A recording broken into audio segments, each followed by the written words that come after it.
membership introduce themselves. I'll start. I'm Ethan Logan from Texas Tech University. Trey Hadaway from Kilroy College. Kevin Davis with Stephen F. Austin State University. Cassandra La Chica with the University of Texas at El Paso. Michelle Walker, Texas A&M University. Tim Bray, Supply Texas. Noblesville Coordinating Board. Ralph Ramon, Western Texas College. Candace Appleton Kuntz from Texas Christian University. Lee Williams, Texarkana College. Lisa Hernandez, Angelo State University. Melinda Carroll, North Central Texas College. Liz Garza, Alamo Colleges. Navia Hassan, Tyler Junior College. Jeannie Rickey, Texas Women's University. Good morning, Kedra Iship, UT Austin. Hi, Julie Eklund, the Coordinating Board. Jose Rios, Coordinating Board. Well, thank you and welcome, everyone. We're glad this is a great committee, wonderful representation today. Glad to have everybody. And I'd like to start the agenda with the consideration of the approval of the minutes from our January meeting. I'll give you a moment to look at that, and if there's any corrections or additions, revisions that you'd like to make.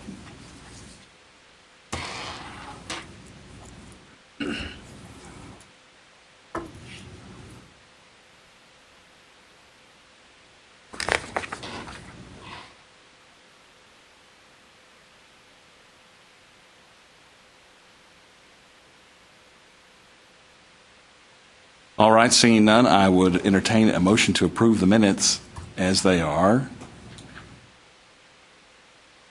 I move to approve the minutes. Second. Thank you. All those in favor say aye. Aye. Any opposed? All right, wonderful. We're going to start today with a conversation that began from our last meeting, which was a consideration about first-generation question as it is stated in the Apply Texas application. And the question arose from consideration of the question whether or not we needed to make it a required question. And we have information from the coordinating board this morning to address this issue. And let me turn it over to the coordinating board. Good morning, everyone.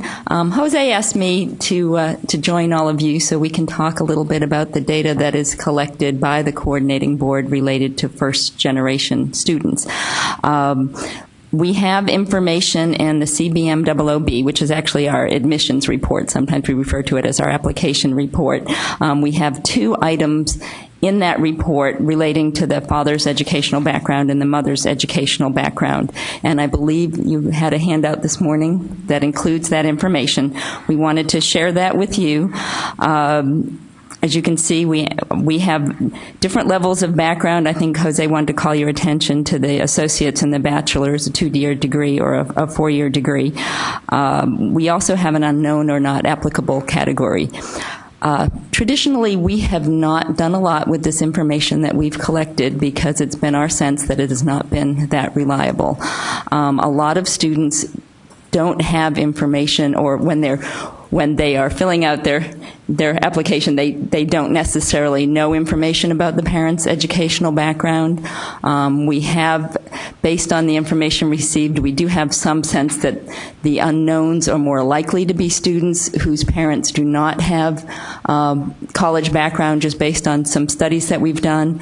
We have one report that we did produce and we've put online. Someone asked us to do something looking at persistence by parents' educational level several years ago. We did produce that report for a while. It's available on our website, but we never had another inquiry related to it. So that is the only data, in fact, right now that we have online. Again, because we have not been completely confident in the information we have received. It's not something that we've done a lot with. However, we continue to collect it. We do have researchers and other folks who sometimes use our data who are interested in this element, and so we do continue to collect it. We also collect information on, and again, our application report, for those of you who aren't familiar, these are just for students who apply to universities. So we don't collect the information on that report for students who enroll at a community college unless they have also applied to a university. So this is not information that we have across the board.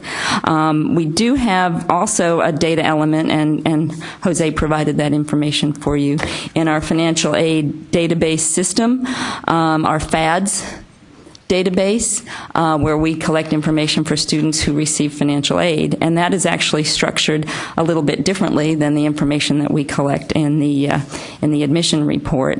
And you also have that information in front of you. We have elementary, high school, college or beyond, and unknown. So pretty much just to summarize, this is not a data element that we've done a lot with in the past. I know there's a lot of interest in it and on the behalf of researchers, but again, because we're missing a lot of information, we have a lot of unknown students, and when we've tried to use it for things we're not completely confident in it, we haven't used it a lot. And I actually have a report, and it's not quite ready, that's going to be coming down in a little while, where we're going to give you some frequencies, and we thought we'd had it ready, but we had an issue with it. So I think you wanted to discuss a little bit how this might be aligned with the Apply Texas information. So one of the things, the items are underlined.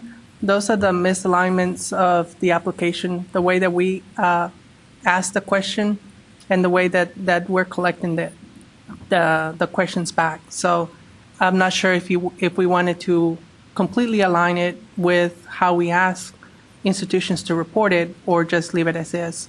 The other thing, like Julie said, this is a question that is only required by four-year institutions, but it's under this particular question is under the profile, so we get that information from everyone.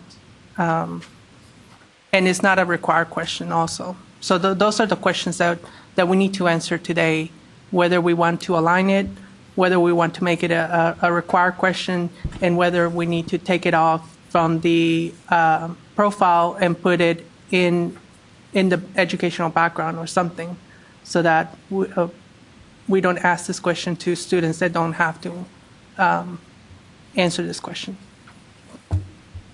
Do we have some sense of the range of non-response for different types of institutions? Given that it's an optional question, I mean, we're at about 3%, at least in our admit pool, who don't answer the question. So the majority do. What's the other end of that range for students who currently are not answering the question? I mean, what are we trying to? What's the size of the problem that we're trying to fix? Yeah, we don't know that at this point. What we can do is we can look at the report that we did produce in the past, because I think it's kind of interesting. If you want to go ahead online, we can pull that up and take a look at that.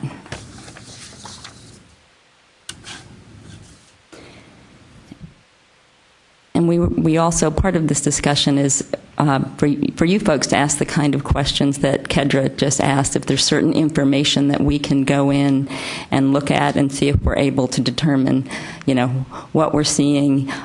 We actually right now are, and hopefully that'll be here soon, we're looking at differences between 5 years ago and now in terms of what we're getting for a response rate. And if we go to the data page. I'm blind. I can't see. I know it's a little hard to see, and if you want, I can go and try to do the laptop. Okay, thanks.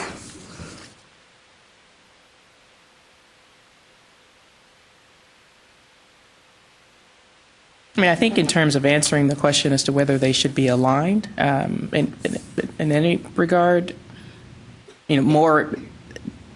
Either way that it's asked from a student perspective, maybe it does a little bit better job of having the student know how to answer the question, whether they know the term associate degree and what that equates to, or two-year degree and what that equates to. So I don't see any harm in having that kind of alignment, better than choosing one over the other, perhaps. Yeah, I think that makes sense. And if a student goes back to their parents and asks, they'll have some sense of, yes, that's. If they say 2-year or community college, hopefully they'll be able to make the connection there. One thing you'll notice is the some college. That's actually a way that information is collected through our American Community Survey, some of the other databases that we use to look at information about student background. And one thing we've talked a lot about is one of the challenges. It is a challenge for students who get certificates who actually complete a credential at a college versus a student who may take a course or two courses and leave or be unsuccessful. And it's one thing that we've actually in Texas started to talk a lot about now is it would be nice to have information about students themselves who receive certificates. I think in terms of thinking about it for parents, that's something that we probably, given that we don't have great reliability with this data, it's probably something we're not going to be able to get to. And again, some college could be an answer for a student who just asks, hey, did you attend? You know, in terms of how they think about it, that could be an answer that's a little unreliable. And that's what I couldn't remember from the application. Does it specifically say highest? It seems like it's highest grade level completed, which is different than what's listed under educational level on the CMB. Yeah, and Jose will have to provide the information about what's on the application. It does say highest level. Yes. Okay. Now I've got the data. Is now here, and let me tell you what we're seeing. And again, I apologize, it took a little longer. We had ironed something out on this. So it's actually become less reliable since 2008. In 2008, we had 29% of the students tell us unknown or not applicable. And then in 2013, we had 40% of the students tell us, and I'm sorry, what we have here is, and I'm going to expand this file. Okay. So for the father, we had in 2008, 29% of the reports were unknown or not applicable. In fall 2013, that was 42%. So quite a jump there. And then for fall 2008, we had 27% for the mother's educational background being reported as an unknown, jumping to 40%. So a little bit higher percentage of students reporting unknown for the father than for the mother, but fairly close. For no high school, we went from 3.5 to 5.3 for the father's background. For some high school, from 4.6 to 5.8 reported. For high school or GED, from 13.1 down to 11.1. Some college, we went from 15.3 down to 8.8. For the father, we went from 19.2 down to 10.5. Again, interesting variations here quite a bit, which doesn't necessarily tie to the parent's background. It might say more about the information that the students are receiving from their parents, what they know. As we move into the report for the college level, for an associate's degree for the father's level, we had nothing reported in 2008, and we went up to 1.9% in fall 2003. So that's kind of interesting. And again, nothing for students actually who reported, so it shows up as 0% for the 2008, and that jumped up to 2.9% in 2013. I think people are a little more conscious of, or in terms of an associate's degree. This data is suggesting that there might be some sense on the part of students of what an associate's degree is, or if they ask their parents. Bachelor's, we dropped from 20% reporting a four-year degree for a father in 2008 down to 14% in 13, and from 22 down to 16. And then for graduate professional, we dropped from 13 down to 10.6 for the father, and 9.7 for the mother, down to 7.9. So you see the numbers are kind of all over. And we have a pretty high level for the unknown, not applicable. And that's one reason why we, again, don't trust. And I'm sorry, we weren't able to give these to you, but we will provide them so you can see this. I guess I ask again, kind of what is the ultimate goal of trying to discern first generation status? I mean, there's two definitions of first generation to begin with, and I wonder, is it maybe an easier and perhaps maybe more reliable? I don't know. I can't imagine finding a lot of reliability in this multitude of this question. But if we were to ask a student, One, are you first generation? And define it for them. Did either of your parents attend a four-year institution, or did either of your parents complete an associate's? Define the question and ask them to answer that question. Does that give us a piece of data that is useful for the universities? What is it that we need? I know what we calculate. I mean, we calculate a first-generation number based on this data.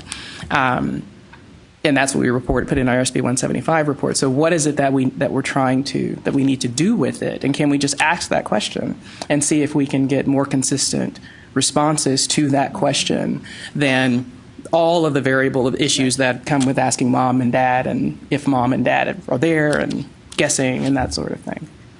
Well, if you're going to ask the question, students will need to go back to their parents, I would think, if they aren't already aware. But I think defining what you mean by, if it's going to be, so you're looking at as sort of a binary yes-no type of question as opposed to having multiple options.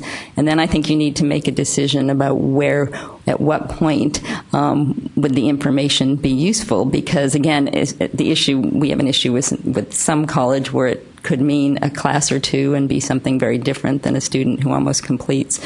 Or do you want to draw the line at a high school, a high school diploma or a GED? Do you want to just have college versus not? It's a challenge to do that, and then thinking about which parent. I know a lot of the data out there, they tend to look, or for many of the studies I've seen, they'll look at mother's educational background over father's, but there's also researchers have to make a choice about what they want to look at, or some research I've seen, they'll look at, does one parent have a degree, and not look at which parent it is. So it's kind of a challenging thing to think about. I think coming from the community college standpoint, first of all, Kilgore College goes into our service area schools, and then at the rate of about, let's say, 750, 800 applications a year, we help students fill these out.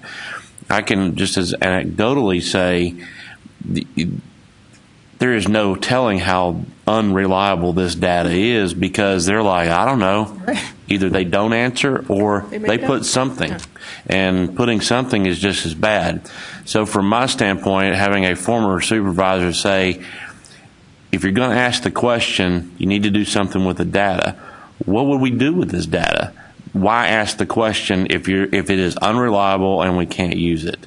And to try and extrapolate that out to some sort of conclusion doesn't make any sense to me. So my kids, the ones that I'm working with, they're doing it in an environment, a computer lab environment. They're not going back to mom and dad. And in sake's time, trying to get this done in a class period, I could text my mom and dad. No, you don't have to answer it. It's not, we don't use it. If they're filling out Kilgore College, we don't use it, so let's just move on. They're not going to come back to that question and go home and ask mom and dad, well, hey, when did you graduate and where'd you go? Kind of information. They're going to move on, and it's going to be a done deal and never thought about it again. I think that we've got three issues that are evolving from this conversation that perhaps we can look at separately. The first question is whether or not to require this response from students on the application. The second is in the manner in which it's asked, either to align the question or, as Dr. Isham indicated, a binary question. And then third, what's the use of the question? Which is kind of more philosophical, but perhaps it's something that we can talk about also if we need to substantiate that with the first two items. And so let's approach it in those three terms, and let's start from the back and move forward.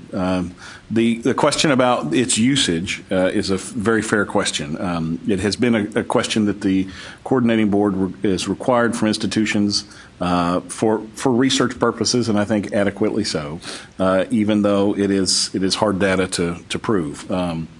The challenge with asking a first-generation college student if they're first generation is to ask them about a paradigm that they're not aware of, and so that's an inherent challenge in that question set.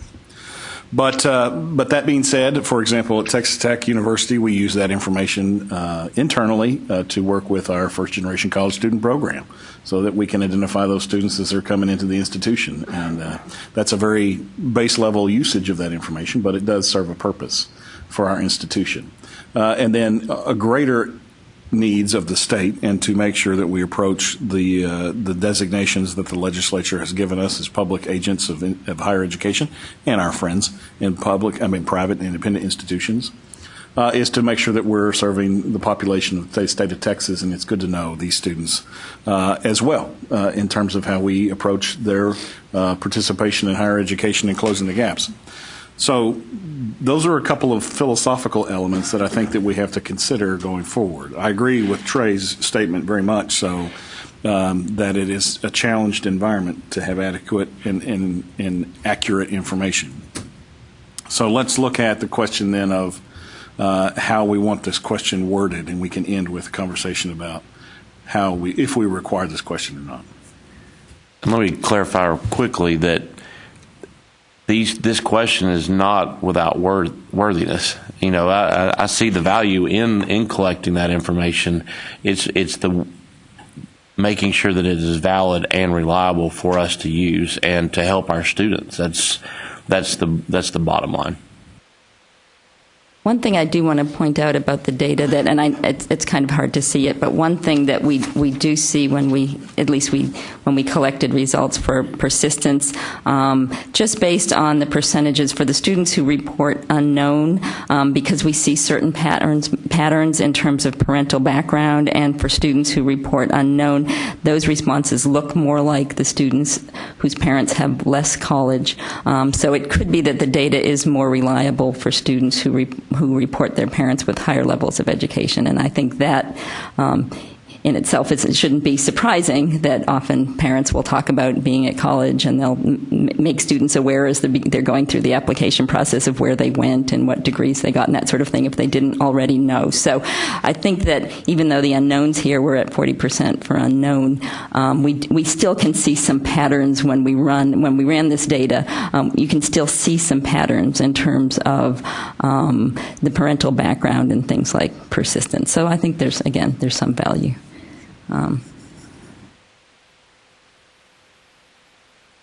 Other comments? How about we discuss the order of the question in terms of how it is presented to the student through the application?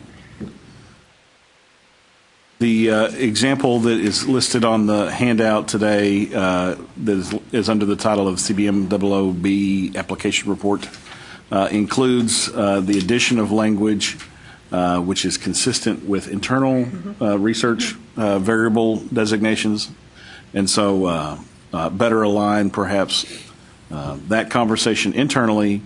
Does that help the student perhaps with the addition or the extrapolation of associate / 2-year degree, bachelor / 4-year degree, unknown or not applicable? Or do we go back to what Kedra was speaking about? Do we need to go just to a definition of first generation college student and select yes or no? And I don't necessarily know that we have to make a choice between the two of them. Again, it's what are we trying to answer? Do we want to have a consistent response to a question as it relates to how LEB reports or how financial aid reports, and we ask the question very specifically and are able to utilize that? You know, are you a first generation student, and here's how it's defined. Maybe in addition to this, and it's cleaned up because we have historical connections that we need to continue to make and hopefully continue to clean up as well as we collect more data. But I don't know what the impetus was for the originating the question. You know, what is it that we're trying to answer? I think we all have various ways of identifying our first generation cohort, at least one of two, probably both, depending on who we're answering the question to. So it's just from the student perspective, you know, I think, and this was just discussed, what are they going to answer when they're sitting answering that question if they're not? And how can we try to get more reliable information? The simpler the question, maybe the more consistent kind of response we can get than them having to to also navigate, the other. And then maybe we could study the difference in the response between the two and see if there's something to get from that information. Well, Jose, because I'm not as familiar with the Apply Texas materials, does that feed this in terms of what the institutions report to us? They take from what? Do they take from what comes in some cases they take it from the Apply Texas materials and then they translate it for us in terms of what comes in. Right, that's what I thought, because obviously the institutions are getting this information, the reporting officials are getting this from somewhere. So if it's and would you say that's pretty much entirely where this information comes from? Okay, so the difference here is just it doesn't match what you were asking students, doesn't exactly match what's coming in here, and you wanted to add a little more specificity to what you're asking students, thinking that it might help to get us better data in terms of what comes to us. And okay. I guess the main question from Kendra, this is something that Texas Tech actually brought up to the table. So I'm guessing that you would be able to provide that answer of what kind of precipitated this discussion. I think our goal was to make sure that if we're going to report this data, that it's a required question. And so if we were in a situation where we're having unexplained or unaccounted for students to report upon, that our goal was to move to this being a required question if it was going to be a reported question. I agree with that. If it doesn't sound like we have the option of removing this question, we certainly have the option of maybe adding a more simple question maybe to the educational portion and see if the two align somehow, but if we have to report, I know we rely heavily on this information and we extrapolate whether a student is first generation or not. And it seems to me that the only adjustment to the question would be to add the 2-year clarification, because I noticed when we were scrolling through the Apply Texas, we already have the 4-year as the defined bachelor's degree. So more clarification can't hurt, I wouldn't think. Make it required. And make it required for 4-year schools at least. If we're required to report it, then I agree with Ethan that it should be a required question. We also rely on it for financial aid purposes, and so if a student doesn't answer it, it can be quite a costly mistake on their part, and it's very hard to for them to go back and adjust afterwards. That's a valid point. Thank you, Michelle. I had another comment there, but I think I've lost it. So in requiring it, then the student will not be able to move forward. They wouldn't. The application would halt for them. And now I remember what I was going to say. Well, I don't know if this would confound the issue if we explained more why the educational level question is asked, to try to address some of your earlier comments. Well, I think there's a difference between the two issues, that even kind of Julie's discussing. Asking the question and requiring it, that I think it's a pretty simple response for exactly what you just described. The accuracy of the data and the consequences of the accuracy of the use of that data is a different issue altogether. And we can't resolve both of those in making this decision. But I think at some level we have to continue doing work with the state to try to figure out how do we get this best data, because a lot of very consequential decisions are made on the basis of this information. I agree with you very much. And I think that in that original crux of the argument, the fact that a first-generation college student doesn't know what that means to be asked that question is the greatest challenge. Other than requiring their whole family to fill out the application, I don't know how we're going to address that. It is interesting that the unknowns have jumped so much. Now, do students have an option to answer, I don't know, or are they required to provide an answer and the unknown is given to us from the reporting officials because it's optional, nothing was answered? I think we call it no response on our side. We do too. Right. So there may not be an unknown, I can't remember. Okay, I'm not sure with a team, if they don't, it's not required, there is an unknown they could choose. If they don't choose anything, do we also send unknown? No, it's the blank. To blank, okay. So if it says unknown, unless you're local, We interpret it. unless you Yeah. interpret it as unknown, if it's blank, then we don't send unknown unless they choose unknown. Okay. Here's our current. Yeah, Well, when reporting to the coordinating board, we don't have the option to report no response, do we? No, unknown is the unknown or not applicable. Yeah, so The option. if So there's that's no how response, it comes in. then, yeah. So that's if what you're if getting. there's no response, then now could there be questions about? And I'm just again looking at differences over time. Are students? And again, I apologize for not knowing nearly as all of you know so much about Applied Texas, but are students answering these questions at a school more frequently than they did in the past where the parents aren't there? Where they, as they're filling out their Applied Texas applications, has there been a change in how that's happened so that maybe more students are doing it at school, fewer at home, so the parent isn't there to call down and say, hey, Mom, did you go to college? Did you get a degree? That sort of thing. Could that have made a difference? Or it could have to do with the nature of the students who are, as we get more students filling out applications. Now, the data I have here, and again, we'll see if we can try to get this on a flash drive, but we had 270,000 responses to this item, and in 2008, we had 194,000 students with applications. So basically, we're also seeing numbers increase as we see unknown increase. So some of that could be the types of students who are applying. You might be having more students who don't have an understanding of the parental background, or again, it could be where they're filling out the application, and if there's not a parent there, if there's not a parent home, if they're doing it somewhere where they have access to a computer, you could be getting more of those unknowns. It's interesting, but Kedra, we'd be happy to go back and run by institution, as you asked, Kedra. I think that's an excellent idea, so we could see if there's certain students are enrolling at the certain institutions where very few students are answering the question. If there's other, like you said, you just have a 3% unknown. With the admits, it's 16% with the apps in overall applications. Okay, I think that's interesting. we're making sort of an assumption that even the parents know how to answer the question. I think that's something that we're not really considering. The parent could be there and not know how to answer the question because our definition of first generation, they may not know. If I took one class, are you a first generation student or not? I almost got a degree. I don't know if you're first generation or not. So I think that also factors in that if the parent doesn't know how to answer, then of course the student won't know how to answer either.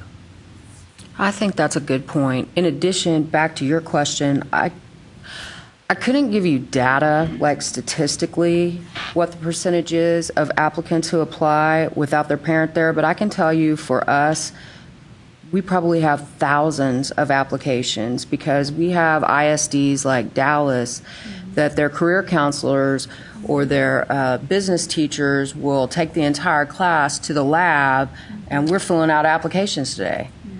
So we have a lot of that. We have mobile centers, recruiting centers that are, set up for applicants to come in and complete them there. So we have thousands of applications where it's just the applicant there. It's not their parents.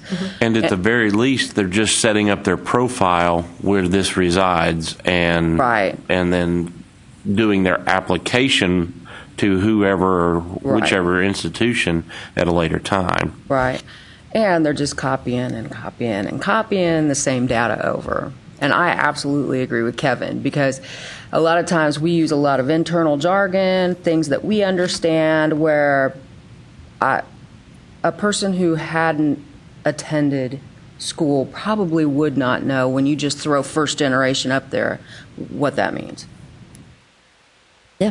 First generation American, And even we struggle with that. When we hear first generation, is it first generation American or is it first generation college? And for students to understand. And obviously it's something that if they're doing it at home and you can ask parents and have that conversation, it's a little bit different than if they're somewhere else. And whether they Now, would a lot of students, would it be something they'd go back and get the answer? Have you had students say, hey, I'll go back and get that answer and we'll fill it in later? Is it something that you're just trying to get students to move through and get it done and not add delay?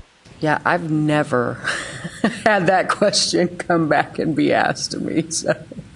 An interesting point about the way the application provides or presents this information, as you can see on the example on the screen, is that we just ask family educational background.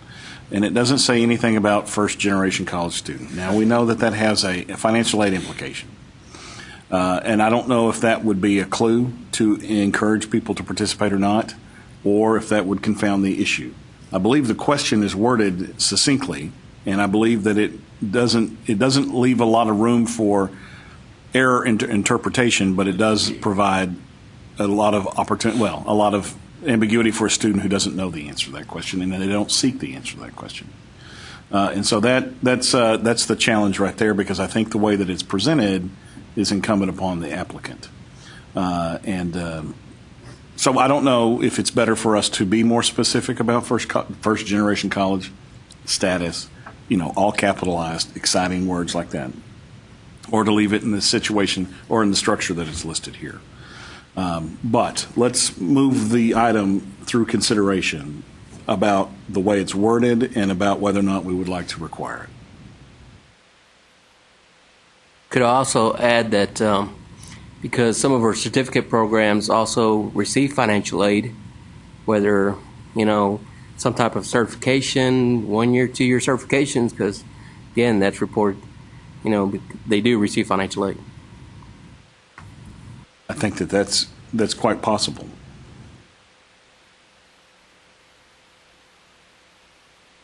Which question do you want to address first? Because there's multiple questions there. The question, let's start first with the question about whether or not how we want the wording to read. I recommend that we align the wording with what is with the coordinating board. I second that. Okay. The recommendation is that we align the wording for the application in congruence with the coordinating board's questions from their CBM-00B report. Any other discussion on that? Seeing none, all those in favor?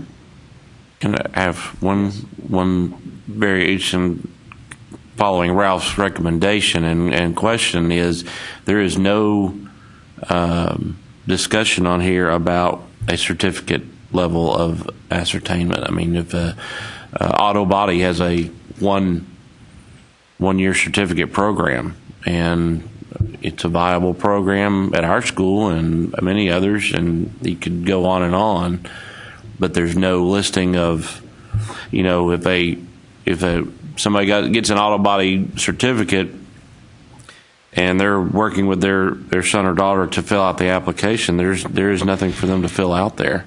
Do they just put it at some it becomes cloudy. Do I put some college or do I put associates? I got more than some college, but I didn't get an associates. So there needs to be clarification there if we're discussing the wording. I agree with what you're saying. I think Ralph's question was about qualifying for financial aid and certificate programs, whether or not a student was first generation or not. But I agree with what you're saying, Trey, that also we're dismissing certificate in that consideration. I think I was trying to both. Both? Right. Okay. We're with that at Texarkana College, too. Okay.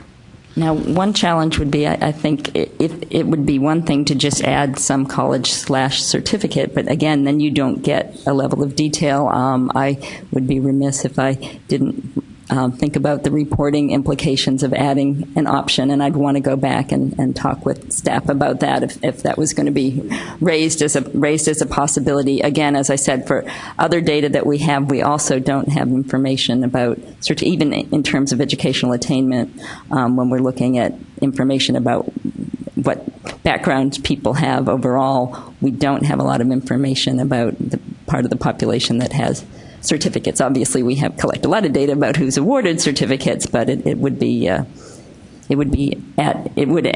something I'd want to check on in terms of adding an element. And if you'd like me to do that, I can talk to some folks. And from our standpoint, that would be Okay. I would think from I to have your one. college. I have a question too. Is this in lieu of or in conjunction with the parent section that we talked about previously with the educational background? Just because for private institutions, we actually go a little bit deeper as far as just at the graduate level. We want to know if they have a doctorate or a JDS or anything like that too. So if it's in lieu of, then I have comments. If it's not, and we're asking it twice, then I don't.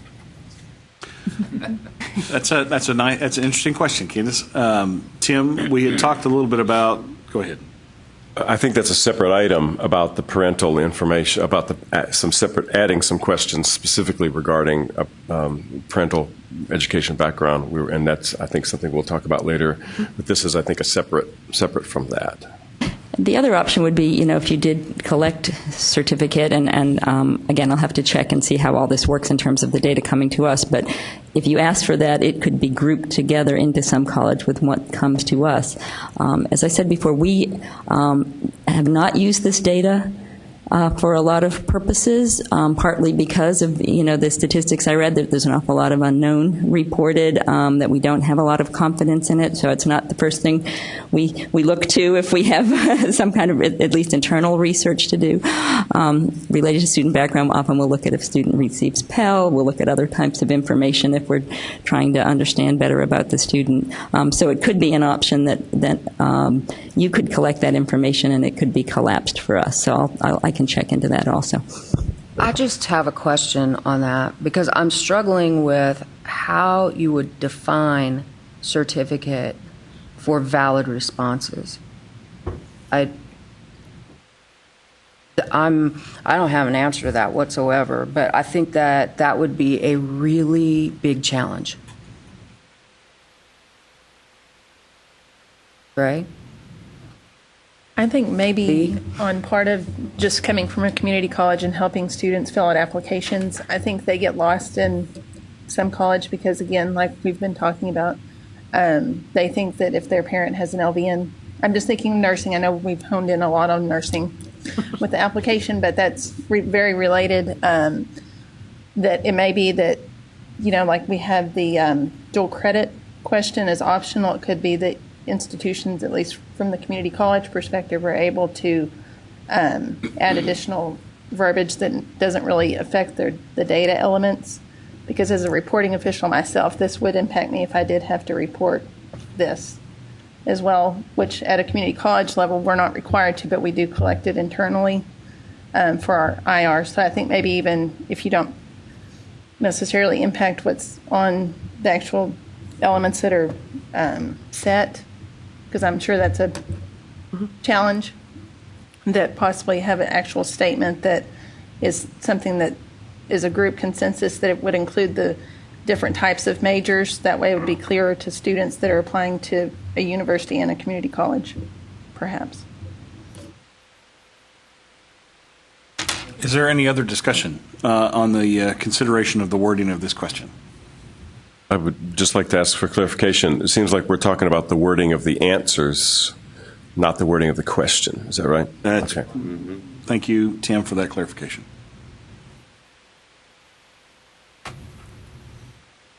We can entertain conversation about the wording of the question if you would like also. I would just like to ask, we'll need to know, there's a couple of things. One is it specifically says father and mother, and we want to talk about whether we want to just say parent one, parent two, as opposed to father and mother. And also, if we want to make it required, there could be people who just, do we want to make both of those required or just one required? How do you want to deal with that situation in terms of the question itself? It's a nice variable to throw into the consideration. Yeah, but very good comment and consideration.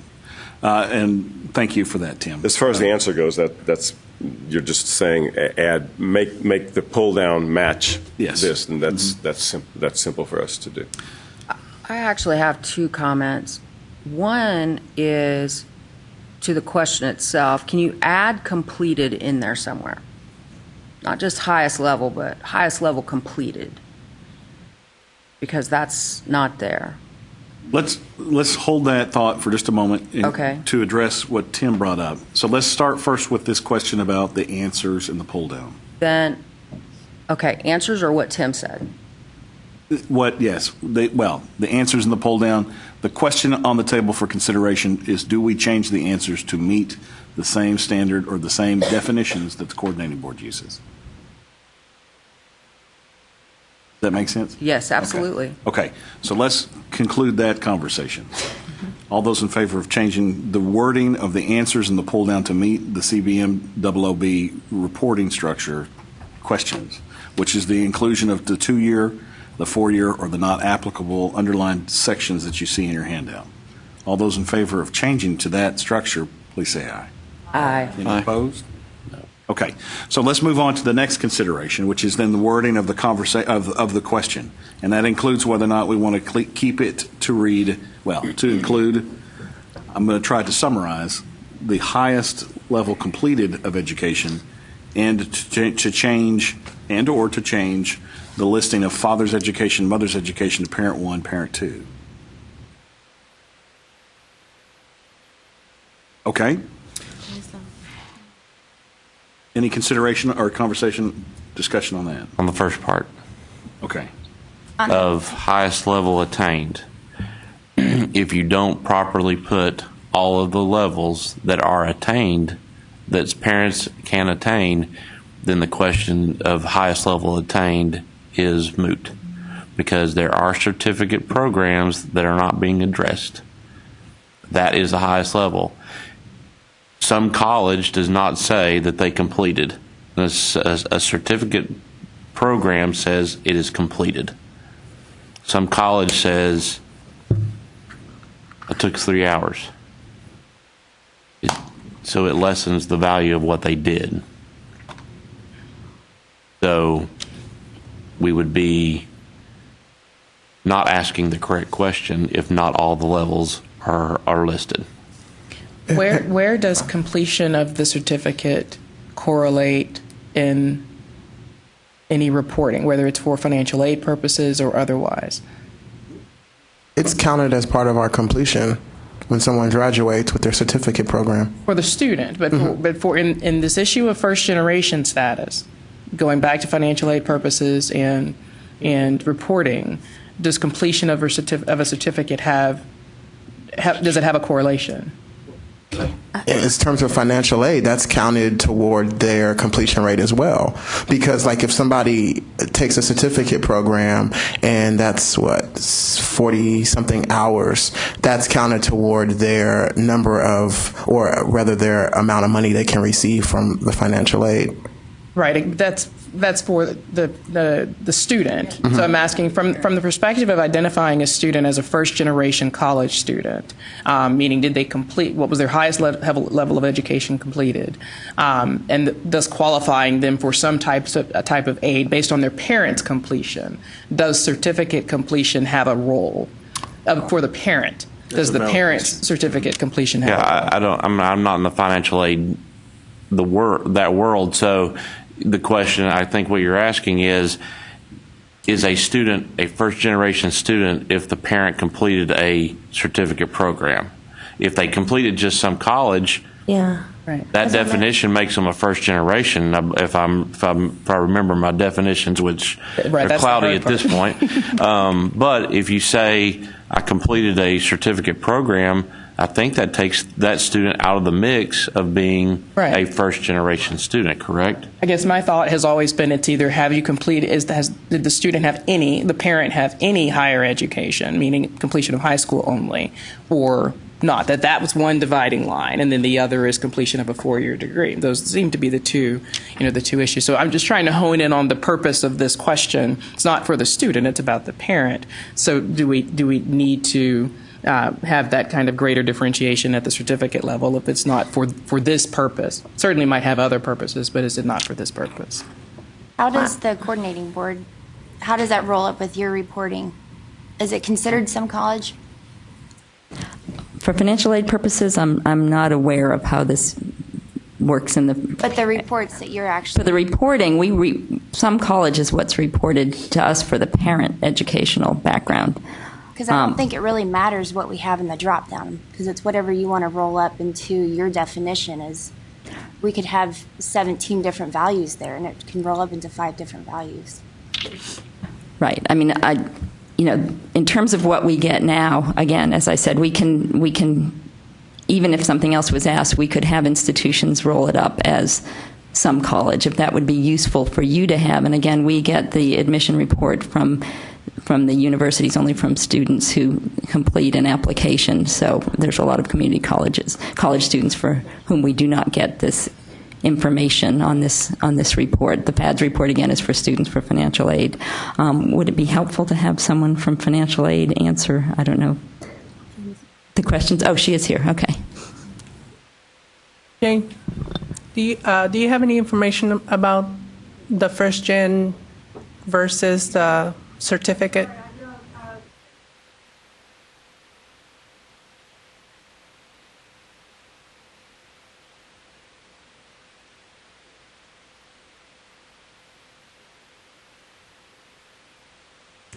Thank you.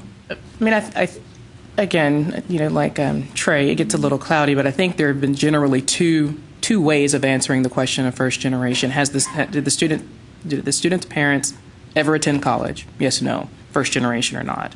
Has the student completed a 4-year degree? Yes, no. So I mean, in terms of the various ways we have to answer questions, whether it's for media or internal reports and things, we tend to fall into one of those two definitions. So for that purpose, I don't see that adding the extra layer of certificate has a role. Now, for other means, maybe so, but not for that purpose of being able to identify first generation status by either of those definitions. Does it have a place? I think that's a good point. Now, in consideration of Jeannie's question about highest level completed, does that need to be in addition to the element on item number 15? For highest level of parents or legal guardians' educational background, does it need to read highest level of parent or legal guardians completed, highest level completed of your parent or legal guardian's educational background? It seems like if we add completed, it's going to confuse the no high school response as well. Because if you have no high school, you can't have completed that. Then maybe Same we as could the add completed on the drop down for the associates, the bachelor's, the graduate. I don't know. I just think you're trying to get better responses, more valid response rates. So the more you can clarify to get there, I think it would be helpful. But it won't hurt my feelings either way. Further discussion on that? So could the drop down be earned and completed associate's degree and earned and completed bachelor's? To differentiate between some college? Maybe.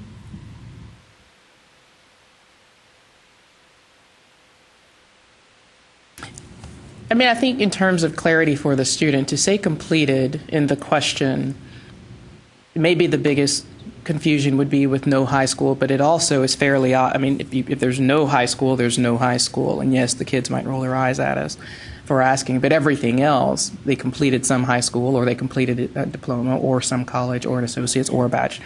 So it takes care of the majority of the question and has more clarity than I'm just thinking from a programming standpoint, introducing much more for them to have to, kind of read and go through.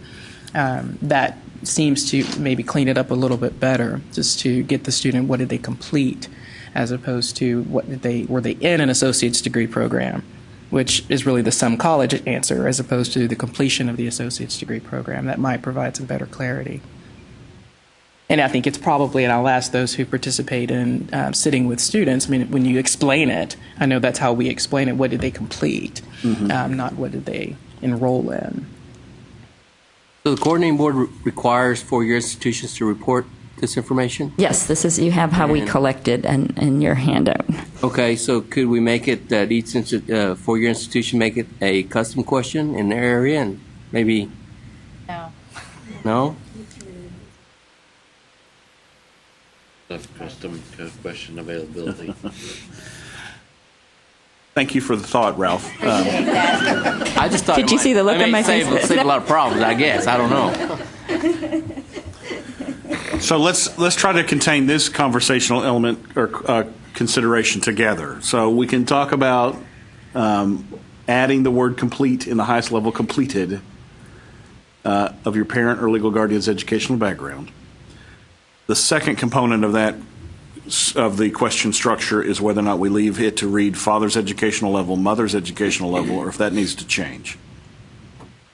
To parent 1, parent 2, parent or legal guardian 1, parent or legal guardian 2. My concern with that is you aren't going to know father or mother anymore at all. And that is a question for the coordinating board. Yeah, because one student will put mom as parent 1, one will put dad as parent 1. That becomes very confusing. Yeah, and as I said before, the way researchers sometimes use this data, some will decide I just want to look at the mother's educational level, or I want to choose the highest, or I want to look at the father. There's a lot of variability in terms of how this is used. And again, we don't use it for much, but we do have it. We do collect the data, and there may be researchers who do use it through our education research centers, that type of thing. Not opposed to father/guardian, if that's, agreeable, but to distinguish between a father and a mother, be clear as to who they're reporting on in each line would be helpful. Could you add a third? That's an option, yeah. A third variable. A third option. Legal guardian. Other legal guardian.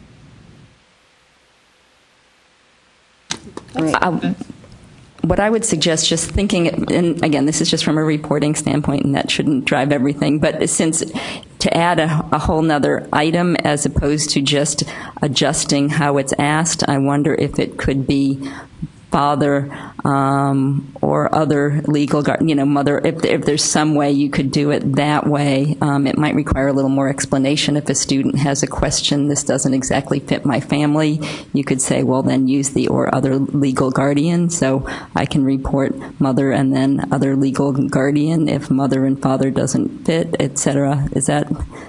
Would that be an option? I'm just trying out ideas. Father, legal guardian / legal guardian 1, or mother / legal guardian 1 for one answer, and then father / legal guardian 2 for the second answer. So that if they want to distinguish, they could, if they have a father and mother, then they could use that. But if they don't, then they have the legal guardian 1 and 2 option. I don't know if they'd understand it, but I like that option over a third, simply because, well, what if if aunt is the legal guardian at that point? Is that the first generation question?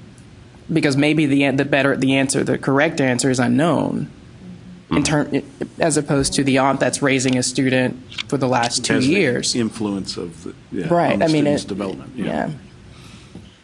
Well, I was thinking more along the lines of diversity. So what if I have 2 moms? Right. And if you're trying to, if you're trying to capture male, female data in that way for research purposes, then that's why I suggested introducing the third variable. The thought. And we can bring that back. I just know it would be more complicated for reporting officials to add another item, and especially in terms of the coordinating perspective. And again, it might be something where you use the data and we still collect in the 2 categories. But since this is an element that we don't use that frequently, to add a reporting burden tied to that, if we weren't confident that it really was going to be important to have, it would be better to look at it maybe in terms of, is there another way we can get at this information? But you make a good point. So you're saying that the father and the mother sometimes is important in terms of the gender of the parent. I see on this, at least, I don't know how accurately reflects what the actual data on the report is. It simply says guardian. And I suppose it has an entry for each guardian that one person would respond, but it doesn't mention father, mother, unless it's just not exactly. It is.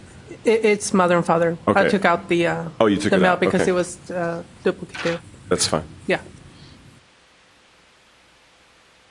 I think that those are very important conversational elements that we've had regarding the structure of the way that we record this data. And I think that we need to look at that for future iterations of the application as that needs to change as our society changes.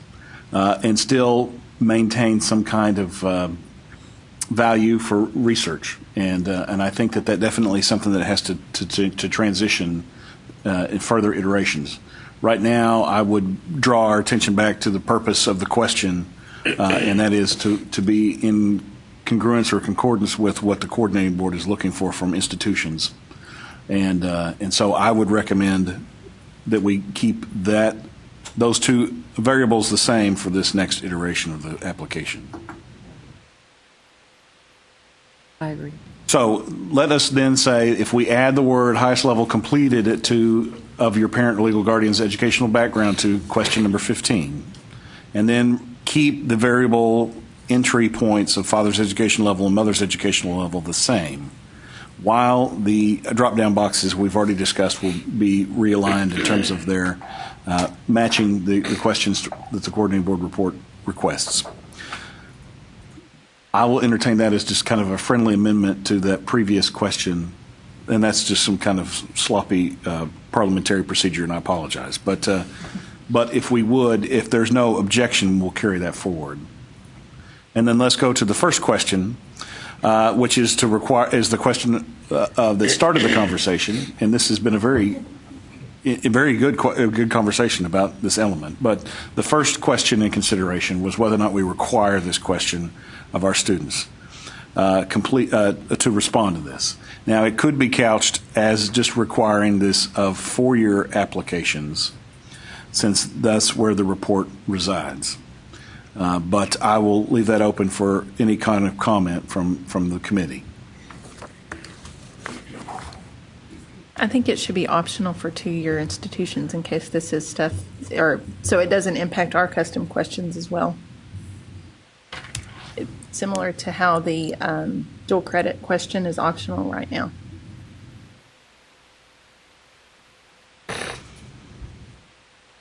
I agree with that. I guess you'd also have to clarify, like Dr. Bryce, are you requiring both answers for father and mother, or are you just requiring one? Once again, I think that would have to be elevated. You can't just say, is it required? You have to say, do you require both? Or just require one or the other? I would propose that we require one, that an answer is an answer to the question. Yeah. Okay. An answer to Either father or mother. or mother. Yeah. But we have to report both, do we not? So if they don't answer, we're skewing the unknown, which may already be, but to have them have to say unknown may be better than skewing it. Okay, I'm sorry, and I missed the very beginning of that That's conversation. Yeah. The question was whether or not the father and the mother are both required reported answers to the coordinating board. But Jose brought up a very good point that we're realigning the unknown to read unknown or not applicable. Right. And so then to require father and mother, and there being an absence of one or the other, then to say applicable, unknown or not applicable could be a sufficient answer. Mm-hmm. Yeah, once you add that unknown or not applicable element, a student can easily answer for father and mother. Yes. Exactly. Given whatever their situation may be, that will be the response if they don't have the information. Indeed. Okay, other conversation or discussion on that? I'd like to, go ahead. sorry. You go ahead. I'd like to request the same as community college, that private schools, it'd be optional. Since we're going for a parent section, I think that we can grab that in that section.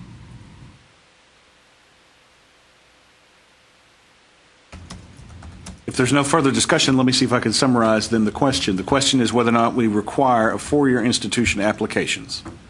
Number 15, father's education level, mother's education level as required questions that applicants are going to respond to for public institutions, and that it remains optional for two-year institutions and private and independent schools for consideration of this question. Did I summarize that correctly? Tim, do you have a comment? No, I think you summarized it correctly. We will need to know what to do with someone who has two mothers, who calls the help desk and says, what do I do with this question? It's required. I have two mothers and no father. What do I do? What do you want me to do? You only gave me one opportunity to say, mother, what do you want us to tell those people? I have a recommendation. Just because the Common App changed theirs this year, and they have parent 1, parent 2, and then underneath it, it's type, mother, father, unknown, under each one, to accommodate that.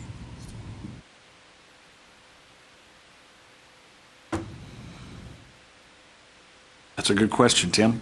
Right now, I think I would direct them to put not applicable on one or the other in terms of how I would respond to that question. That's not the best answer, but that's an answer right now. Again, the purpose of this question is to make sure that we're being accurate in our reports to the coordinating board based upon the information that they've requested. Now, as that information changes and this research evolves, then I think that definitely is going to be something that we need to change also. And I agree that that's the way that this application should change. But right now, in the current structure, I think it's the purpose for me bringing this conversation to the table was to make sure that we were congruent with the questions that the coordinating board brought forward.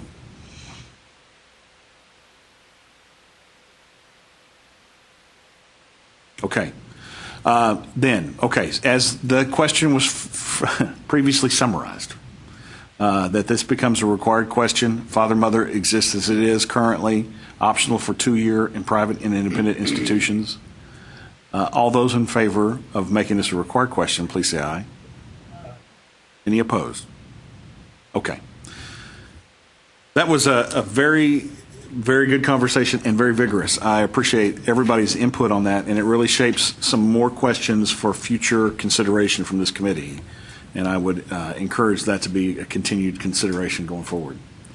So thank you very much. Thank you very much. Thank you. And we are going to get copies of that data, that little analysis that we did that we'll hand out before you leave. And would you still like me to do the breakout by institutions? Would that be helpful? That'd all right. Be fantastic. Thank you. I enjoyed getting to be with all of you. Thank you so much, Julie. Our next item on our agenda is a discussion that came from our consideration of House Bill 5 financial aid discussion. And this is building from House Bill 5 diploma type determinants on Texas grant and considerations for financial aid in the state of Texas. And we have the distinguished Jane Caldwell joining us today. And we're so happy to have you with us, Jane. Thank you very much. It's a pleasure to be here, although I'd love to be talking about some other subject. The other thing that I will mention is when Jose asked me to do this, I said we need to keep it short. And the other thing I'd mention is I'm wearing my computer glasses, so if I don't recognize anyone that I should know, I apologize. I have a handout, if I may spread it in the various directions. I think I put too many. Let me have a few of those back, if I may. We should have enough for everyone to receive one. Here we go. The good news is that House Bill 5 really only impacts 3 of our programs, 3 of the state financial aid programs. Would you pass those to the end? Thank you. The Texas Grant Program, the Beyond Time Student Loan Program, and the Top 10 Scholarship Program. As far as Texas Grant is concerned, which is our largest grant program, the House Bill 5 actually amended the language in statute for Texas Grant to clarify that the foundation program students are eligible to qualify for a Texas Grant. Now, if you are familiar with the Texas Grant Program, you'll know that there is, for universities, a subcategory of students who are to be given priority in the awarding of initial year awards. In other words, that first award that gets you into the program. And those are students who meet 2 of the 4 criteria that are called priority criteria for qualifying for Texas Grant. On your handout, in your handout on page 1, you'll see right in the center a direct quote from the statute from Senate Bill 5 that shows the modifications that were made to that wording. The first one is the general change of the academic requirement for Texas Grant, and then in Part A1, you have another change to the priority model where it deleted reference to the advanced high school curriculum. And so for that one of the 4 priority criteria, the only thing that is left to qualify in there would be the International Baccalaureate degree or at least 12 hours of college credit while in high school. So those are the only 2 changes in Texas Grant. As you well know, probably better than I, there are many students in the pipeline still under the recommended and advanced curriculum. Those students will continue to be eligible for Texas grants, but eventually they will be replaced probably in the pipeline with students under the foundation program. And so we're in a significant transition program period for that program. The other thing that's happening in Texas Grant, for those of you who may not be familiar with it, is that starting next fall, initial awards will only be made by universities, public universities. The 2-year colleges are being phased out of the Texas Grant program starting next fall. They are transferring funds from the current Texas Grant program to the TEOG, which is the public 2-year institution grant program, to enable the 2-year schools in the coming year to make awards, initial awards, through the TEOG program to students who would have otherwise be receiving Texas grants at those institutions. Now, the eligibility requirements for those 2 programs are slightly different, and so your colleges will be making a lot more TEOG awards than they have in the past. That program has had funding in the $13 million range. We have a recommendation for funding in the coming year for closer to $50 million. Again, that is not giving them more money than they have now between the combination of Texas Grant and TEOG, but moving it all into all the initial money into the TEOG program. 2-year colleges will be eligible to make continuation Texas Grant awards in the coming years as their populations move through the pipeline. So that's Texas Grant. Does anyone have any questions about Texas Grant? Okay, the other 2 programs for which a high school curriculum is relevant are Be On Time and Top 10. And they're really handled in the same way. So if you understand one, you will understand the other. Under the foundation program, or under the new regime of curricula under House Bill 5, there is something called the Distinguished Level of Achievement. And it has been our interpretation, with what we have heard from TEA, that both of those programs will be open to students who are meeting the distinguished level of achievement.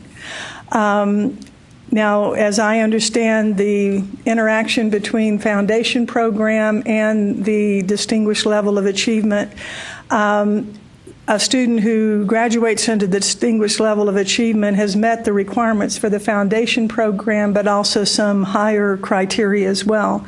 The second page of your handout is a download from the TEA website.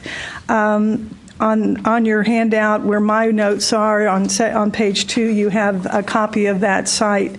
But the first page of that shows the basic criteria or requirements for the curricula, and at the bottom of the second page of that chart from TEA, you'll see information about the distinguished level of achievement. Again, both of those programs will also be in transition as students under the recommended and distinguished curriculum continue to graduate high school, but eventually we'll be moving to this new verbiage or new requirement. Other programs that we have are not subject to a specific high school curriculum and therefore are not affected by House Bill 5. That would include the CAL program, the tuition equalization grant program at private institutions, certainly local programs such as TPEG, which is funded through a tuition set-aside, is not impacted, and the exemption and waiver programs, which each year add up to more and more money, but in the $500 million range a year, none of those have a high school curriculum requirement, except for, well, in fact, I don't know of any of them that do. So if you have any questions, I'd be glad to respond. The last bit of my handout is simply trying to reassure you that we have made efforts to get the word out about the changes in these programs. When you have the kind of changes that are going on in Texas Grant and TEOG, the HB5 angle can get lost in all the discussions of who can qualify otherwise and so forth. So that may not have risen to the top in the minds of the people who attended any of these workshops, but we have attempted to get the word out. And if you know of anyone on your campuses who need additional information, please make them feel free to contact our office. We'll be glad to assist any way that we can. Are there any questions? Wow. Very good. Okay. Okay. Thank you so much, Jane, for this. My pleasure. This explanation and designation. We really appreciate your time and your attendance today. Thank you. Thank you for inviting me. Have a good day. Bye-bye.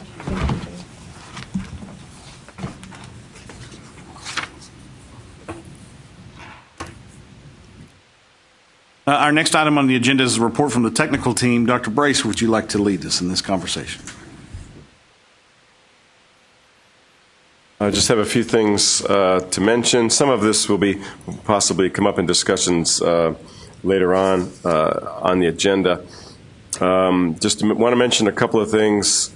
We have been asked by the NSC to send as little of credit card numbers as possible. Our practice in the past, as you know, we no longer store credit cards, so we don't send any full credit cards. They would like us not to send any number at all, but I know a number of institutions use them for matching sometimes, and so we currently send, I believe, the first four and the last four of the credit card, and we would like to send just the last four, which is pretty standard, and there's nothing really in the first four. I think the first number tells you what kind of card it is, but there's something else in the EDI that tells them what kind of card that was. So we're working on that, and that's just something we'd like to probably go ahead and humor the NSC on, if that's okay. But I wanted to bring it up with you all in case anyone uses those first four for anything, and how you wanted us to proceed on that. They're not good. It's not a hill they're going to die on, but it is a request from them, and it's pretty standard, I think, in many ways. So that's something that we might move forward, that we'd like to move forward on, but I'm not quite sure whether we need to go through what process we need to go through to do that. I don't know if you want to respond to that, or you want me to just go on to the next one? Is there any concern or discussion? Is there any concern about changing that format from receiving the first four, last four digits on credit card transmission to making that just last four digits for matching purposes? I don't think that we need to consider it further. Go ahead. Okay. We also, I think, as a result of some discussion between between ourselves and the board and the NSC, the Apply Texas Help Desk is reinserting itself in the process of questions and in interactions between our users and the NSC help desk. There's a lot of experience between our help desk with regard to Apply Texas, and we hope that this will be temporary, but we know that there's been a few bumps along the way, it seems, with regard to our institutions and their interactions with the NSC, and specifically with regard to the help desk, and we want to address them. And so I think we're going to move forward in communicating with our users, with our schools, to either include us or start with us in any question about files not being delivered, Apply Texas files not being delivered, so that we can follow up and see whether what the issue is. If it's a timing issue, is it so that they can follow up on it themselves. So that was a request from the board. And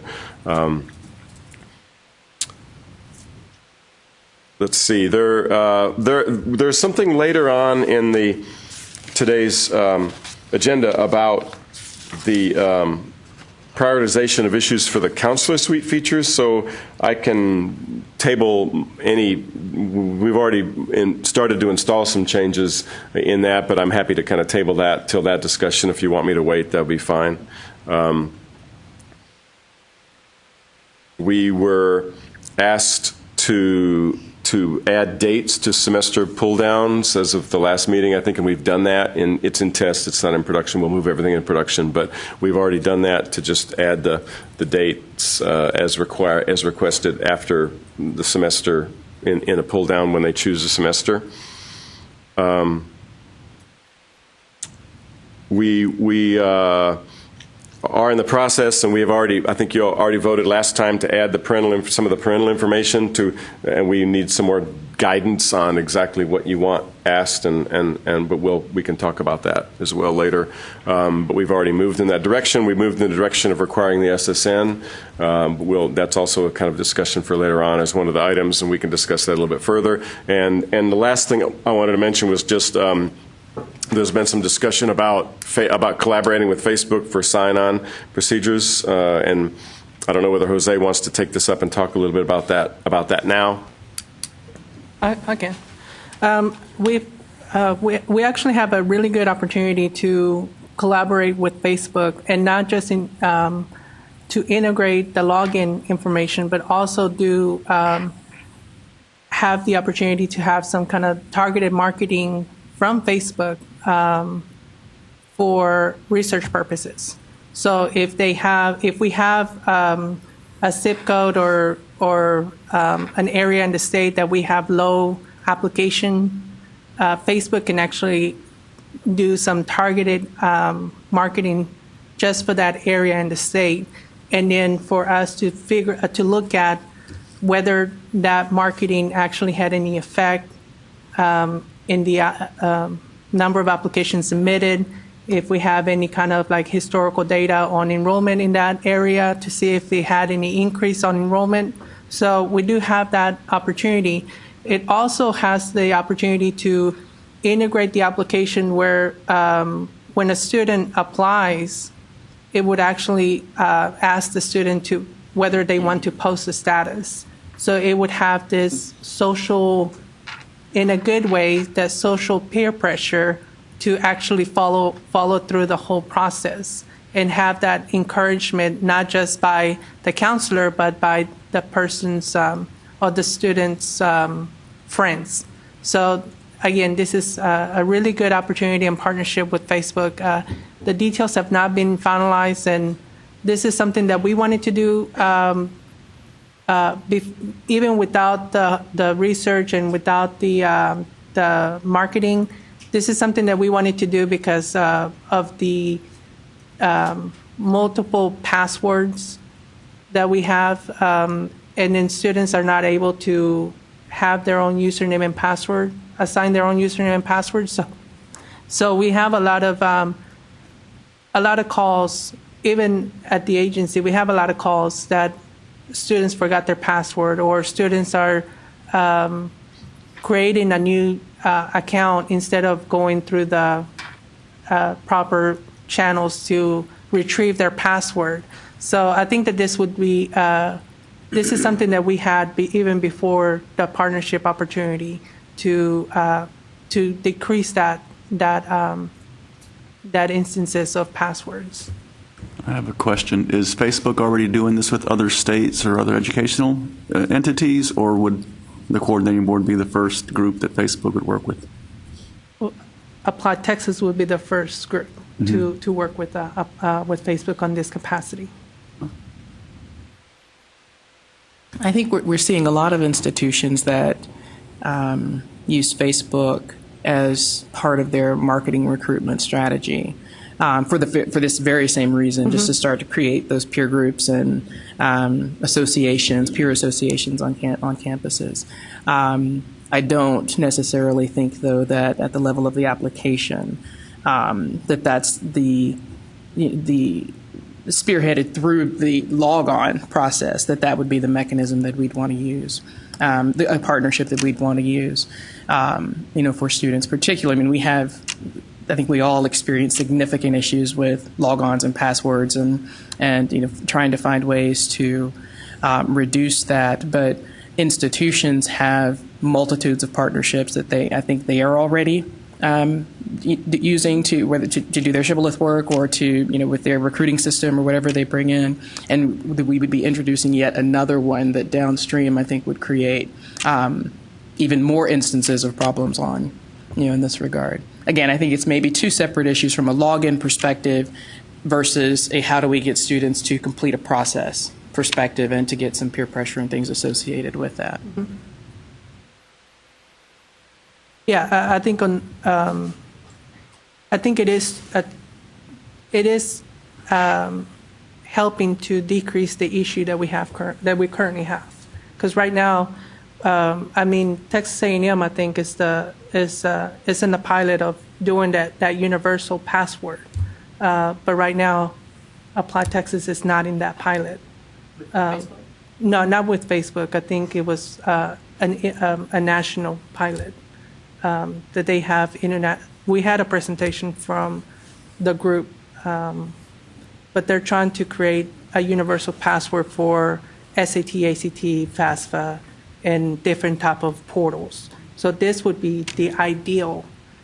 I completely agree that finding ways to connect all of these pieces as they're related to higher education is something that higher education should be doing. I don't know what the role of Facebook is in that regard. If that's the right connection, or if it's trying to bring together DOE and SAT, College Board, and ACT and others to try to create this avenue so that we can make this a simpler and cleaner process for students. We could even think about it from the perspective of if Facebook goes belly up tomorrow, which Zuckerberg's probably not going to let happen, but anything could happen. Or there's another one, and and with these social media outlets, these things change pretty quickly. We don't change pretty quickly as a state, and with the things that we collect, that we'd want to think carefully about how ingrained we put that process with our password and login process, as opposed to what we might do for peer group pressures and things like that.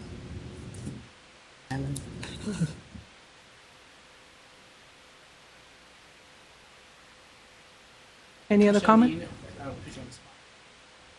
Do you have any progress to report on kind of where that pilot is? No idea. I don't know. Is it a system initiative? I thought it was A&M was it's in the pilot in Texas. Congratulations. Thank You'll be you. contacted soon. I know we do on campus want to reduce the number of logins. There is a movement, on campus to use one central authentication source. So if that's what you're talking about, I'm unaware. Okay. Tim, anything else? The final thing was just that we're moving forward on the T-Rex initiative for that will be a pilot for this year, and we have several schools piloting. But if there's anybody on the committee who wants to be a part of that, we don't want the pilot to be too big, but we could still entertain a couple more schools if anybody wants to pilot with several of their high schools for the automatic requests for high school transcripts. Just contact me. We'll look into it. That I am aware of.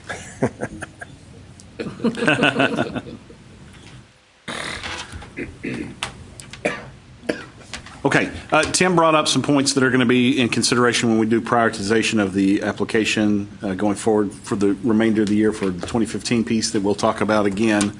And so his report will be addressed, the items of his report will be addressed, as you can see on the bottom of the page on item 16. Item 6 is a discussion and from our and reports from our subcommittees, and I'm going to open the floor for subcommittee reports at this time. I'm aware of a few, but not all. So please volunteer your report. Thank you, Elizabeth. I'm going to report on the Common Nursing Applications Subcommittee, and at our last Apply Texas Advisory Committee meeting in March, we reported on the stakeholders meetings, and one of the issues that the stakeholders had requested was some type of electronic discussion board to have some of the issues that they had raised at our stakeholder meeting to be addressed and for them to have the option to reply to them. So the discussion was set up on the College Town Hall of Texas, and it was announced to the stakeholders on March 24th. And Jose created a set of questions and answers, sort of FAQ, based on the issues that had been raised at the stakeholder meeting. And he sent them out to the committee, and we had an opportunity to provide some feedback, and then he put them out there. And basically, there was 5 topics that were on that discussion board. The first one was the perceived disadvantage of a common application for students. Second topic was the perceived disadvantages for administrative staff and faculty. Then the third one was the difficulty to adapt the nursing application admissions policies. The fourth was the perceived likely cost and time to the departments. And the fifth was the perceived likely cost to students. And so those topics with some questions underneath and some responses were put out there. 28 people activated an account from the information that went out. And topic 1 had 1 person comment. Topic 2 had 1 comment. Topic 5 had 3 comments. And topic 3, it had 1 comment. And there were no comments to topic 4, so we had very little activity. Although we had a good discussion at the stakeholders meeting, and I think as a subcommittee, we recognized from the discussions that we had at the meeting that some colleges currently are utilizing an online application system. However, there are still many colleges that don't have access to an online electronic system, and they're still relying on paper and pencil methods. And taking all those considerations in mind, we wanted to make a recommendation, and the recommendation from the subcommittee has been that it was determined that it would be cost efficient and beneficial to create a common nursing program application required for all colleges that do not currently have an online system in place. And so that is our recommendation.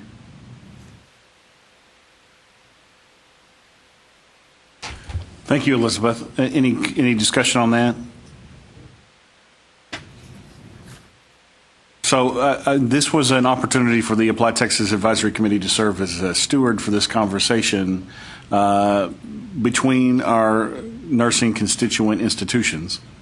And then also to really talk about perhaps the future of this application as it becomes more ubiquitous, or the usage of the application expands for all of higher education needs in the state of Texas.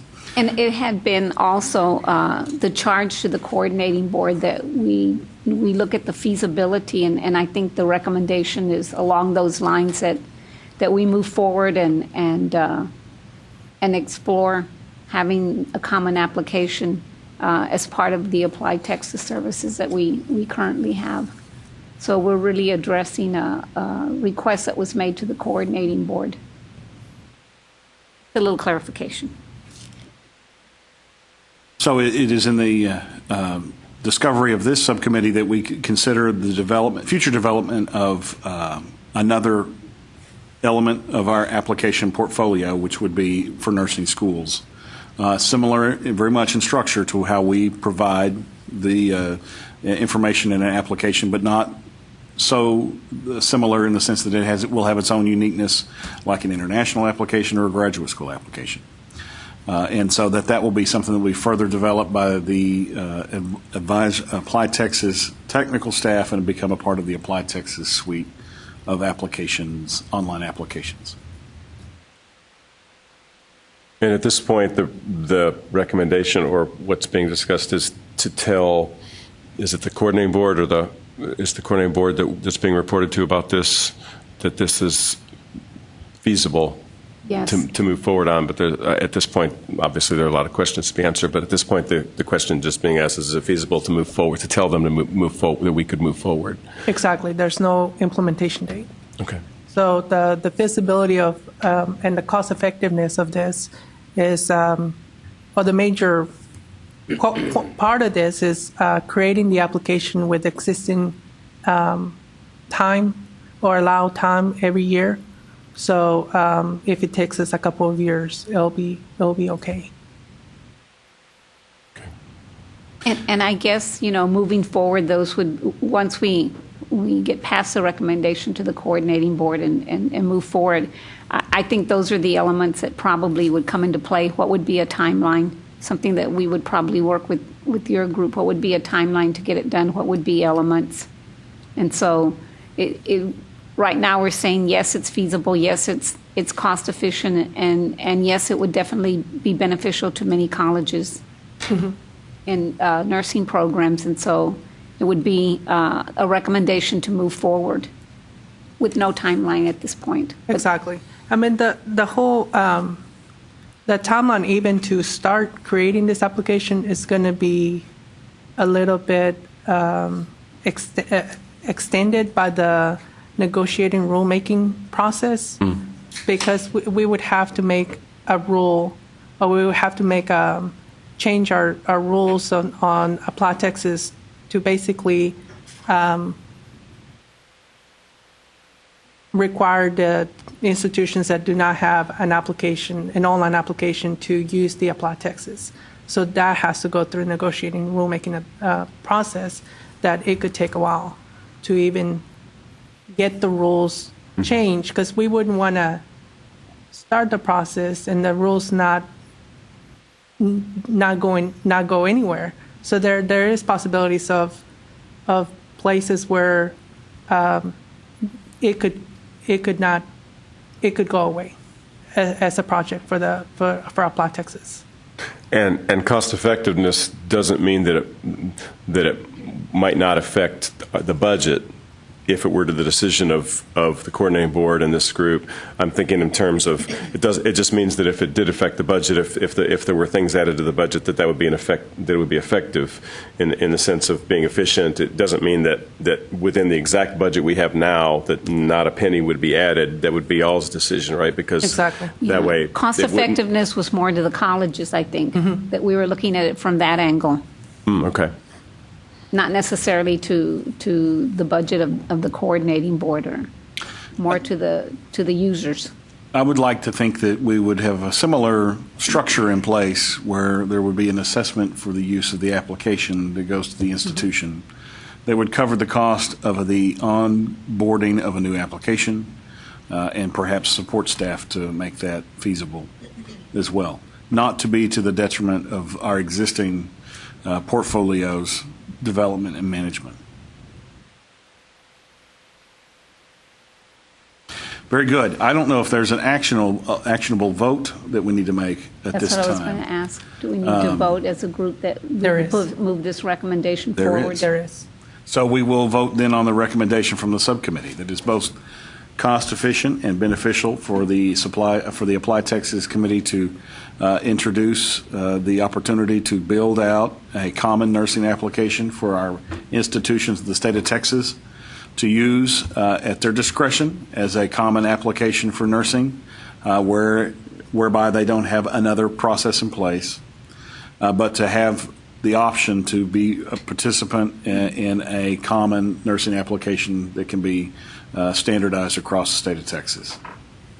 Is that summarized succinctly? Thank you.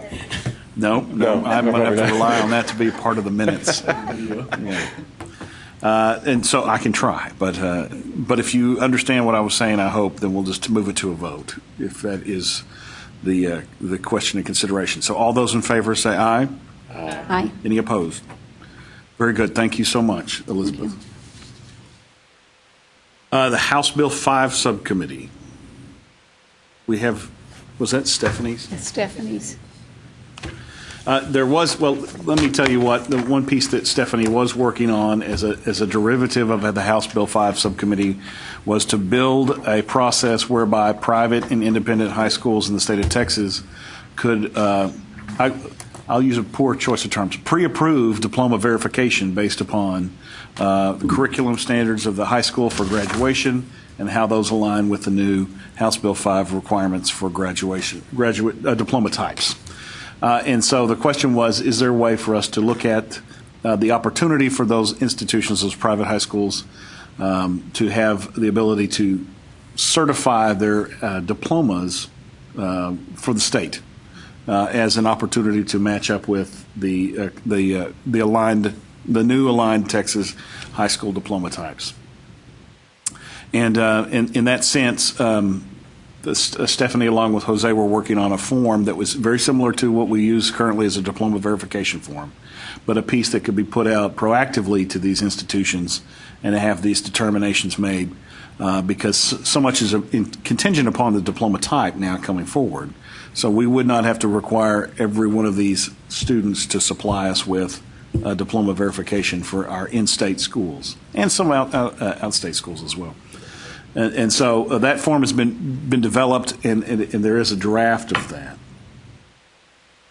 And I wish that I could provide you with a copy right now, but I can't. Did you happen to have it? Did you have? No, I don't. Okay. And so what we would like to do yes, we'll send out that form to you. There was something that we'll send out in electronic form. And we still have consideration of business. We can still have consideration business. We can make we can consider this as an item going forward, just as a means of addressing the current structure. So this is not necessarily Apply Texas business, but it's an opportunity for us to have feedback on a form that the coordinating board generates as a diploma verification form, which we could standardize for private and independent high schools. So you'll see that information coming forward. This is kind of an outgrowth of the House Bill 5 subcommittee, and so hopefully that's something that we'll be able to share with you. Yes, Michelle. I have a question. Is there anything that prevents a private high school from actually reporting on their transcript under these diploma types? I mean, reporting that they are foundation? There is something that restricts that? That restricts them from what? From reporting, using the same reporting structure as a public high school. Like currently, if a private school, if they say that all of their students graduate under recommended, is there anything that prevents them from putting on their transcript that the student is on the recommended high school program? I don't think there is, and I'm gonna say this as anecdote because I can't remember specifically, but I seem to recall that there was a way for schools to work with TEA to anoint their in the same way that we're talking about on the THBC side, to anoint their programs as recommended or otherwise, and that enabled them to then put it on their diploma. Because I can think of a couple of saints maybe that that do that. So that may be something we look into as well and see if there's a correlation. Yeah, because, I mean, for us, in processing the transcript, we'd like to see that information on the transcript as opposed to having to go and look at a list to, keep track of certain schools as qualifying. And certainly there's always that chance that a student at their school would need to fill out, just like any other school, they missed one of the courses for reasons outside of their control. So if we rely on a list, we don't have any option for that particular student. We have our private schools in El Paso that have done that have posted it on their transcript. I'm not sure if they worked with TEA, but they have been doing it, and we have been honoring it. I think we can ask F2. There's a diocese that we work with, and we can ask them if they do that, and then if they do it, do they have to go through that process? And it might be more of a communicating with the private high schools to start doing that in their transcript, so we can at least start the conversation at that point. If you're going to, vet them in some way through this process, then it seems to me that carrying it a little bit further and having them report it and recommending that they report it on their transcript would be helpful. Okay. I think that's a very good point. That's a very good point, Michelle. And I think that, and Kendra, thank you for bringing that up about the TEA. Perhaps that needs to be a conversation that we hold between both agencies about this blanket diploma verification form, and that if it is then accepted in terms of an application, then that TEA can then provide them with the credential to use the same type of language on their diploma types or their transcripts. Say, I know I spent 6 years as guidance director at St. Joseph Academy, so I've worked in the private sector as well. And usually what they would do is just provide a letter saying that, they meet the requirements, but it's not really put on the transcript. So, but it varies from private institution to private institution. Yeah, and I think it wasn't years ago until UAP came into play. And once the uniform admissions policy came into play, it became a lot more critical that the private high schools somehow verify that their students qualify. I mean, that's what has driven that need, is UAP. And I think that conversation with TEA is really the critical piece, because also part of HB 5, or at least part of the legislation, was this continued push to, and we're continuing to push to find some standardization of the high school transcripts. And so, if we can get that done and incorporate this as well, then we've taken care of both of those. I think the high school community would appreciate it as much as we would. Maybe not the standardization, but at least the the diploma types. We know how standardization is meant. Yes. Right. But yes, I agree. I think that's very true. Okay, so the report from that subcommittee then is the fact that developing from that conversation. Originally, this committee was to look at how we addressed applications and how we noted application types in consideration with the changes in the high school curriculum standards and diploma types. I think we've met that standard, but we also had the opportunity as an offshoot of that conversation to look at some other things, and that's where this diploma verification pre-authorization comes from. And but it sounds like it is going to be perhaps another step, another conversation with TEA before we really have a final a process in place. One of the things that we wanted, that I had a question was, there was at the beginning of whenever we created the subcommittee, we were talking about kind of creating some kind of format or a way to communicate to the students admission process or admission requirements for institutions with the House Bill 5 and everything. Where's that conversation? Have y'all had that conversation within the committee? So we have had conversations about what institutions are going to require, which is still an ongoing conversation on college campuses. I think we're all still determining what our admission requirements are going to be in light of House Bill 5, and then how that can be presented via Apply Texas or on the Apply Texas site would be the next step in that. But those decisions are still being made as to how we'll crosswalk this to, since we no longer have UAP as the baseline, how we'll crosswalk to new admission requirements. So when is the timeline for institutions to approve admission policies for the next cohort? So I think you'll find most institutions will have some language as we move into our catalog cycle. Okay. But again, these are entering freshmen. for that, yeah, I think as Jane was saying, for most students will be affected are entering freshmen in high school, not graduating students. So we're not likely to see much transition between the two. So our most robust rules are probably not going to, to be out in that timeline. But we'll have to start addressing HB5 for the purposes of students needing advising for choosing their high school work in this next cycle. Okay.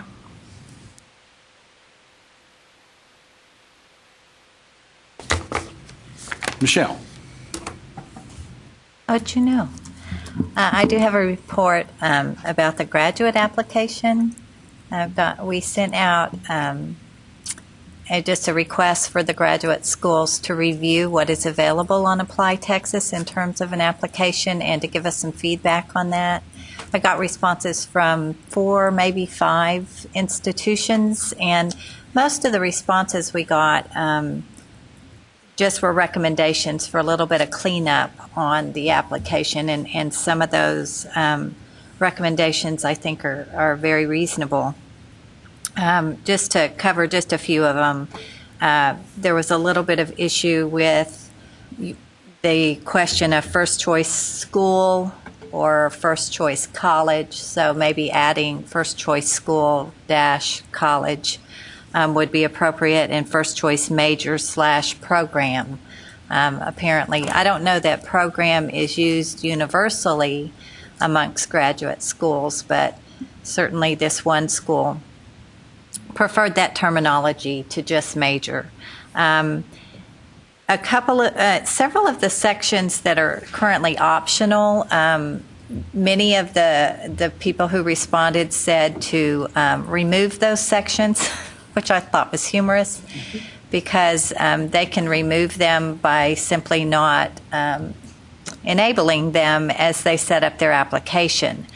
However, I would like to recommend or see if we can get some information with respect to the graduate schools that are using the application, if there are modules that none of them are enabling. I see no reason to continue to support those optional modules in the graduate arena if nobody's using them.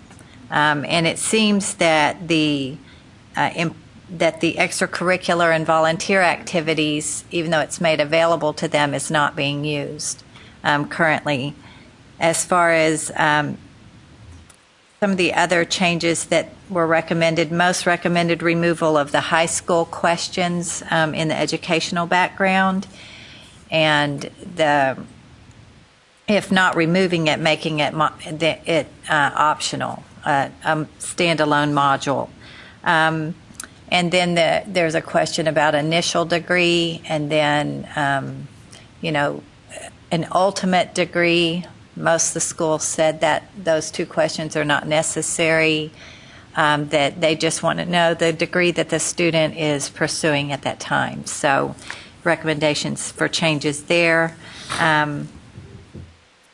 There's a question about whether a student is interested in a teaching assistantship, graduate assistantship, which is currently housed, I believe, in the employment section.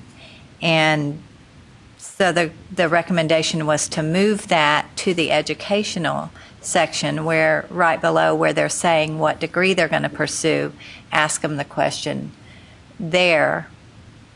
And then the employment section would be really had more to do with their current employment or previous employment. Let's see, any other major points?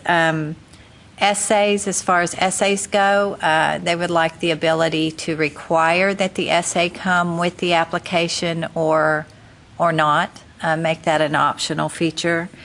And method of payment, of course, we've discussed that with respect to the undergraduate application, changing that up and allowing the display of that or not displaying that to be optional as well. So they like that.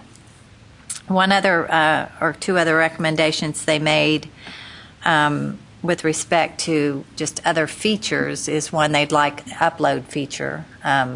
Students able to upload other documents along with that application. We all know that would be nice for everybody. and transmit graduate applications separate from undergraduate applications. Don't know that that's for us. And I can send this, I did send this to a few people, but I can send the summary as you see necessary. Thank you, Michelle. Part of the conversation, there's a lot of elements in this summary of opportunity for the graduate school application. And I was looking at the email that you provided. There's a lot of items that are listed that you talked about today. And so as we consider the prioritization for the application revision and review at the end of the agenda today, then we'll try to figure out a way to shape that into that portfolio or of the considered time and investment. Okay.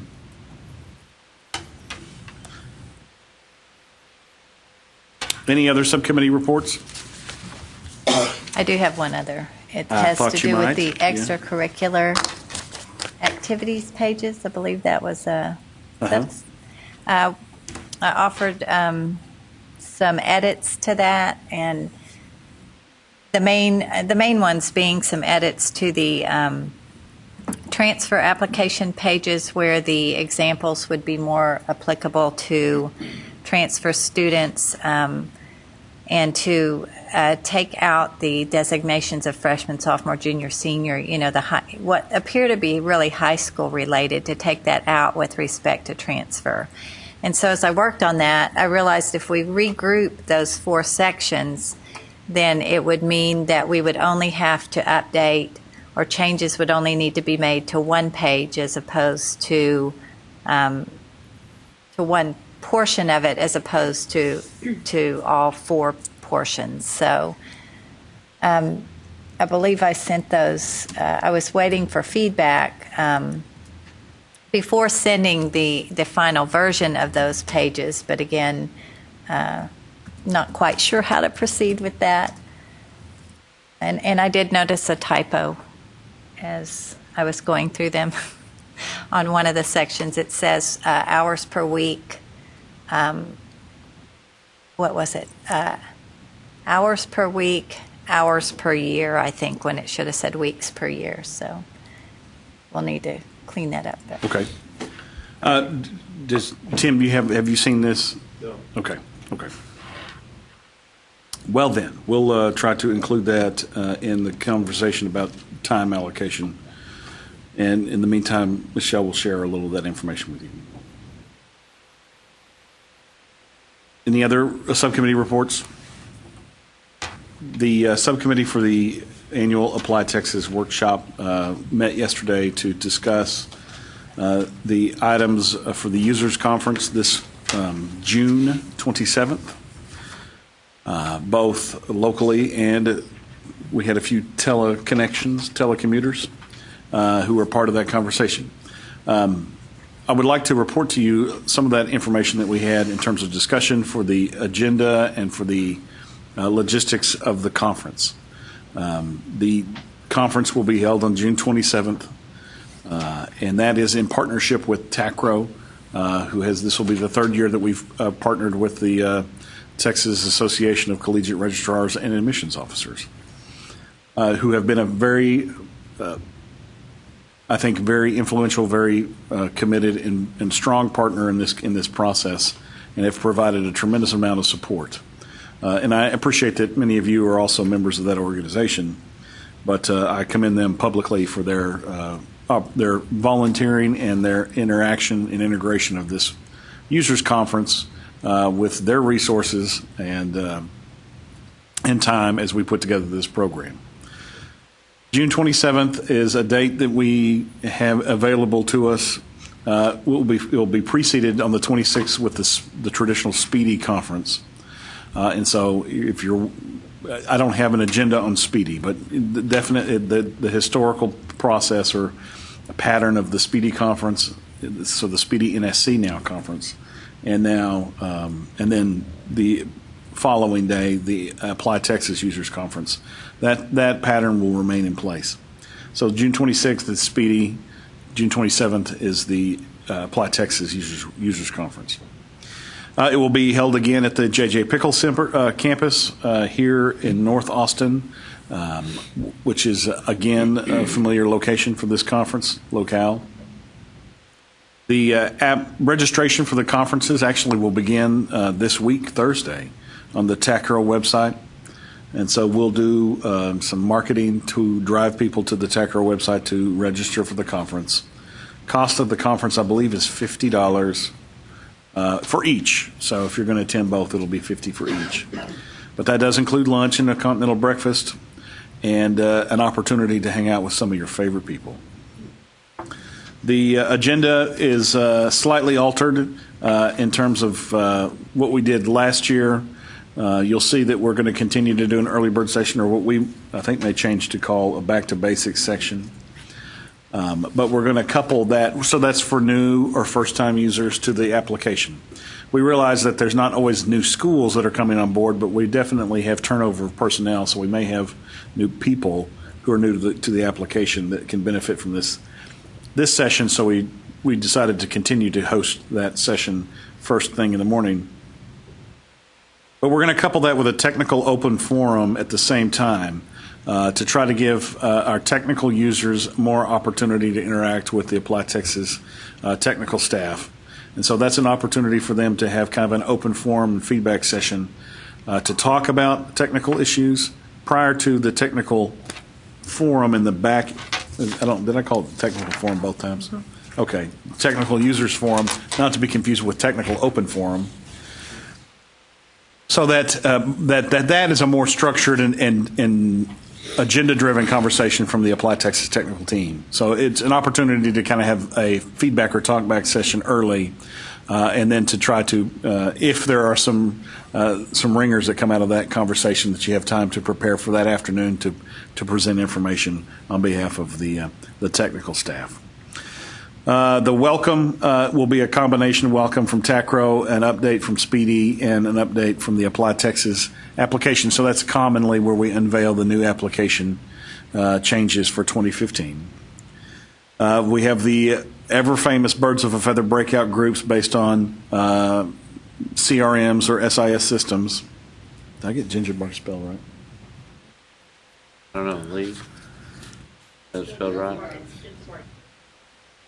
Oh, I thought it started with an H. I'm sorry. H-E-L. And so lunch on site, we did have an Apply Texas planning meeting that took place during the lunch last year.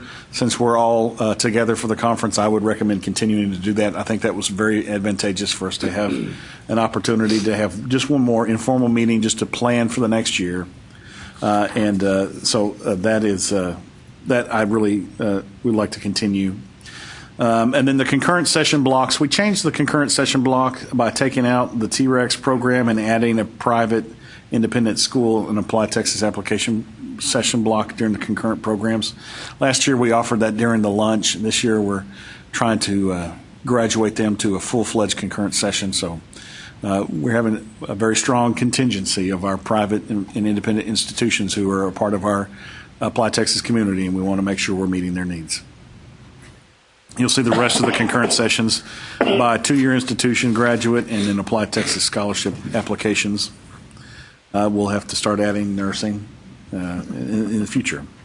And then the forum, afternoon forum breakout is going to be similar with the technical program for our technical user staff, and then for our less than technical staff like myself.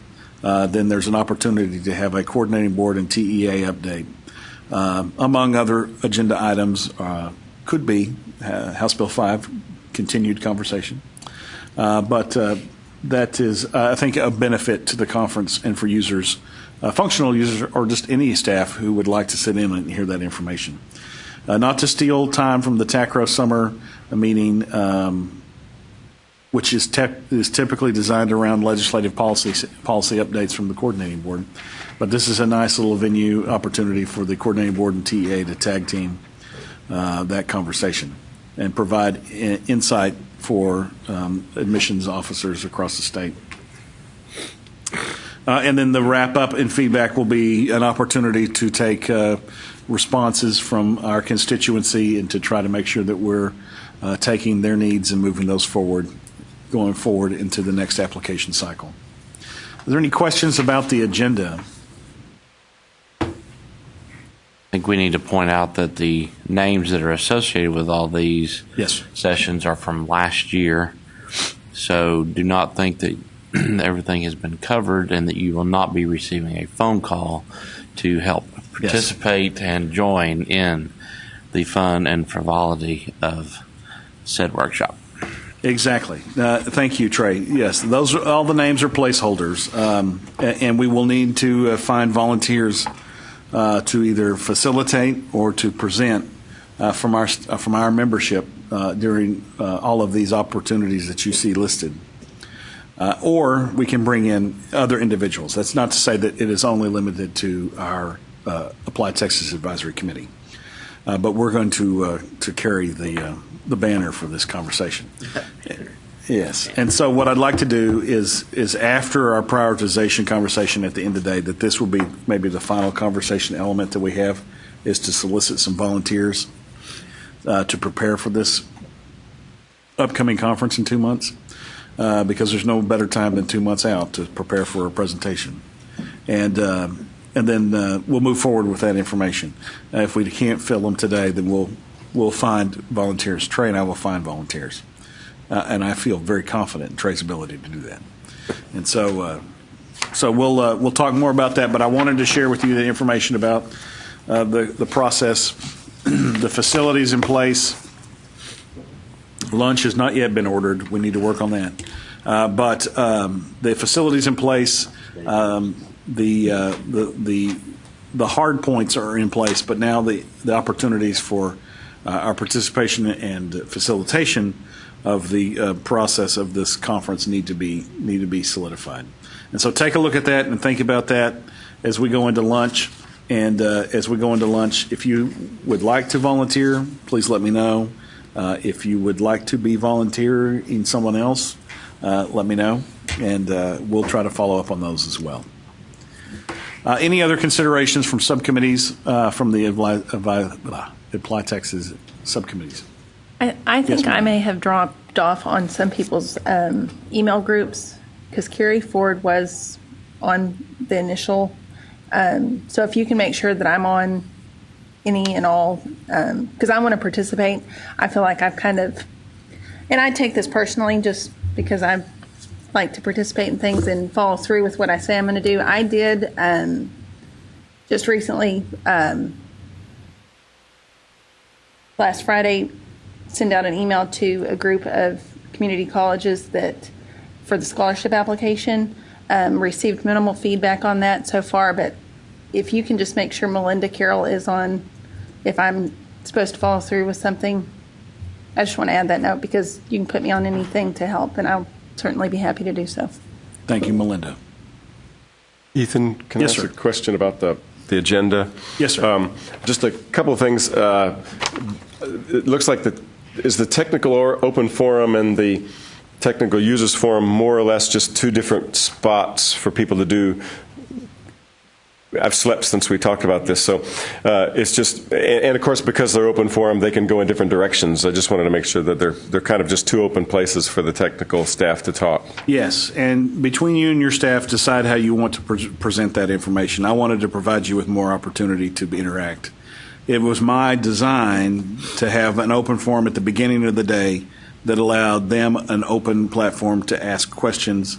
I know that you said that you kind of got mired last year in the minutia of the, maybe it was the NSC or the speedy stuff. Yeah, and the EDI and stuff. Yeah, and so if that is going to happen, then let's let that happen in the morning and get it out of the way so that in the afternoon you have the opportunity to present the information you want to present.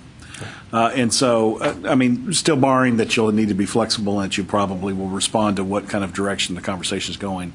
But it was my hopes that by kind of separating those two out, that first of all, we doubled your exposure, but secondly, that you could take care, get all that out, air all of that dirty laundry first, and then, I don't mean that in a derogatory manner, and then give you an opportunity to present the information you want to present.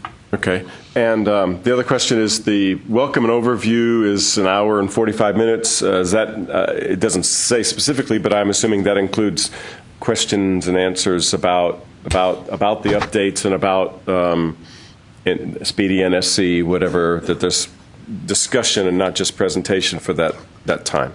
Yes, you can see that the TACRA welcome would be short. We can do an Apply Texas welcome that's short, those 10 minutes. But we look at update from Speedy NSC, we can give them 15, 20 minutes to talk about that piece.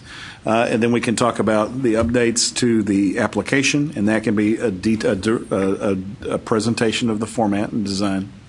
And then we can end that conversation with comments that we've made about future trends that we're looking at. Okay. And that might set us up really nicely for the day and for the concluding program, which is the feedback from the constituency where they provide input from the field, so to speak. Okay. Thank you. Thank you, sir. And Ethan, I was going to add, is that a good place to also include the help desk information? Because I bet that's going to be a lot of questions. For that welcome and overview, Mm-hmm. I would agree. And I think we also kind of talked about that being in the early bird section, Apply Texas 101, that it would have somebody from the help desk there that was that will assist people in setting up passwords, how to go about the process of getting themselves into Apply Texas if they're one of those new people that are involved with that part. I think the other part of that was that to try to help people understand where Apply Texas started back in the early days and has come forward, because we don't want to lose that historical information of people knowing, as Stephanie Anderson has said, the bloodbath that occurred, back in the early days of Apply Texas getting started, before we all started to become more on the same page and that kind of thing, so that there is a historical sense as well.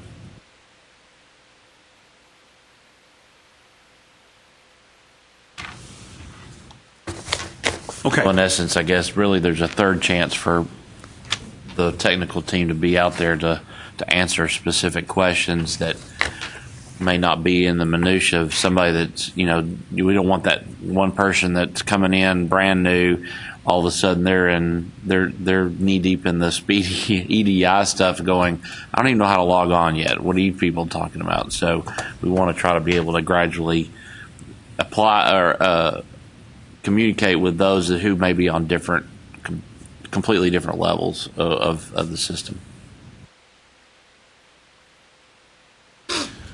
All right. Thank you to all of our subcommittees. I think that this year subcommittees have been vital to our progress and development, and I really appreciate everything that you've done and the extra work that you have put in outside of this committee to make our business more effective, and I really appreciate that, truly. I'll leave the Apply Texas agenda for your consumption and digestion, and hopefully that results in volunteering and just great desire to volunteer. I can see it in your eyes now that everybody's excited about it. And so we can talk more about that at the end of the day, but I'll try to push our agenda into lunch so that we can make sure we can stay on time. So moving forward, unless there's other subcommittees that I have failed to recognize. Okay. Moving forward, item number 7, the discussion and consideration of the decision deadlines or early decisions with respect to private institutions. This was a conversation, and I believe Candace brought this up to talk about the different types of decision deadlines for application types, which may be more unique to private and independent institutions. And I would like to turn the floor over to you, Candace, to talk a little bit about that. Currently, the way the application is set up, it's set up in a way to where it only allows us to have one deadline per semester, spring, summer, fall. And for private institutions specifically, we have multiple deadlines for our fall application, typically an early action, early decision, an early action 2, or some may call it a scholarship deadline, and then a final deadline.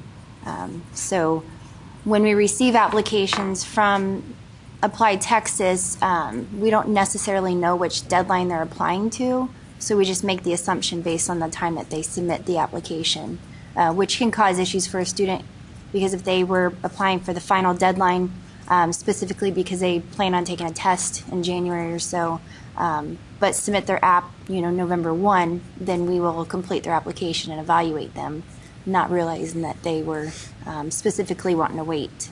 So that's the deadline issue. My recommendation was to have it set up for at least private institutions to where we could have multiple deadlines along with a display date of what that deadline due date is, and then a cutoff date that we could set up ourselves where that deadline would fall off the application once it's past due. Would you say that those 4 different types that you just indicated are fairly consistent with the other private and independent institutions in the Yes. state? Typically it's early action, early decision, early action 2, early decision 2, rolling decision, and final decision. Those are the 5 deadline names.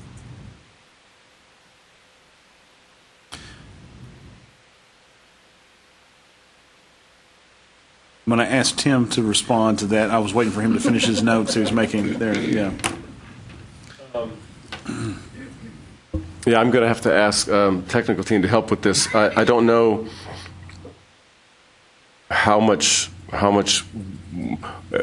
That was a good question to ask to make sure that we're talking about one set of changes that these other schools, whoever wanted to, could participate in. I would want to ask, I guess, the technical team. My sense is it would not be a trivial change. I don't know the degree to which the infrastructure is set up to where how big a change that would be. David or Sandy, Rebecca, Lacey, do y'all know what kind of, so tell me, kind of walk me through what would experience of a student be then going into an app? Well, the first piece would be the determinant based upon whether or not it's a private or public institution. Right. And so that would change the profile, the infrastructure of the architecture. Right. For that piece when a student selects a term. So you're going into the select a term period of the application, except for instead of just selecting fall 2015, now we have 5 variables for fall 2015, a subcategory. Correct. So the way I vision it and the way that our other two applications are set up is they select fall, and then once they select fall is when they see the drop down or the options underneath fall, and that would be the different deadlines that specific institution offers. Okay. And so we would need something in the administrative suite where someone would go in and choose these options. We'd have to agree on what the options, the total possible options are, and you seem confident that that's fairly standard across these institutions. And then the institutions would be able to go in and say, we want these 2 out of those 4 or these 3 out of those 4.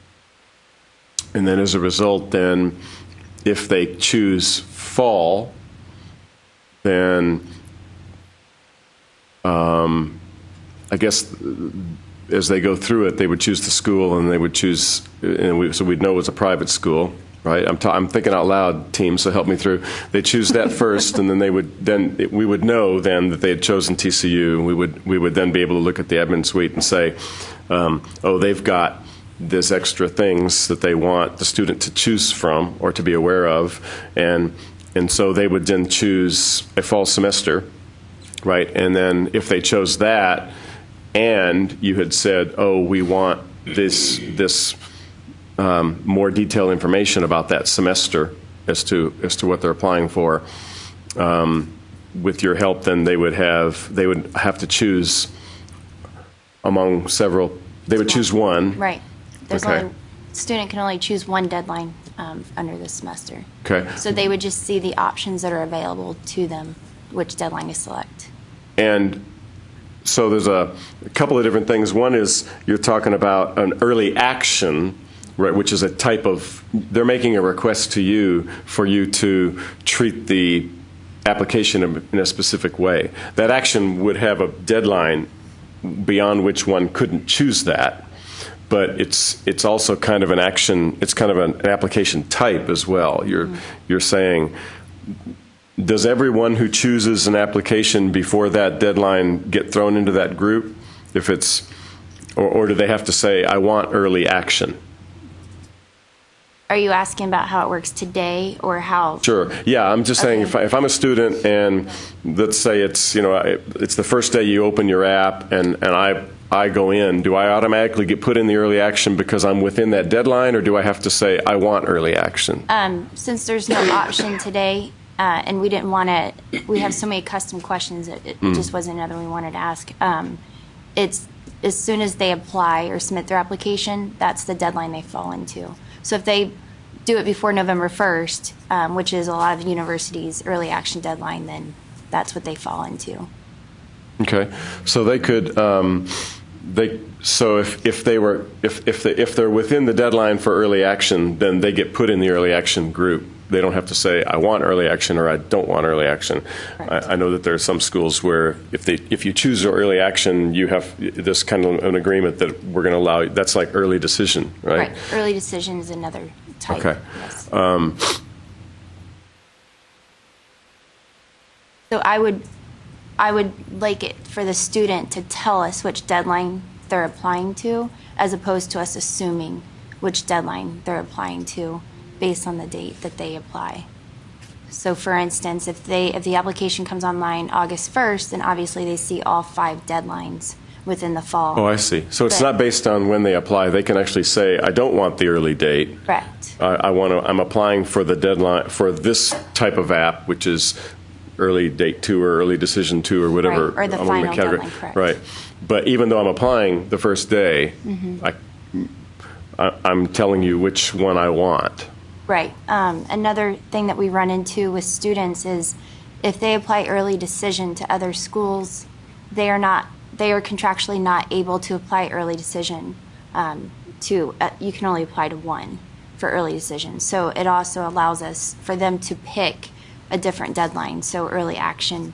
So if they applied to early decision to SMU, they can apply early action to our school because it's not competing. So that allows the student more options on the private sector to ensure that they're not breaking any contracts. Tim, I have a question for you.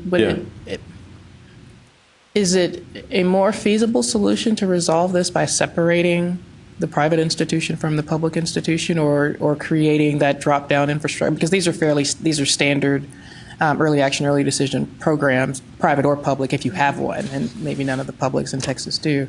But does it make better sense to try to separate it to private or public, or simply to add it to the drop-down? And if UT or A&M doesn't have, or any other school doesn't have any of those options, we don't select them. And if we did in 10 years, then it's there, as opposed to trying to distinguish between application type or institution type. I think. What do y'all think? Oftentimes we will take the extra step of adding these things to the admin suite, which would then do kind of what you're saying. It's like we would have it's just an option. People have to opt in, or we could default to opt in or opt out based on certain things. But like you said, it gives more flexibility to do that kind of a thing. Apply to all application types, or is it application type? Well, it sounds like what Kedra is saying is perhaps all universities. So it would be by semester still, is what I'm assuming. And then under each semester, you would have different deadlines. So it would just be another level. So right now there's 3 options. They can choose fall, summer, spring. And then in the text box, we write out every deadline we have. But is this just for freshmen, or is it also for transfer? We have different deadlines for regardless of what they are, if they're freshmen or if they're transfer or international. So all application types have the ability to take it. Correct. You They're would want different this to deadlines apply based to on the all their different types. Yes.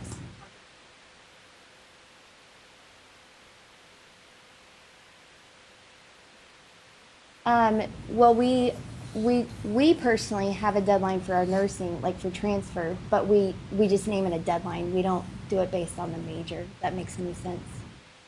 Just to make it easier for the students. So if they select a nursing deadline, but they didn't select nursing, then it just allows us to ensure that they really, truly wanted nursing. So it's just another level of quality assurance we do. So we don't tie it necessarily to the major. I think there would probably be a standard, kind of across most institutions that at least addresses the freshman and the 5 options. The transfer is new, but maybe that's there as well. As opposed to there's a slippery slope if we go too far Right. with deadlines, perhaps. But that there's something that's fairly standard about EA and ED for a lot of institutions that it might be more feasible, and then that frees up the space to deal with other institutionally specific or major specific kinds of things they also have to do. Do you offer early decision to transfers? No. So it's one deadline for all transfers? No. No, They have it's multiple deadlines, but they have for one term? Uh-huh. Multiple For fall. deadlines? Yeah, they have. Our transfer students have 3 deadlines for fall. There's a scholarship consideration. They have to apply by a certain date to be considered for scholarship, for financial aid, those types of things. I received a email just now from a public institution in the state watching via webcast who is letting us know that that at Lamar University there are multiple deadlines for within each semester at their institution, and that they have the need for the same kinds of deadlines. So a deadline delineation may be something that needs to be consistent across public and private. So that would be a consideration, Tim, within the administrative suite for freshmen and transfer applications.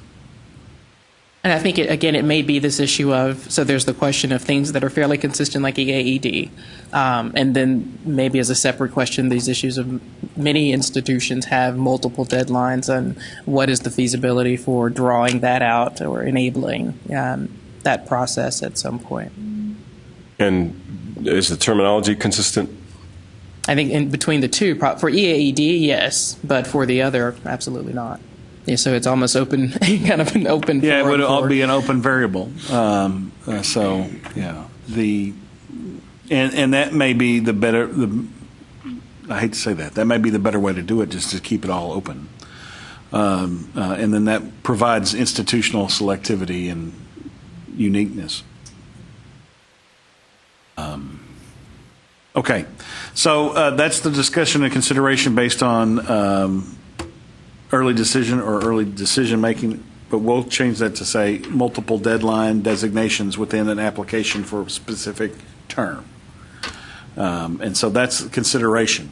We'll vote on that as an item to be considered, and we'll figure out how to move that into priority consideration for the application at the end of the discussion today, if that is an approved item. So I'll take that as a motion from the floor, or from the constituency of our committee, as a motion to change or to add the flexibility of multiple deadlines associated with a given term.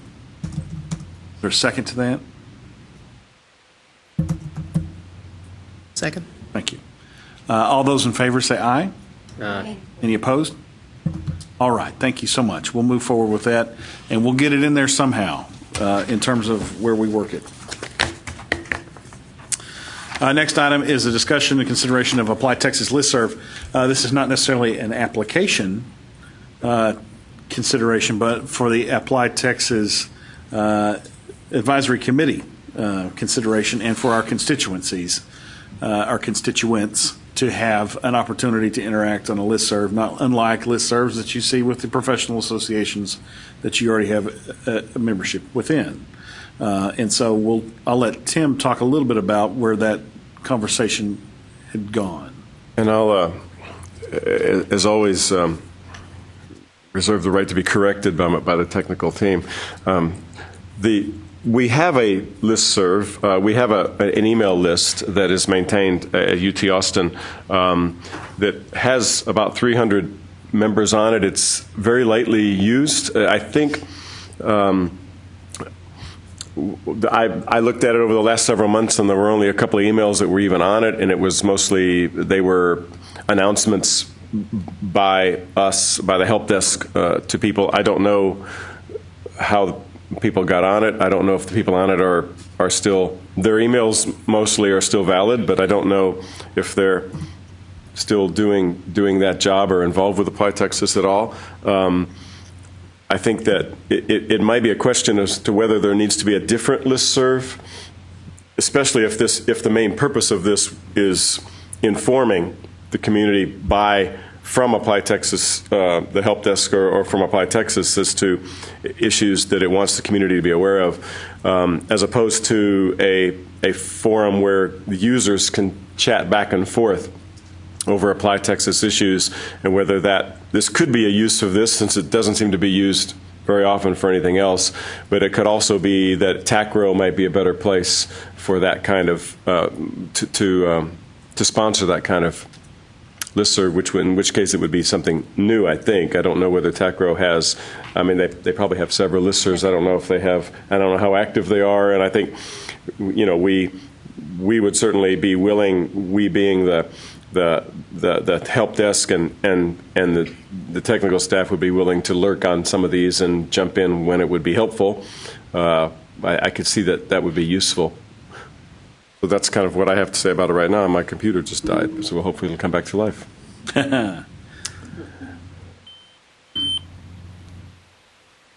Was that your computer talking? I think so, yeah. He's got this. I think maybe my battery thing that I plugged in didn't work, so I probably need to, maybe this isn't really on. And just to add to the original request of the listserv, it was based on both information being sent out to Apply Texas users and schools, as well as us communicating with each other on issues or how do you have this set up, those types of things. Maybe work more in a unified or uniform fashion.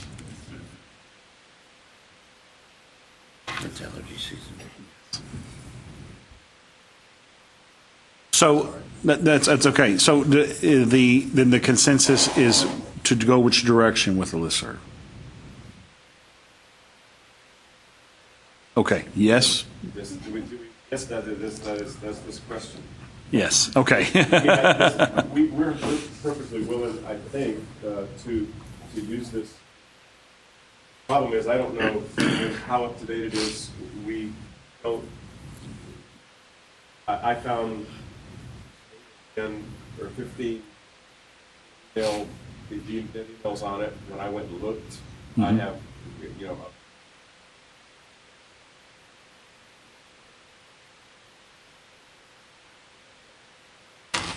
So, what's the best venue for? What's the best venue for maintaining this? Is it something that you want the Apply Texas Help Desk to do, or Apply Texas to do, or is it something that really is better done by TACRO as a user group forum, which we could then, lurk on? I didn't even know we had one because it's only been used 2 or 3 times in the last year for announcements, which is nice, but I don't know that we need more than one. Someone would need to go through and say, well, who are all these people on there? These emails still exist, but that doesn't mean that they're in the positions they were in before or are in any positions with Apply Texas, and there may be some schools that don't have anybody on that list. And so if you want the help desk to manage that, that's fine, but that's an extra burden on the help desk staff. I like the idea of, well, I like both of those ideas. I like the idea of there being a TACRO users group, but I think that the TACRO listserv may address that already, because the TACRO listserv, the general listserv, is already jumps around from topic to topic fairly limberly and with effectiveness, so I think that could be a forum for members for sure to address questions or ask questions about the application. But I would come back to the University of Texas listserv that is suspect in terms of its membership, and perhaps close that, wipe it, start it again, and that may be either an internal piece. I would say internal piece in such manner that it would be the Apply Texas Advisory Committee plus the administrators at the individual institutions, so that could be a direct conversational element that would be more of a contained environment of conversation. I expect that to have light traffic unless there's a problem, but it would be a good piece to have for announcements distribution.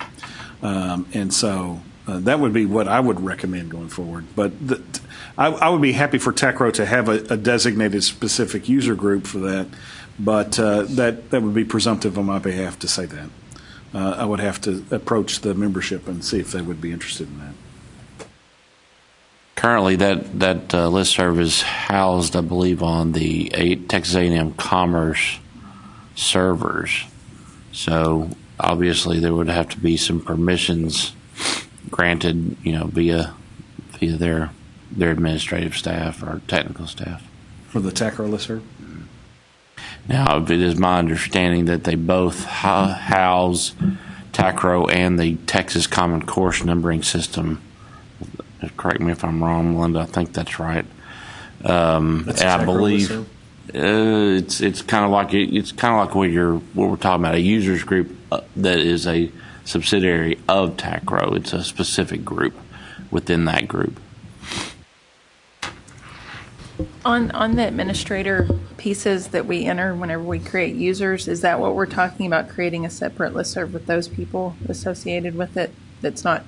Or taking that group By that Texas. exists, that's probably, if I did a little historical research, and I don't know, David, whether you, or Sandy, whether you remember this, but probably that was its intent in the beginning was to have these contacts, or whoever would act as the contact for announcements about Apply Texas. And it may or may not have been initially conceived to be a kind of forum, but it isn't being used that way now. The other idea is fine. It limits, in our efforts to try to just make our help as useful as possible, if Apply Texas is just part of a larger listserv, it's less likely that, and less efficient use of our time or the help desk time to kind of lurk on that and see what messages are going out if only a minority of them are about Apply Texas. I think to me, in a perfect world, that it would be a better use of time and the resources for the technical team to be monitoring as opposed to being there to divvy up passwords and abilities to log on or be a part of the listserv or not a part of the listserv, delete dead emails and those kinds of things, dead email addresses and whatever. So, I mean, if in a perfect world, if we could tag off of TACRO with a list of current Apply Texas members, contacts at each campus and that kind of thing, and then develop a specific users group, and Commerce would allow us to do that. I think that there is the administrator for the TACRO listserv itself actually resides at University Centers downtown in Dallas, because Commerce is a part of that consortium. So he kind of assists and works with the IT group at Commerce. So I think it would be better use of your folks' time as opposed to having the help desk. They got enough password issues to worry about than having to worry about listserv and issues as in that group of things. Okay, so let's look at considering the renewal of the Texas listserv in an effort to not make this a burden on the help desk, Tim, that it becomes something that is restricted in the sense that it's a smaller audience of the Applied Texas Advisory Committee plus the member, whoever's the designated administrator for the institution, so that we feel like we have a direct communication line to the appropriate personnel, and with the option of adding, if we need to add people to that, or administrator adding people from their institution. And then providing, maybe I'll discuss with TACRO the opportunity of building out a forum, much like the Common Course Forum, which is, so it's a hybridization of both membership about a non-membership activity. And so that's a really nice model to go from. And perhaps that's the way to approach these two things going forward. Does that sound like a good solution to the committee? I would be happy to serve as the go-between if you'd like for me to. It's always good to have a past president on the Applied Texas Advisory Committee. Okay, fantastic. Thank you. Item number, let's see if we can do one more before we stop for lunch. Item number 9, discussion consideration of revising application fees and credit card payment confirmation language. Now, this is an element that came from a conversation, well, this is a question that came from Texas Tech University, where we were being challenged on application fees that we were assessed, that we received payment from credit card companies for applications which were processed and then unfortunately were denied. And then a parent came back and said that they did not authorize the use of their credit card that their son or daughter used to apply for college. And subsequently, we lose those cases every time. So other than the fact that it is relatively knowledgeable, I think it's very detailed in terms of how the process is in place to pay for the application with a credit card. We have a recommendation for trying to enhance that with a little bit more language. Specifically, instead of just a submit button, we have a submit button, for example, that says, I authorize this transaction, is an example of one of the things that we recommended, and that we require the billing information listed in the screen. That's what I put before you today, humbly, as a member of this committee, for consideration, to try to enhance our credit card application process, perhaps to provide a little more substance to the authorization of a credit card, though I know that it's going to only continue to be the same outcome. That's me being cynical. Let me be optimistic. I think that perhaps if we require a little more investiture of the information for us authorizing the credit card, that perhaps that will be the piece that makes sure people feel confident that they're authorizing the payment of an application fee to apply for college. It's certainly within common practice. We all have to put the zip code in and everything else. So yes. I think it would be, yes, more concurrent with common practice. Okay. So are we looking at text changes, some sort of, what? Let me show, the thing that we had, the suggestion we got from our accounts receivable personnel was to require that the primary cardholder's name, address, phone number, and person responsible for payment is, in addition to the applicant's phone number and address information, is if the applicant is not the primary cardholder. I'm sorry, I didn't read that correctly. So we required the primary cardholder's name, address, phone number, and personal response, and oh gosh, I can't read, and the person responsible for payment, in addition to the applicant's phone number and address information, so that we ask for not just the student, but also the cardholder's name, address, telephone number, much like we would include billing information in any kind of commerce transaction, and that the cardholder needs to authorize this payment. And so what we use on our website, and I'll send you a copy of it, asks for the credit card name, number, the billing information, and it includes phone number, and that we then ask for, instead of just a submission or continue button, we have a button that reads, I authorize this transaction. But I'll share with you some screenshots of kind of an idea of what we're looking at. Okay. And do you want that information sent to the schools? Would you want us to hold on to it so that you could come back and say, hey, if someone tried to, if you wanted to dispute the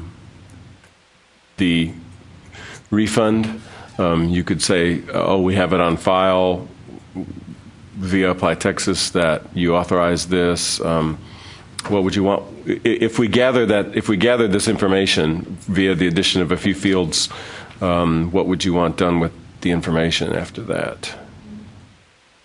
That's a great question. I am perfectly fine with either keeping it as a repository with Apply Texas or transmitting it.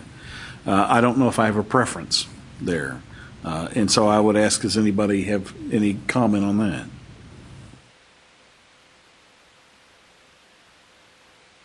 I think in terms of the transmission, then we open the question up of where do we store it on the institutional side? How do we bring it in, and where do we put it, as opposed to it living somewhere and you retrieve as necessary, but then you have the same storage issue on the Apply Texas side. I agree. Yes, and I'm happy for it to be kept just as a repository until the applications are purged at Apply Texas. I think it would, David and y'all help me, if we kept the information but didn't send it along in the EDI, it would still be available online for administrators to see if they looked at the app. Is that right? They're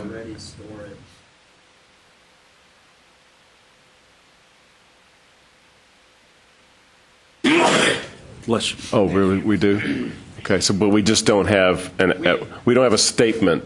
Right. This, I think, all we would need to do is billing information.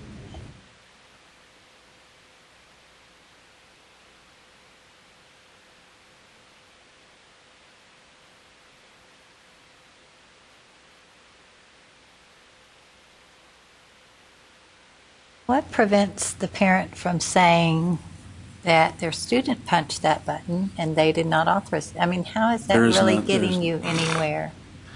It is. We're just trying to build a better case when we have this disputed information. I mean, this dispute of charges.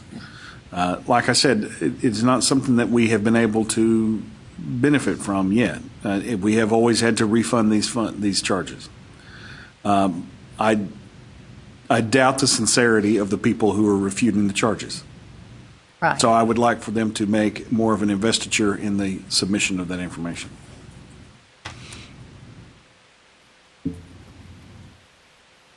I don't know if it's going to fix anything, but I'd like to try. I mean, I doubt that the parent is there while the student is entering the information necessarily, so.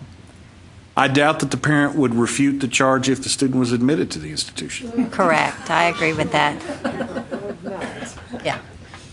And so I think it's a very interesting scenario. Have we asked the credit card company what it would take, what they would consider credible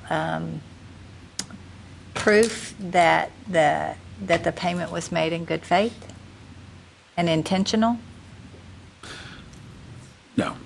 I mean, could it be that, Tim, you could meet with the team to kind of scope out what it might look like to put in this information and require it so we can make a decision as to kind of if one fits what we're trying to accomplish with it, if what it'll take to make it happen fits. That might give us a bit more information. Yes, and I'm happy to keep this as low priority. I just was if we can build in any confidence into this process, then I would like to do so.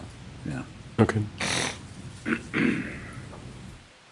Am I missing? I don't know. Ours is set up through PayPal, and I don't know. I think PayPal has a lot of that stuff sort of covered. So y'all don't do through PayPal? No, we use PayPal also. And their stuff doesn't cover it? Yeah. Credit card. Mm-hmm. Oh, okay. Yeah, yeah. Got you.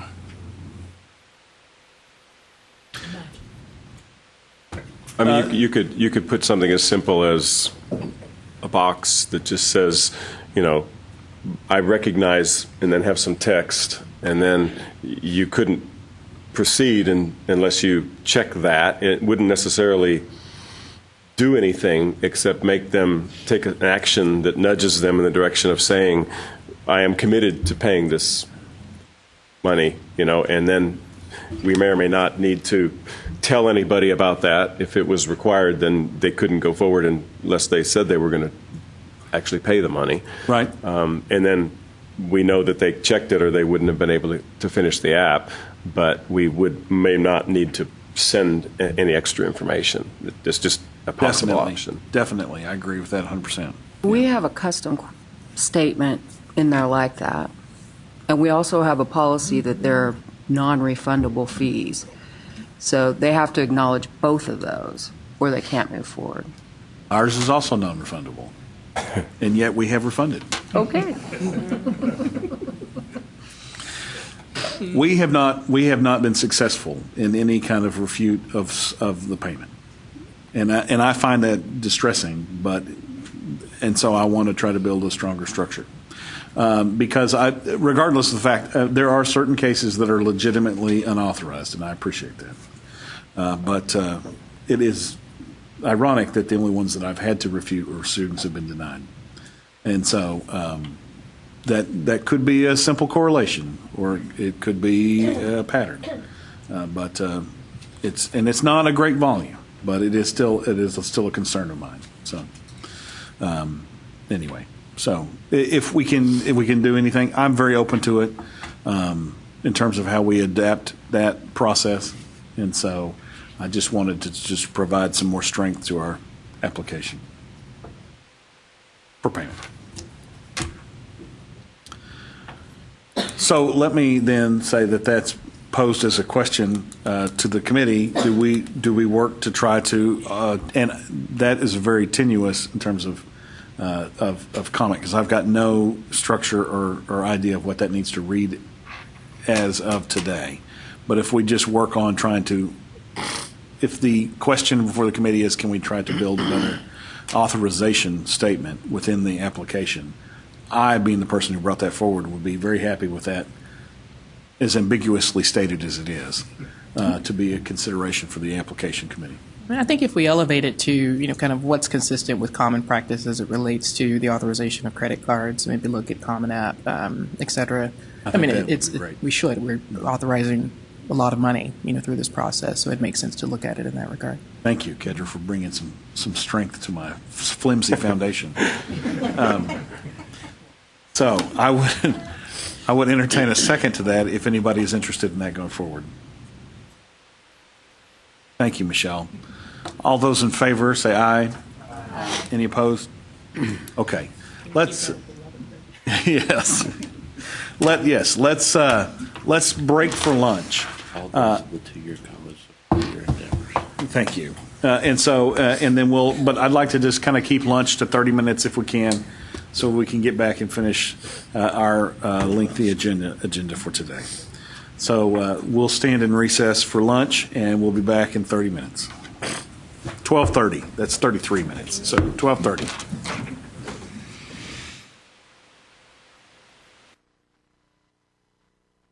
From us, in addition to information we take in the transcripts.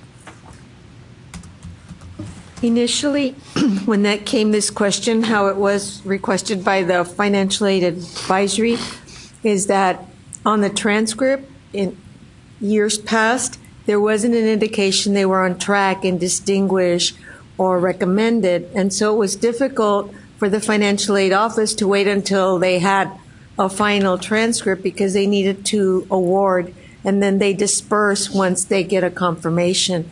So I think that's where initially it started, but like you said, we're probably going to be phasing out. Well, I don't think our financial aid is using this because they use it plus they use the transcript because now it's in the transcript, but initially it wasn't. Yeah, that's so why. UAP may have taken care of this. Exactly. Yeah. I think that's where the conversation last time was, that institutions might not be using this at all, because financial aid is a separate process completely from admissions. This was trying to kind of Pre-tell them. no, kind of mark certain people as as possible recipients, but Yeah, I mean, reading what Jane provided to us, eligibility requirement for Texas grant awards to the foundation program beginning 2014, though recommended distinguished programs will continue to be accepted. I mean, and frankly, we've covered all of them. If we were to add foundation, it's foundation recommended distinguished. Everybody. Those are the That's only pretty much ones they can have. Yeah. So then maybe it's moot. Yeah. which maybe kind of brings us back to Jose's question about whether we should just remove it. What you're saying, remove it. But do we need to remove it now, or is it still of any use? But the suggestion is that maybe it's not even now. Yeah, I mean, that was the discussion last time, that some and we didn't know whether the institutions were using this at all. So, I mean, if UT is using it, or if other institutions are using it and they're not just as a precursor or just to, as early alert, then the question is valid.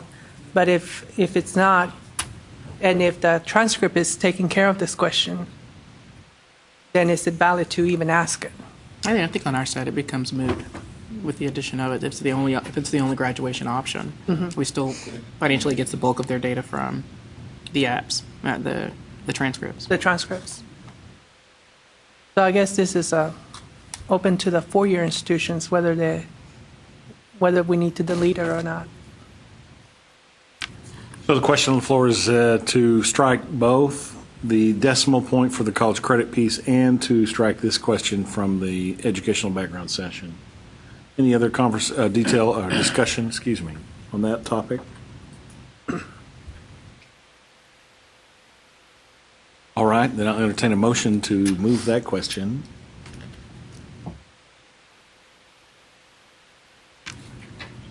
So moved.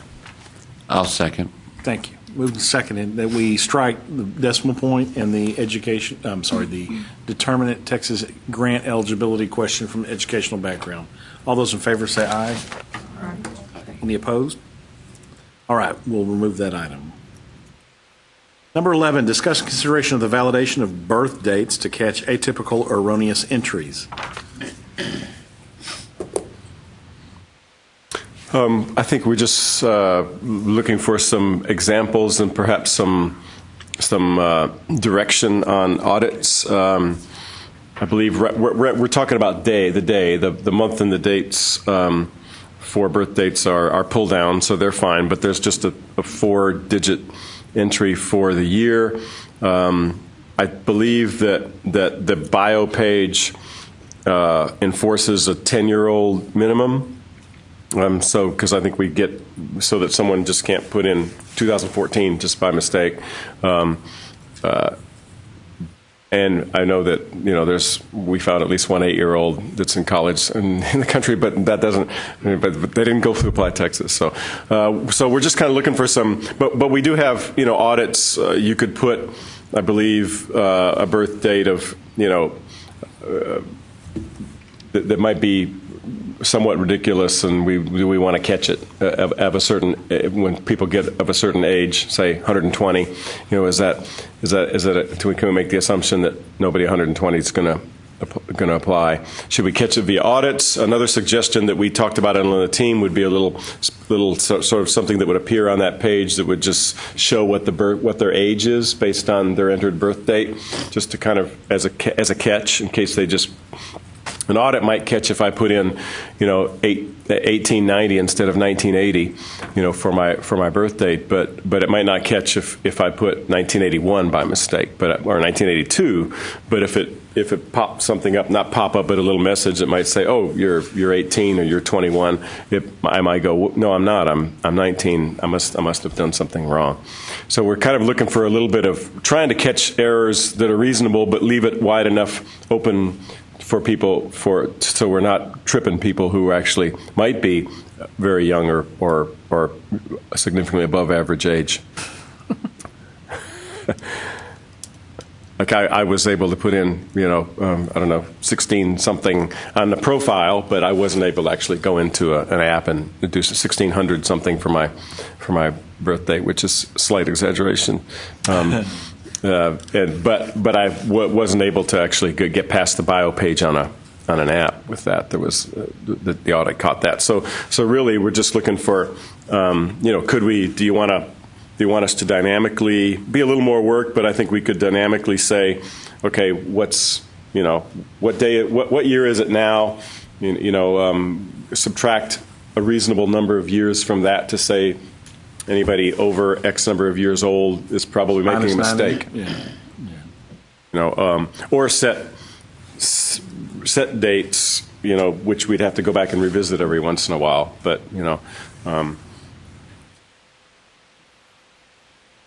and I think Michelle had brought this up before. We're just trying to eliminate input errors.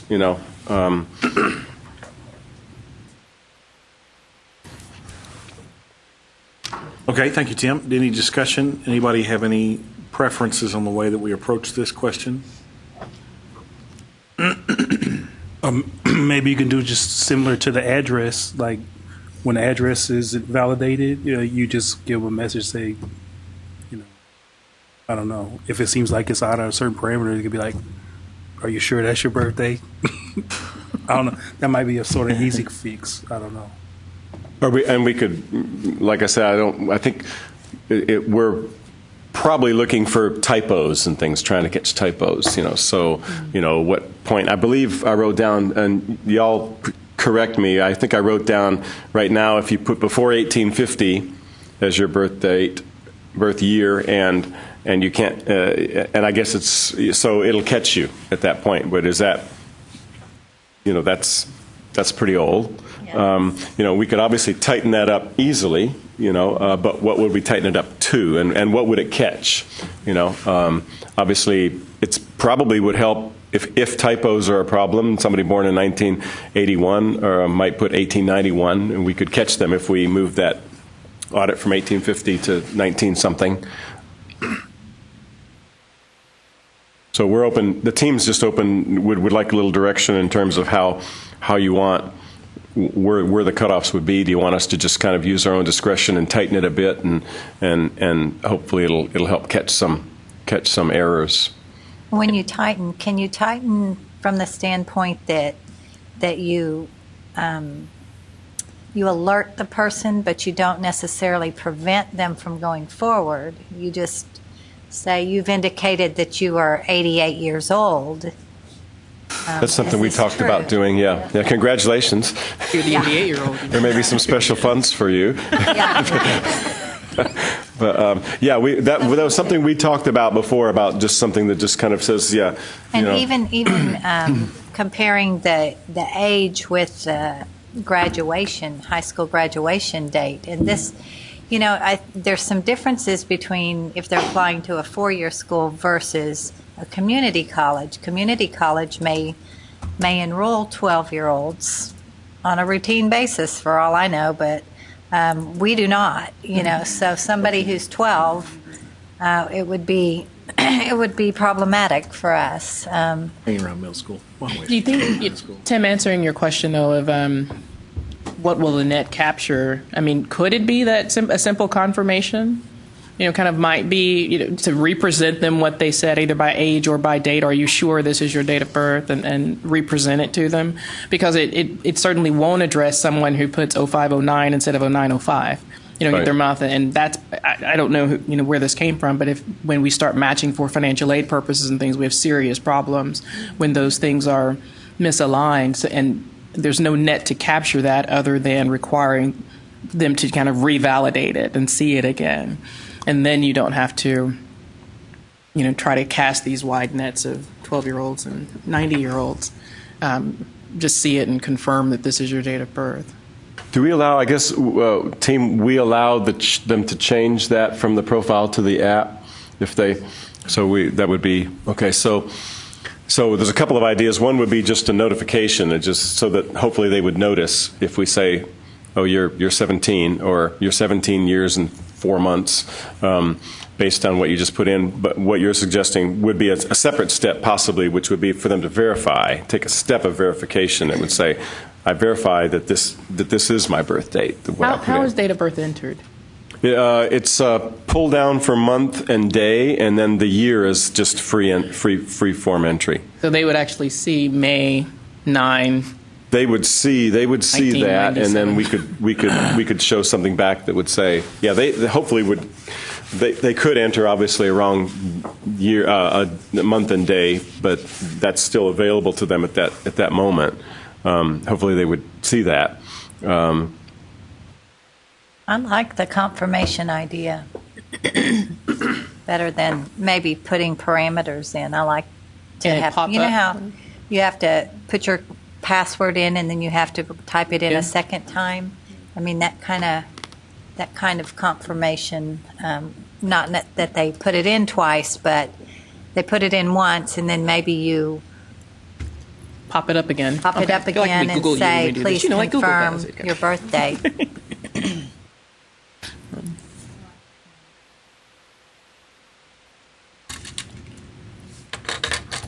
All right. Is there a motion from the floor for this topic of how we would like to proceed? I'll add this line. I mean, just looking at it, it's really just, well, it could be any, but the free form is the year. I mean, right. So that's the more likely place. Maybe they picked the wrong date, but.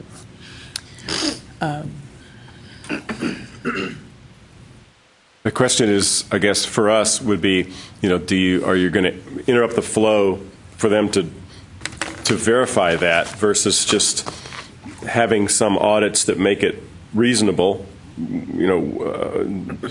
that would catch some typos, and then having something that would appear that would show, here's what your age is, but you wouldn't always catch their attention as well. If it's a big problem for schools, and if it's a common problem that people are putting in the wrong thing, and I certainly understand what matching is all about, that it might be worth that extra step to say, oh, you need to verify this. We do this with the address, right? When we do the address verification and we make them go back and say, yes, I understand that my address has been cleansed, or whatever the term is for, via the, or not, standardized or not versus a national database. I guess when I look at this section, Jose, if you could scroll down a little bit, you almost wonder, so you've got SSN, date of birth, at least that we already do address. There's a point in this part of the application where you represent all of that. Verify your SSN, verify your date of birth, verify your address one more time, and then sign off on it. Because all of those pieces are critical. So why not just, kind of do some kind of confirmation on all of them again, represented? Sorry, guys. We already are doing, we're already bringing them back. So on that page, that is the page, right? We're already bringing them back. I don't know. We could look into that. I don't know that it would be that hard to bring them back and show them a little more information and have them just. We're already asking them to check a box to either say, yes, I recognize that my address got standardized, or I recognize that it didn't, and I want to continue. And if we just expanded that little verification to include a couple of other things, that would seem. I think that might get to the crux of an example of this issue, because it would be the same for SSN if it's entered incorrectly. So do you think you brought up the possibility of other things? So like SSN, birth date, address, or what else would you want to, is there anything else does everybody agree that you'd want to verify those? Maybe full name. I mean, is that full legal name? Yeah.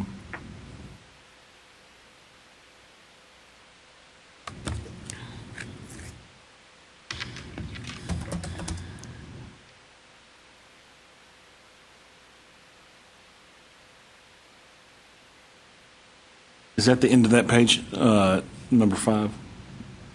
Nope. Okay. No, it's just more stuff. I think that those are the critical points. Yeah. I'm just trying to think of matching fields. Some things they can change later without it being a big issue, but those matching issues. Well, I think that's going to be the critical fields for the FAFSA integration. Those are going to be very critical to be verifiable. Sure. That's a good point. And you could add the credit card authorization 8 months. Just an acknowledgement that I will be authorizing a credit card later. With a sign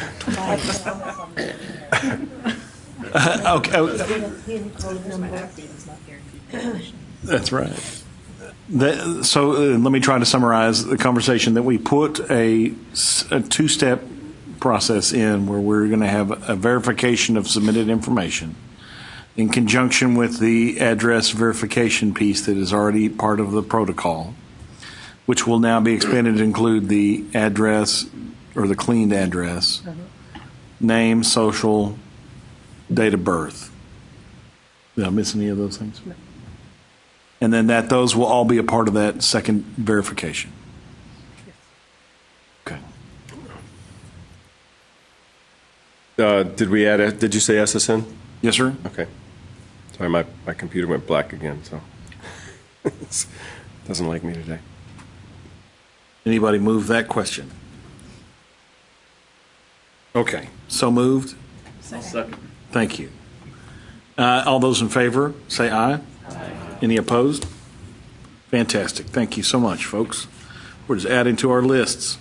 Discussion and consideration of revising the dual credit question to read, will you be taking courses at this institution prior to your high school graduation?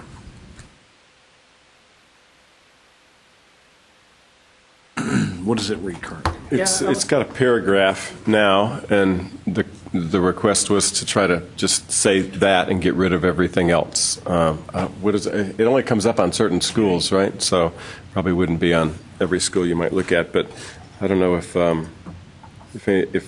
can y'all bring it up currently, and somebody bring it up currently.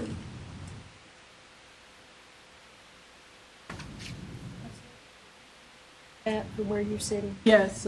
What section is it in? I don't know. It's before the application. Yeah, it's when you first go in and start an app. But it depends on what type of app and which one you choose. We have it.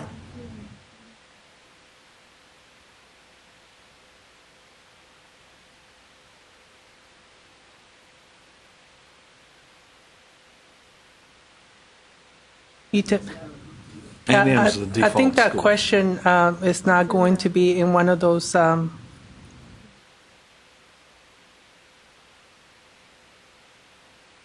It's not one of the example applications. So we're not able to see it unless we actually create an application. Oh, yeah. Yes.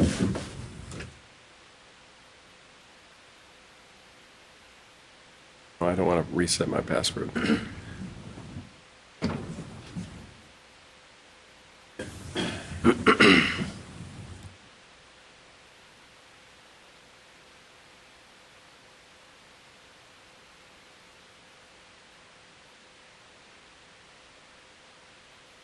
Mm-hmm.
There it is. Yeah. So I think we were talking about just basically getting rid of all of that text and replacing it with that one sentence, because there was the discussion was around some of the definitions.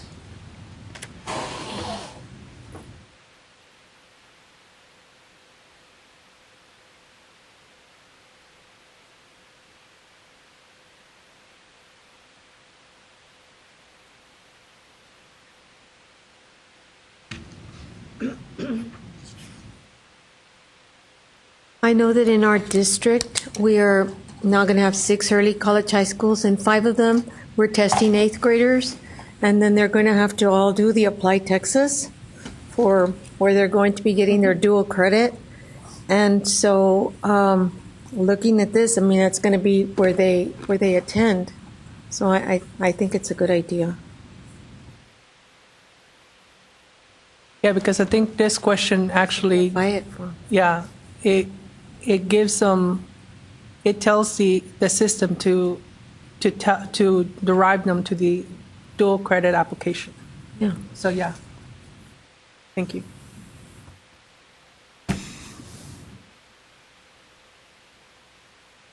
And maybe in the future we might need to look at creating a early college high school application.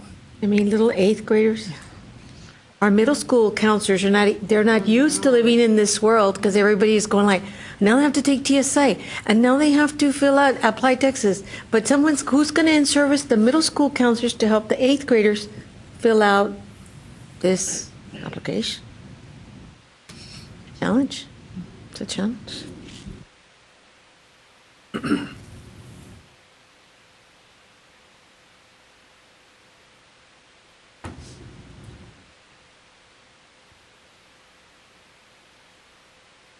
From our college's perspective, because we have everyone I think has a growing dual credit population, adding this question, since we have designated dual credit coordinators who are out in the Applied Texas doing application days in the high schools, and they're separate from admissions, where admissions is processing the paperwork and they're out doing the Applied Texas days.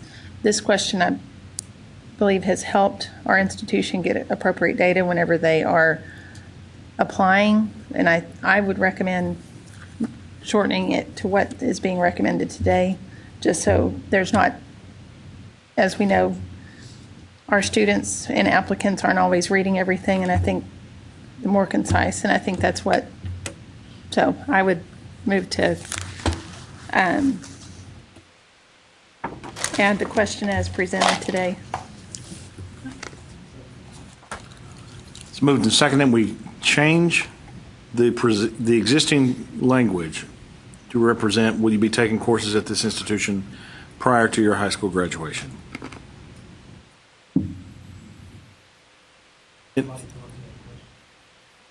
Do what? It took a lot of thought to get that question. That's what I'm talking about. Yes, it did. Any other discussion? Okay, seeing none, all those in favor say aye. Any opposed? All right, fantastic. Item 13 is the discussion and consideration of adding transient definition, or a definition to the transient application. So that's mine. And I'd like to say it was a friend's, but we're struggling with the transient app versus the transfer app having a non-degree section on it that we can't modify. So first off, no one knows what a transient is. I mean, I think it's a vagrant.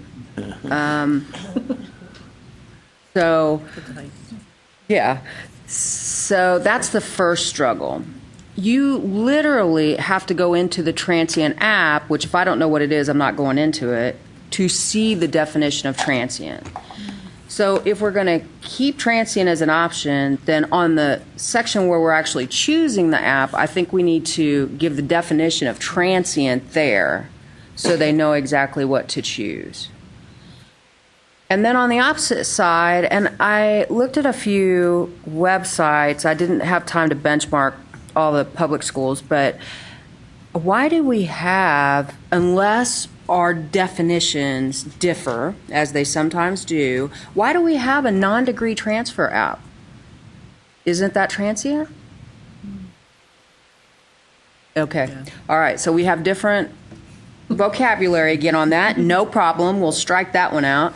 But can we have the option to take non-degree off of the transfer app at institution level? Tim? Off the transfer app? Yes. But leave it on the transient app? Yes.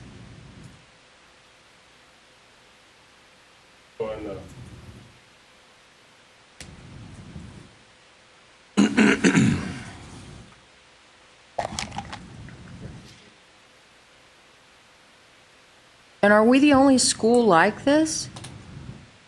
No, you're not. So what is the definition for other schools who are using them separately? Or transient for UT Austin is summer only. Okay. There's. Oh, so you can't come in the fall or whatever to take one course and send it back to your home institution? Only in the summer. Okay. And it's a very specific term. And attending in the summer doesn't qualify you for transfer. Okay. Right. You're probably trying to keep your classes open for your native population. For A&M, it's summer only. But you can apply as a non-degree seeking for a long semester, fall or spring. Right, So, as a transfer applicant. As a For us, transfer. transfer. As a non-degree transfer? Right. Oh, that's how y'all are using it. Okay. Community colleges, we use it if they can be taking courses at a four-year institution and then be taking one from us as well. So we call that a transient student. And sometimes students go home and take just summer classes, and then it impacts their financial aid because sometimes they think that because they're at this institution for the summer, they can get financial aid, but they can't because they're a transient.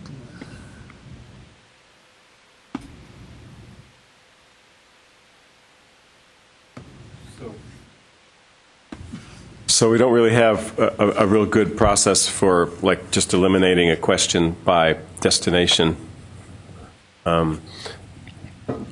But if you're just having a problem with one question or something, maybe we could continue to discuss it, and we could see if we could. So the issue that we're having, let's go back to the pay issue.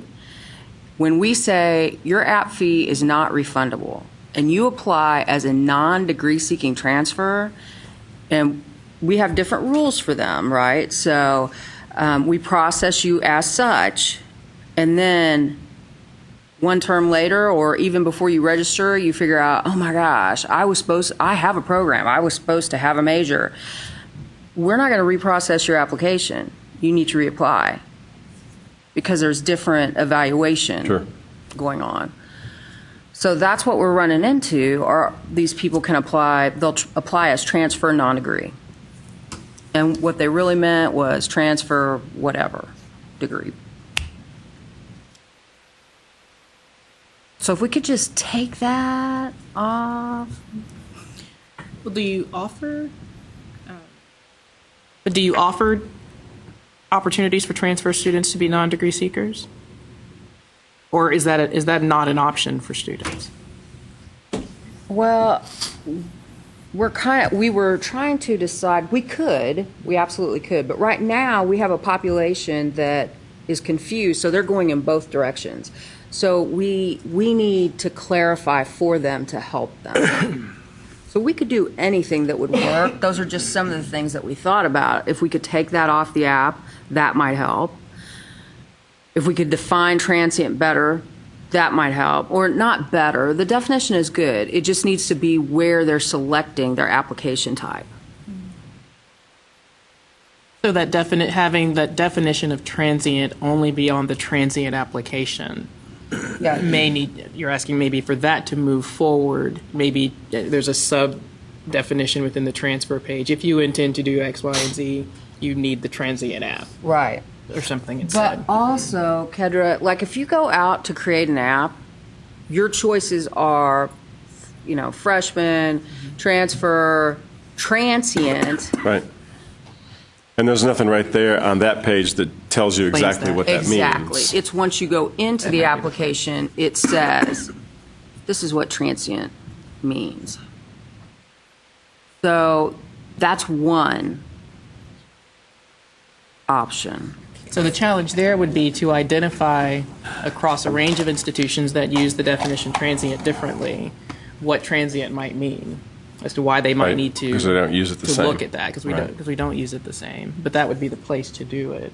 Well, but I mean, we're using the same, that's not modifiable. That's in the transient app. So everyone is using that definition in the app. Okay. The actual definition. Yes. I guess the definition could be, or even type of, What they want. So go to transient, Jose, please.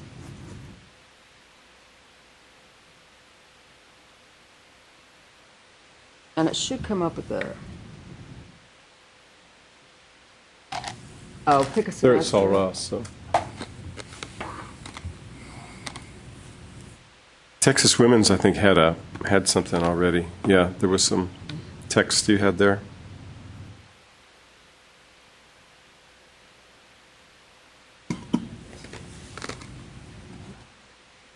Oh, so maybe it is ours. Maybe it's a custom that's where you have statement, it. but how did we get it clear up there?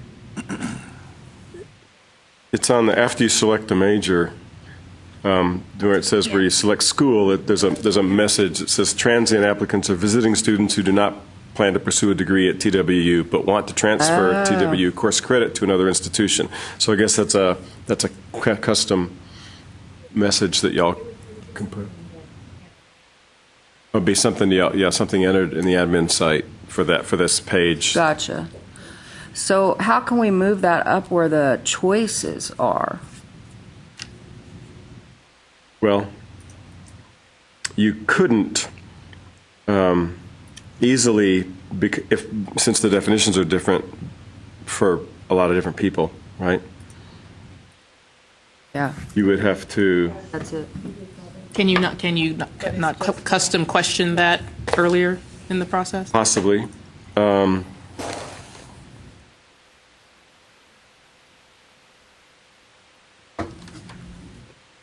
guess it would have to be after school, but before app type.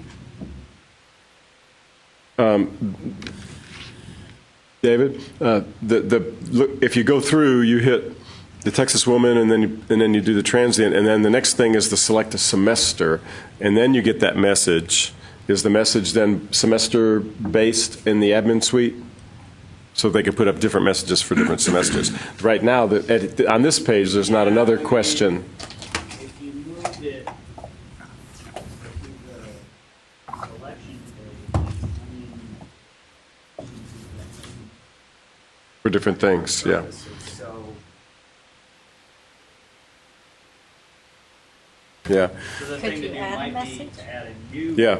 On the select us, right. So once they say Texas Women's transient, then if there's anything special about that, regardless of semester, then we could add possibly a spot. That would involve adding something in the admin suite and moving it over. I mean, if we could come up with a comment better, because then we just put it there. Whenever they Yeah. selected one of those, have a little pop-up. Yeah. But it doesn't sound like that's not.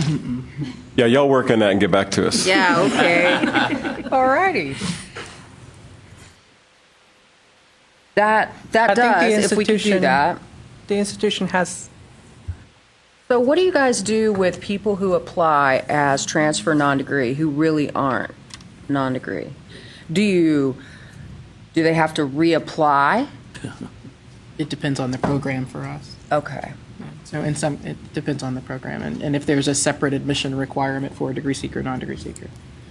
We are having a problem with, and a lot more this time than we've seen in the past, where they will apply as a transfer, and they will select non-degree because they don't currently have a degree, but they really intended to apply as a transfer student. Right. So we are having to read every essay for every non-degree student to determine before we actually process that app to determine are they really non-degree seeking or are they not understanding this. For some reason, they are now not understanding what non-degree means.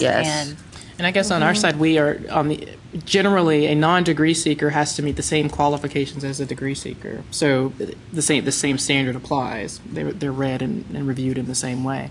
Do you require all transcripts? See, that's the difference for us. We don't require them to provide all previous transcripts. They have to send everything. And so then, we put them as non-degree. They provide one transcript. Then we find out they really wanted to be transferred, so we have to go back and collect. So that's exactly right. I think, being able to put a custom message on this page would be helpful, or defining what non-degree. Before, we took that question off. There was a question that asked, are you pursuing a degree? Do you wish to pursue a degree? And then there was a question about, have you earned a bachelor's degree? And that got removed. And since we removed those, we've had more issue with that. Even post-baccalaureate, they're confused about. So I understand what you're saying. So are you saying make this customizable to the institution? We're saying allow a custom message on this page, just like there's custom messages with respect to majors and whatever generates the so message. So that the institution can just provide their own definition at that point before the student selects the type of application. Right. That makes sense. In addition to, because we have the same thing where sometimes we have to process a transfer app, we have to switch it to a freshman because they really don't have the credits needed to be a transfer for us by our definition. But I think the second part of that is exactly what Michelle said. Maybe that is what they're thinking on non-degree. So I think we need to clarify there also. And it is trending. We've had way more issues with this year than we've had in the past. So we must have changed those questions last cycle. Yeah, we've had a lot more, and they just simply don't understand it. And we've gotten in the situation where we've sent it to the department. The department reads the essay and writes us back and says, "Why are you sending us this?" So I've had to have my staff verify with every single essay. And see, we don't have it's a essays, lot of work. But we're the same as you, where we don't require all of the transcripts. We'll require like the last, so we can make sure that they're in good standing with their current school. So we get one transcript and we're moving on with it. So they're already completed, and then they come back and say, "Wait a minute, I'm not non-degree." So thoughts, solutions? I think the custom message where the institution can provide their own definitions might be the solution on this page before the student selects the application type.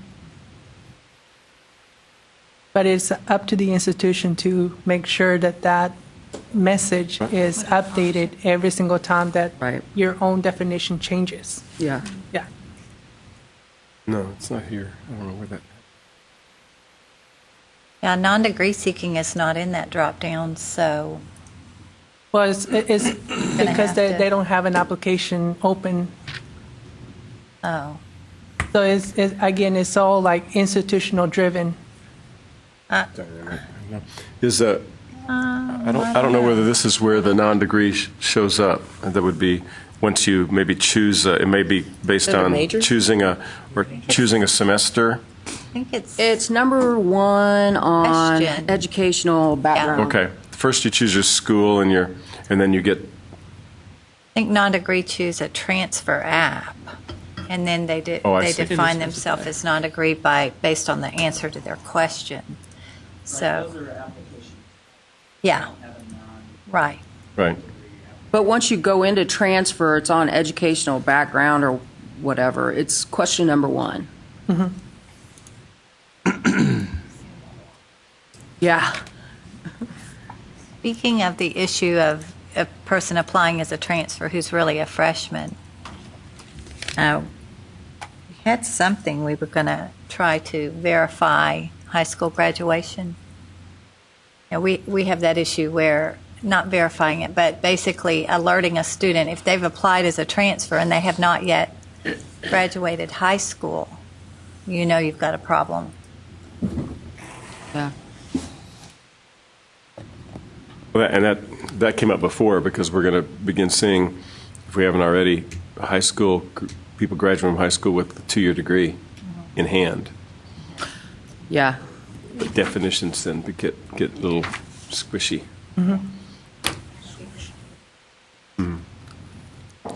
there is, I thought I saw there was a little, I'm having a hard time getting back to it, but I thought I saw there was a little link to some definitions on one of the pages after I chose, but that was, I think, on transient.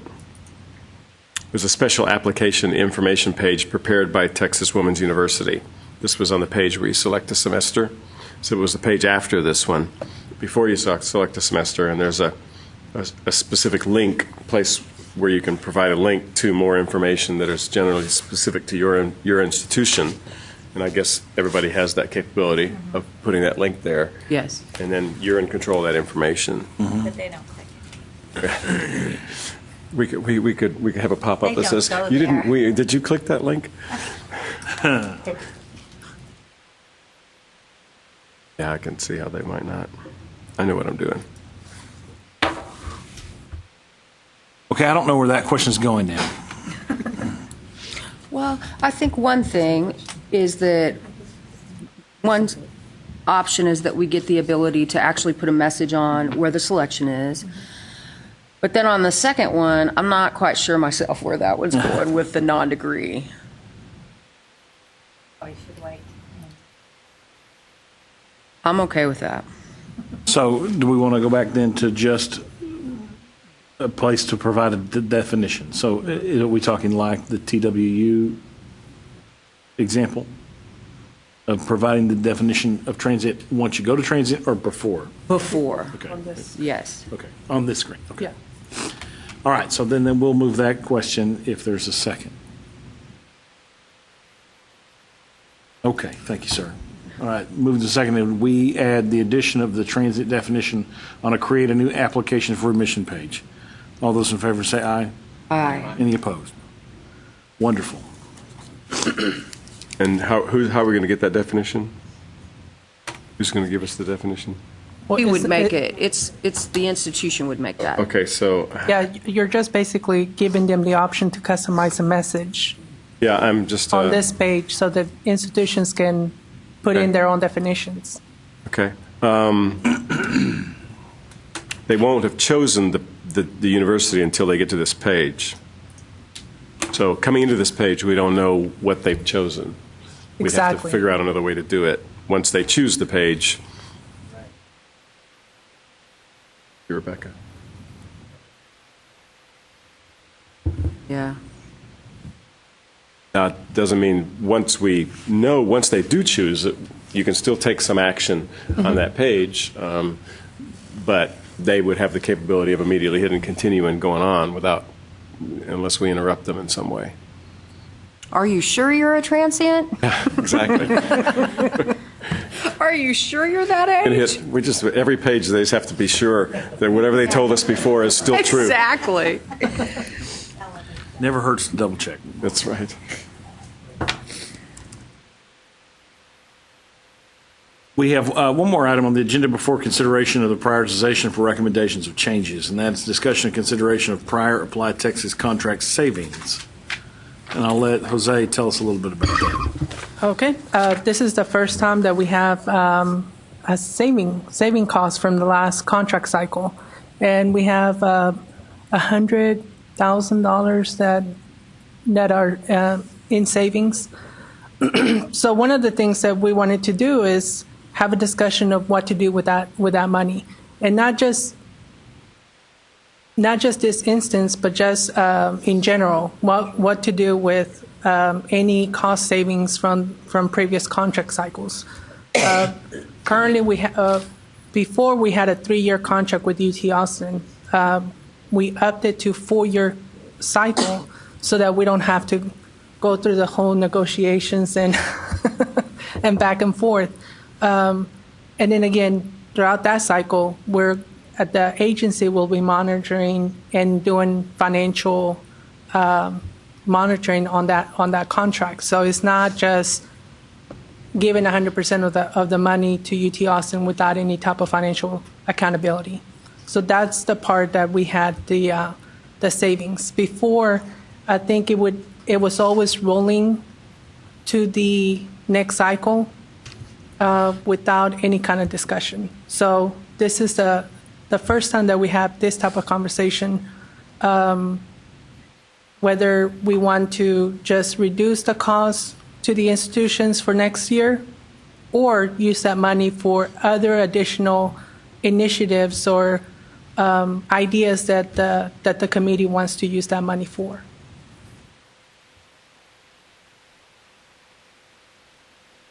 There's been a couple of initiatives that the committee has been discussing. The marketing, I think marketing was one. The creating helpful videos for helping out students how to fill out an application. I think that came out of the Stephanie's subcommittee for the counselor suite, the training videos, some other professional development ideas that came out of, again, out of her group. The other thing was the TASFA, creating the online system for the Texas financial aid application.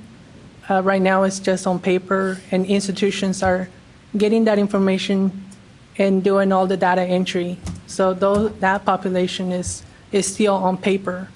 And then this would also provide the ISDs or the school districts a full picture of who's actually submitting financial aid in their schools, because right now there's not any type of tracking for TASFA applicants. So those are some of the initiatives that the committee has been discussing. But again, it's all up to the group of what to do with that savings. I'm not opposed, I think, to consideration of any of them. I think the question that we need to answer, though, our members paid for the delivery of the application, and I think any use of those funds to do something else, we need to probably think about for the next contract that we need to spell that out so that if there are cost savings, it'll be used a certain way.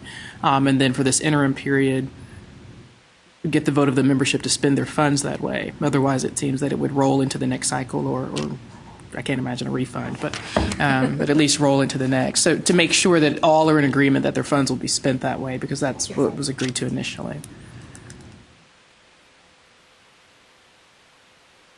And I think if we're going to spend it on other things, there might be an amendment to the contract with UT Austin to make sure that those funds are spent on those initiatives and not general operations. I think I'm speaking as UT Austin on this one, because some of these things recommended are not Apply Texas contractual issues. So this is actually removing it and putting into another the development of a video, as an example. Tim, are you ready to do that? You guys already, so that's a different question than specifically what's under the terms of the Apply Texas team. So. Yeah. Well, the other thing about these funds, and I know that Stephanie was talking about it, is that the development of the training videos doesn't have to be a UT project. It could be contracted out to any other institution as long as, again, the committee wants to do that. And it's all about what the committee wants to do. But the other things could be contracted to UT Austin.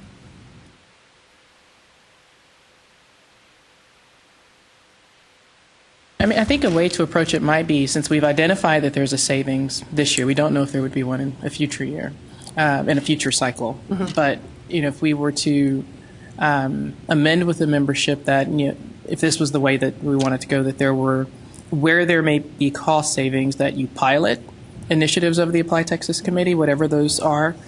Because the next question, if we go and create something, then it becomes a recurring cost. And so, then how does that flow back in a year where you don't have a bonus or have an excess? So then what is that, does the membership want to carry that forward? So it's just very clear on that kind of language. So if when we have it, we know what we're going to do with it and try to build that project within the scope of whatever those funds are. But I think it's a membership question because everyone has signed on, to pay for something, and just have to decide which way to go with it.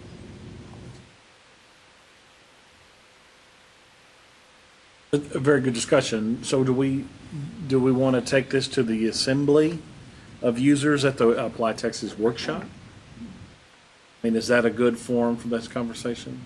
Or is it perhaps better to, I mean, the fund balance is a good environment to be in. You made a very good point, Kedra, about the fact that we could be lean in years to come. Would it be better to have a balance that's maintained? Or is it better to have an opportunity to spend this money in a progressive manner? You really touched on a multitude of points that are very vital to the consideration of this conversation. One is what the expenditure, where's the revenue coming from? The revenue is coming from institutions paying for students' applications.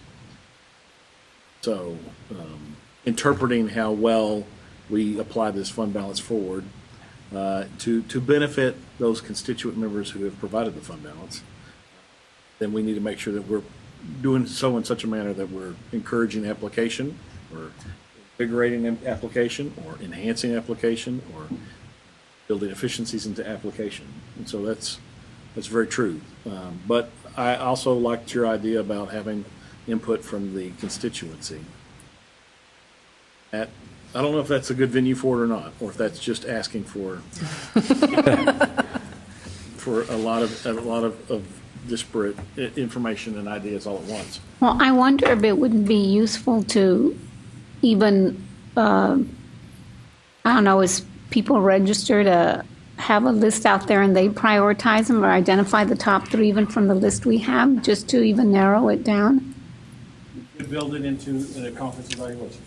And you say, here's the list that we're considering, and here's the top 3 I'd spend it on, and then even have the option to say, no, maintain it as a fund balance. And just maybe that would be one way to get it without, because I can't imagine in a large group how we could have such a discussion, but at least if we had that kind of opportunity where people had the opportunity to select the top 3 or say, no. That might be a good way to collect input and then entertain it, once we see the results from the membership. Possibly before we go to that point, and I agree that that would be great, could we not survey? Because I'm sure we have all the email addresses of the bill payers. And those are the individuals who have to sign off on those funds. So I really think that we should survey that population before we actually do anything else, just as a first step. I think even the prior first step, this committee is charged with representing the membership, and so the committee could establish, to Elizabeth's point, a framework, for the discussion, that these are the issues that have risen to the surface, and the committee recommends, that we do one of these 4 things or 5 things, and then get vote on that, rather than, kind of this open forum. And a 5th could be open. Right, but that allows us to use our charge of guiding the application and its implementation, but then also to get feedback before we make a decision about spending people's money that was designated to go a certain direction. But it puts a bit of framework around it.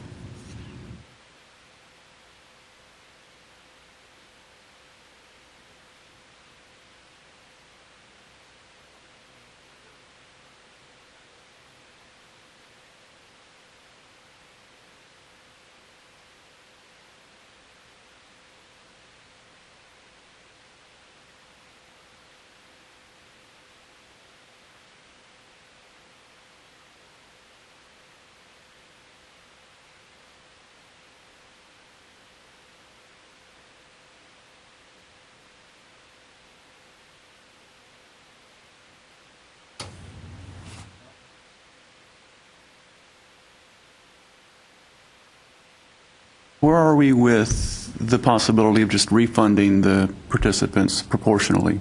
Did we say that that's not an option? Because to me that seems appropriate, that if there's a fund balance that could be carried forward, that it's just refunded proportionally to the institutions that paid into it. Yeah, it wouldn't be a refund. It or a would just be discount. subtracting it would be a credit for next year's bill. Okay. So that is an option. Okay. That billing comes out in August, doesn't it? It comes out in July. No, it comes out. July 15th every year. So we'll be right ahead.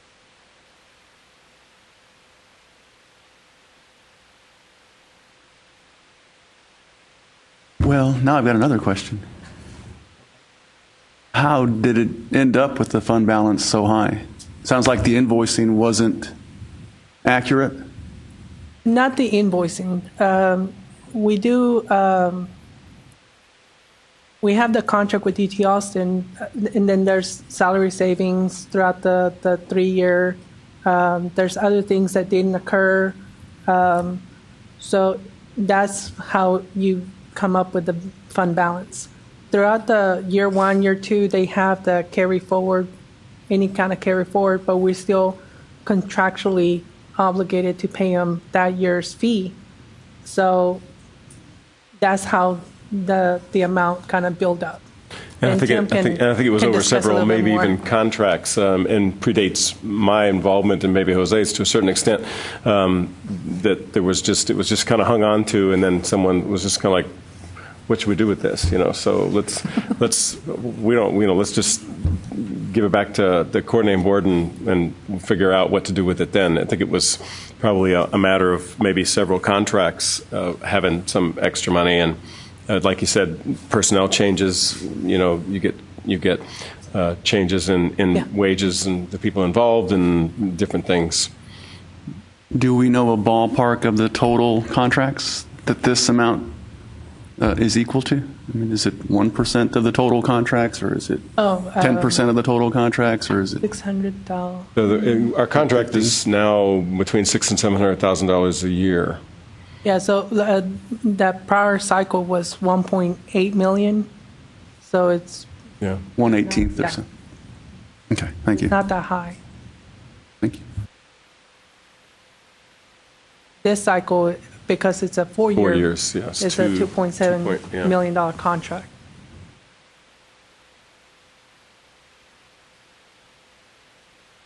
Okay. Let's move now into the prioritization of consideration for changes to the application for the 2015.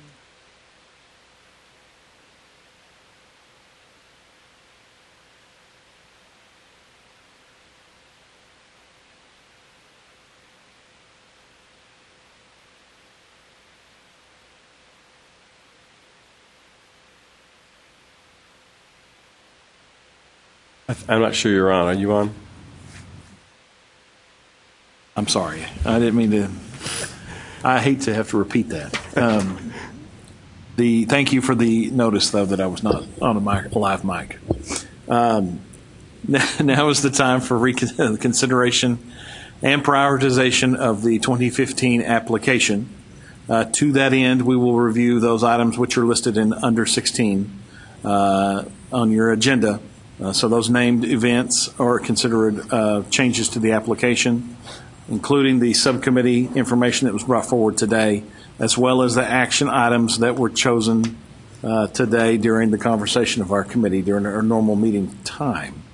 And so what we'll do is we'll put those in a list and we will assign them priority order for consideration and work from the Apply Texas technical staff as they work forward to the opening of the 2015 application. Any questions about that? Okay, do we need to build a recap of those items for you? Yes. Probably would be helpful. Can we throw it up on the screen? Okay. Jose is about ready to do that. Unveiling.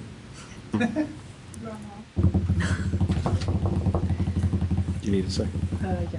Okay. So while we give him just a second to look at that, to finish compiling that together. I just so happen to have an Apply Texas workshop agenda here in my hand, which we can look at and talk about opportunities for volunteerism that nobody chose to address with me over the lunch break, surprisingly. And so let's just make a cursory move through the agenda, and as we do, if something appeals to you, then please let us know that that's something that you would like to be in charge of, responsible for, starring in, or completely unassociated with. You can make any of those answers to those questions. I'd like to eat breakfast. You got it. Trey is on continental breakfast in the Commons area atrium. Congratulations, sir. One of the things that I talked about is the fact that Texas Tech has a recruitment office here in Austin. I graciously volunteered my staff to be a part of the conference check-in. They don't know that yet, but if they're watching the live webcast, then they'll be surprised. No, they helped out last year, and I'd be happy to ask them to help out again, unless somebody else would like to be a part of that process. But I can always help provide some staff to help with some of the administrative task of opening a conference and helping out during a conference. The Continental Breakfast will be, besides Trey's attendance, will be a part of our contracted agreement with the Pickle Center. Typically, in the past, that's how we've done that. And so that will be set up and attended to through the Pickle Center. And we won't have any responsibilities for that. The early bird session has been historically a program designed for first-time users to the application, specifically to demonstrate the administrative suite and let people see how the administrative suite, how to interact with it, how to change applications specific or to customize applications specific to institutions. And so it is an opportunity to have both that conversation, to introduce people to the application, to the process and consideration of how changes are made to the application. I don't want to get it too far gone into the politics of it, but more interested into the functional using introduction of the application. And so Matt, Jeremy, and Trey were the people who provided that opportunity last year. Is anybody interested in working with that introductory conversation for this upcoming summer? My recommendation would be, from the historical standpoint, to see if Stephanie's going to be here. And I don't know of anybody else that was on the committee when it first began, but that she might be one of a better person to at least present that part. A 5-10 minute overview of that, and then have somebody from Apply Texas technical staff be there to handle some of the other things. To drive the demo? Yes. Okay. That I support wholeheartedly. Both the fact that Stephanie probably has longevity over almost everybody on the committee, and to provide volunteer for people who are not in attendance. I always appreciate that also. And then, but you second. But that's definitely something that we can ask her about. And Apply Texas, the drive demo. If somebody who's not in the technical open forum could be help just to drive through some of that administrative interaction. That's a functional user side, so it's a light touch, but some skill is necessary. Oh, nuts. I thought I was going to be able to do it. Do what? I thought I was going to be able to do it until you said that last part. So that some skill is necessary? I would think a help desk person. Yeah, that's right.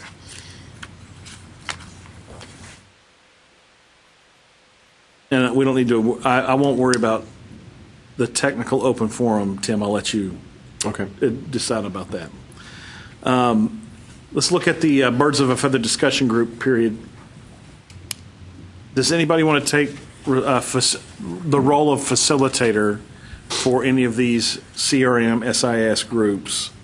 And so if it's something that your particular software protocol preferably, that you'd like to facilitate the conversation. Birds of a Feather is a conversation with those folks of the same group. So, for example, if there's a recruiter conversation, then Texas Tech and University of Texas and Texas State are going to sit down and we're going to talk about what we're doing with Recruiter in response to the Apply Texas API, how the API works. Are we running into challenges? Do we need to talk about something? Is there something that Recruiter needs to do to be a better steward of Apply Texas data, et cetera?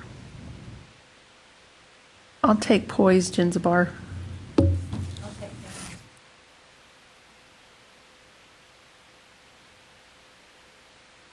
Yes. Well, yes, that originally was DataTel. So Recruiter is, from what I understand, the DataTel software. And that is now the Lucian software, even though I think DataTel bought the Lucian. I don't remember how it works. But yes. The business name. Yes. The product name. For their okay, Colleague and Recruiter are similar CRMs. Okay, gotcha. So yes, thank you for saying that because I'll need to include that. Done. But I'm happy to have it in line.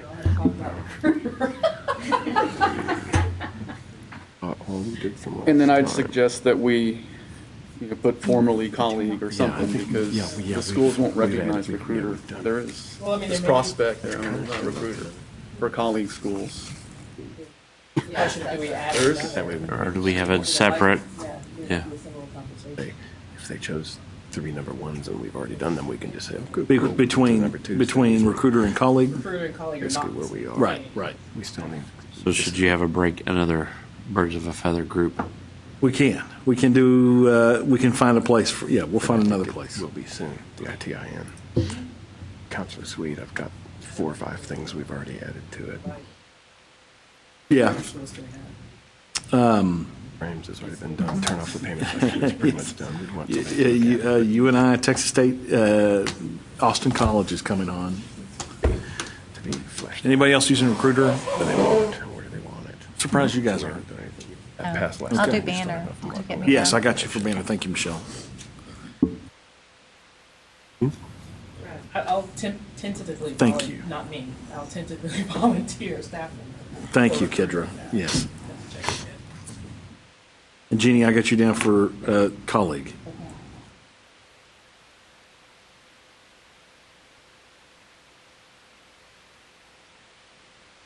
Is there a PeopleSoft school? Anybody at PeopleSoft school?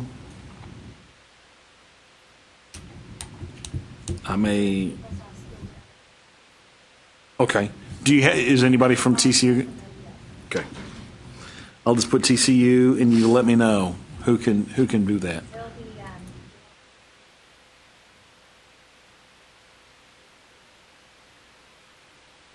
Gail.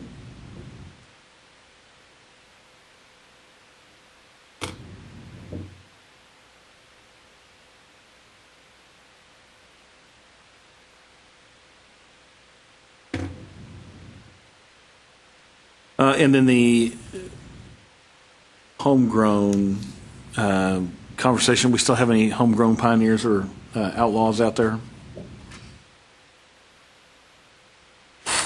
Okay, we'll just kind of keep that as a wild card, just in case.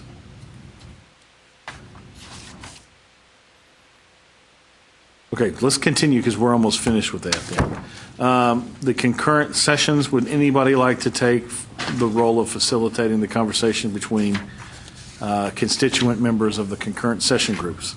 Private independent schools? Candace, do you know of anybody who would like to lead that group? Okay. Okay. You let us know what you find out. 2-year institutions. Anybody would like to take the lead on 2-year institutions? This is these concurrent sessions are designed to be really to work with the subpopulations of our application usage and address that constituency to talk about their needs, make sure that we're adequately representing 2 years, adequately representing private, independent, adequately attending to graduate, international, and the scholarship application.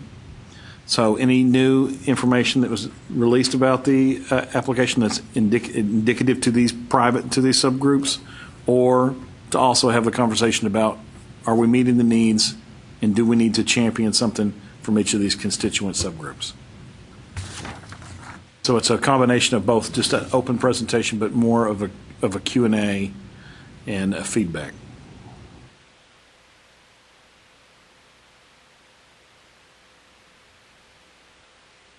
For any of those. Anybody can just volunteer for any of those. But if anybody would like to work on that, I can talk to Texas Tech. Has typically been involved with the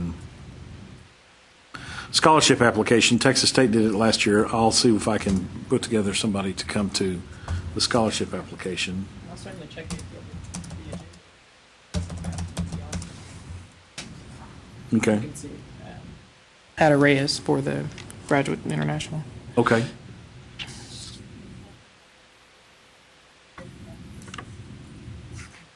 They've been a staple.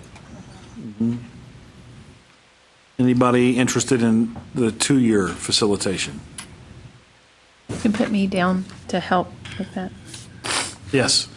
You never have to go alone in Apply Texas. So if you want to bring somebody along kicking and screaming, please do. Okay, we'll move through that. Well, that actually will take care of it. That was, we may need to fill in some blanks there. And if you didn't volunteer and you would like to, please let me know, and I'll make sure we can find a place for you. Jose's going to now take us through the listing of our decisions for the application of this year. Thank you very much, Jose, for putting this together. We will look at prioritizing these after we've taken one look, almost as if we need a montage melody underneath. Take a look at what we've done with this year's questions.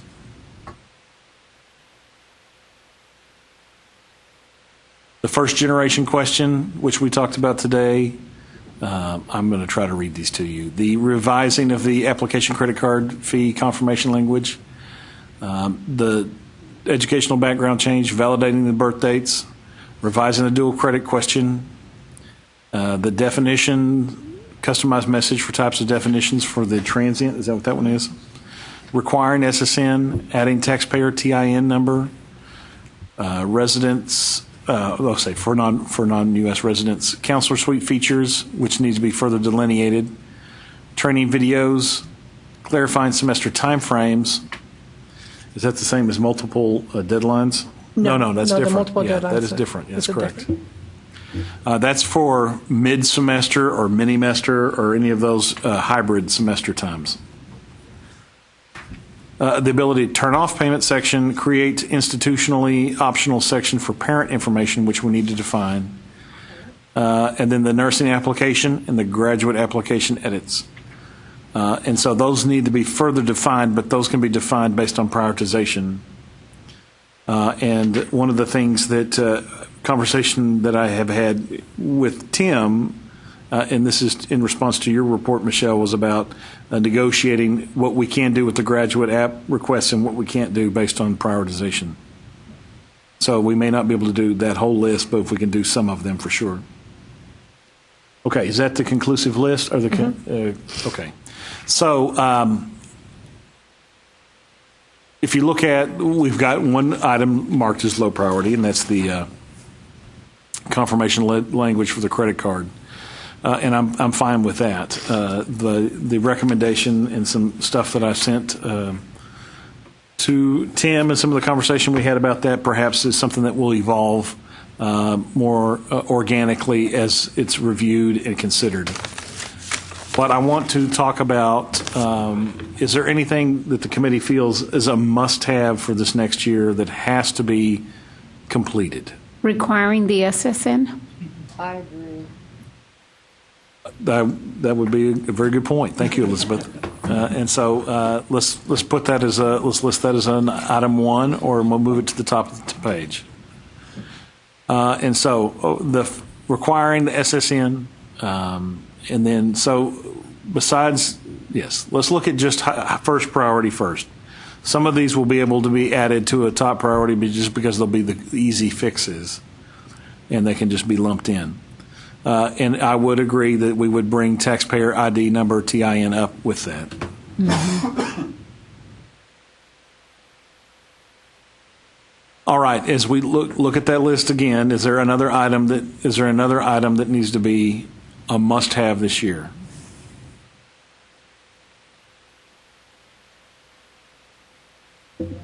Yeah. Okay.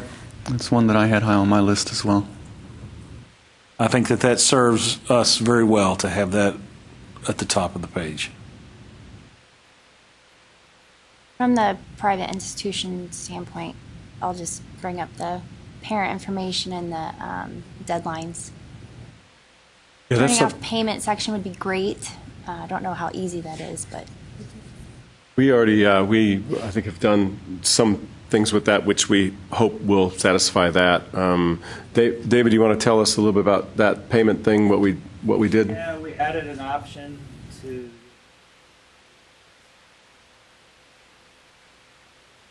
checkbox.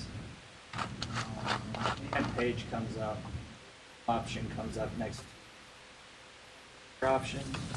And the option says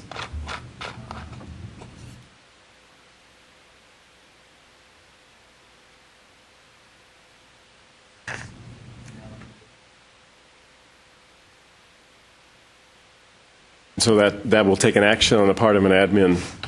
It's not defaulting. That option will not appear unless the institution opts in to have it. And the default is opting out, so someone will have to take that It's only action. going to appear if the institution has that.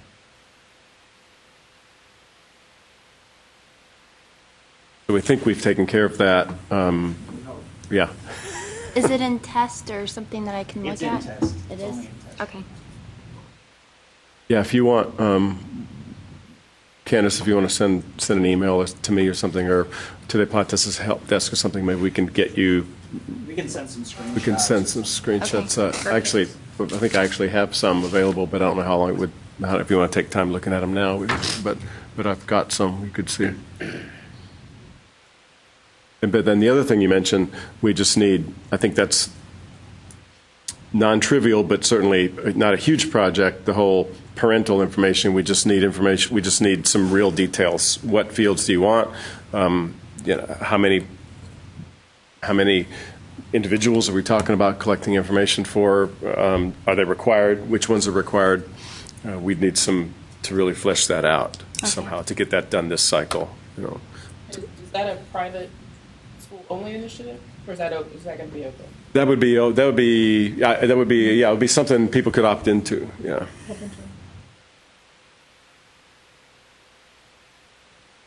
That was one right now, I think, where people are using a lot of custom questions to try to answer those kinds of things, because it's separate from the other questions about guardian or emergency contact and those kinds of things. It's specific to parent.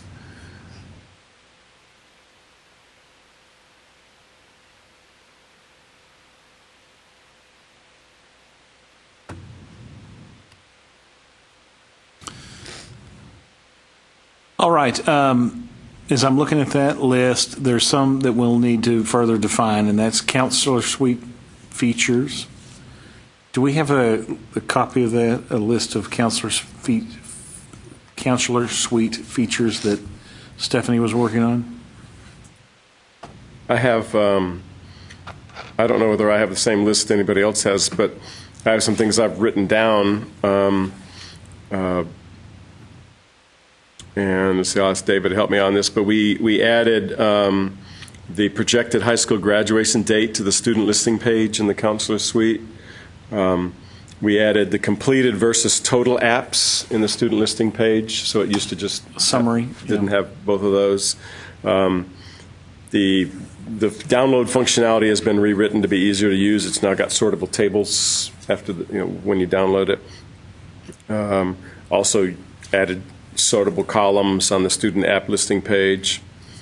Anything else that you can think of that has already been, those have already been installed in test? And Yeah, we changed the way the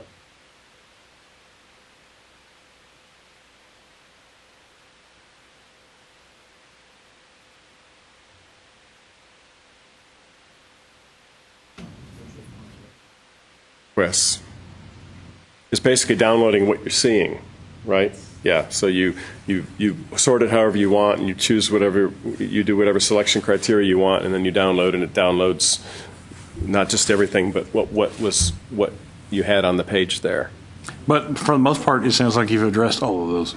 I think they've all been done. Yeah. Fantastic. I was going to comment that in the Rio Grande Valley, I know assessment came to my office saying that RGV Focus, P16 councils, a lot of public entities that work collaboratively with districts are looking at accessing the Apply Texas data, because now there's a public portal, and of course they can go to the Department of Ed. And so, because they were trying to see if the numbers because if you go to our website, you can see, because I have district access, how we're doing in all of our high schools, how that compared to what the public could see, because they don't want to see discrepancies. And I know when he bought me the data that they had shared with all the superintendents, it was with all the duplicates, they weren't sorting out. I know that when I go through it, I have to filter, and I filter by email, and even filtering that way, I have several students that apply. Oh, there was one cute one. I'll call her Jane Doe, because I won't give you her name. She applied through all the universities as janedoe@gmail.com. Then she applied as Forever Loved at yahoo.com. All these, and she submit, I guess they forget, they started, and one had 7 different emails. But anyways, just sorting through all of that and getting as accurate. So it's good to hear that you're going to be able to filter that, so we don't have to go through all the steps to look at accurate data. Thank you.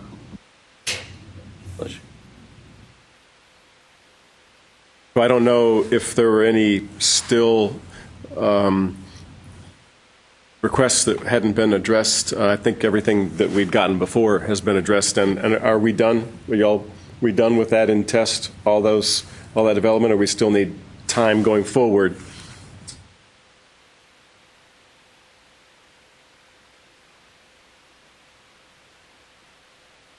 one thing they had asked.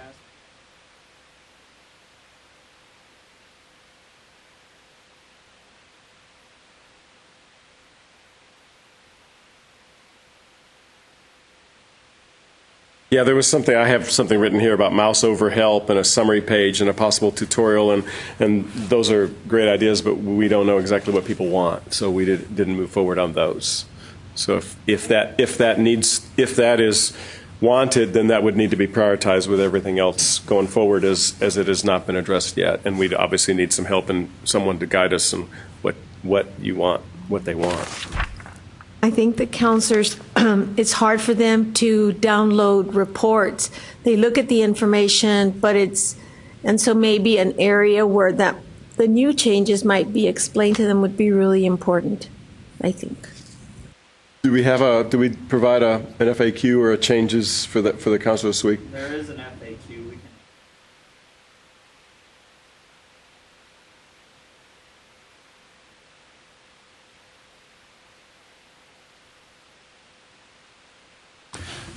So let's return to this list for prioritization.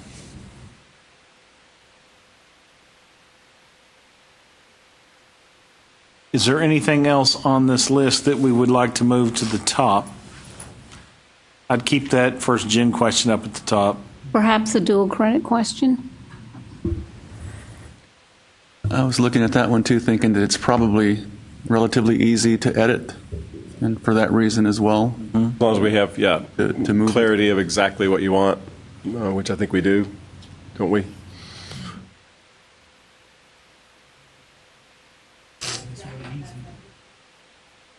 Yeah.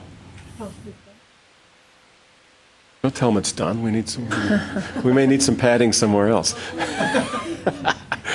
All right, we've been outed. It's done. In test. But yeah, we wanted to verify that that's exactly what you wanted. There was some question. Because we're just showing off now. That's right. Okay. Okay, well then the remainder, let's look at then the remainder. The remaining pieces are the revision of the credit card, and that can be the lowest priority as far as I'm concerned. But the educational background section, cleanup, the application definitions, and then the training videos and webinars. I would say that we would. And then the creation of a nursing application. That's minor, isn't it? That doesn't want. And then the graduate application edits. And I think the grad app edits had a good number of them seemed relatively trivial in terms of moving questions around or removing a question or rewording a question. We'd have to be careful to make sure it wasn't needed for some other reason. And then some of the others were fairly meaty, and we'd want to either punt them to next time and say, let's take care of the low-hanging fruit this time, and then we'll regroup for next cycle, or we'd need to some clarification and some prioritization of certain parts of them. Okay. I would recommend that we do that. That's mediated response to the graduate application edits, and that yes, it is barring equivocal time and resources available toward the end of the cycle. And that low-hanging fruit is first addressed and can probably be easily addressed, and then moving forward, tackling some more of those pieces. For the most part, besides the creation of the nursing application, which I think we're still in, that's still in the beginning stages, and we have time to work with that going forward, then this sounds like a fairly good prioritization of the resources for the remainder of the time. And I know that that's a very short period of time. And so I appreciate that we've had a lengthy schedule or drawn out schedule this year. And I also appreciate the proactive work of your team of addressing things that we had decided upon earlier and making those things take place. So I present this then to the committee for consideration in terms of the prioritization of the list of items for considering and in the changes for this upcoming year. Does anybody have any questions or any concerns or revisions that need to be made before we accept this list?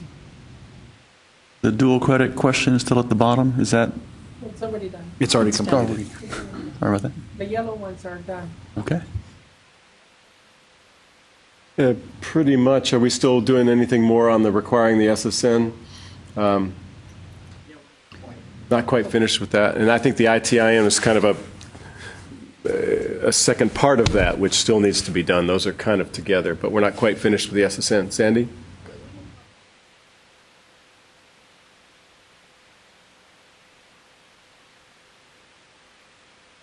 Oh, yeah. That's a good point. Is it okay for us to, it would be easier the way we're doing, the way the page flows, to move the position of the SSN to another spot in the page. And I think it's at the top now, and I think part of the reason it's at the top was that we wanted people to do it, but we didn't make them do it. Now we're going to make them do it, so it might be less important exactly where it appears on the page. And is that okay? It makes the page flow for us better if we do that, and so we just wanted to thank you for bringing that up. Yeah, they won't be able to get past it. It's just that it won't be at the top anymore. I support that. Is that good with the committee? Okay. I have a question about what about a student without an SSN? What are they going to provide in that field? That's where the ITIN comes in. The SSN will be for certain people. U.S. citizens only. Okay, I just wanted to make sure that hadn't been. Okay. Right. That's one of the reasons it's being moved, so that we can gather some other information and then know whether they need to whether the SSN's going to be there for them, whether we ask them for it, or whether we go with the ITIN. And optional, right? Yeah, the ITIN will be optional. That's right. At this point, Yeah. the TIN number is not a required field for those students that are non-U.S. citizens or non-permanent residents. Oh, like international students? For international students, because we don't have an international application, so they still use just the regular freshman app. Yes, it's So going to be optional. it would be optional for them? Okay. For international students, they have to answer some other questions. For residency purposes.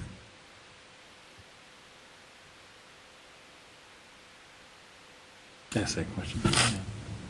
If a student, just any regular student who doesn't keep their Social Security card with them or can't get a hold of mom and dad, they don't have their Social Security number, is it going to be a stop out so that they can't proceed? At this point, yeah.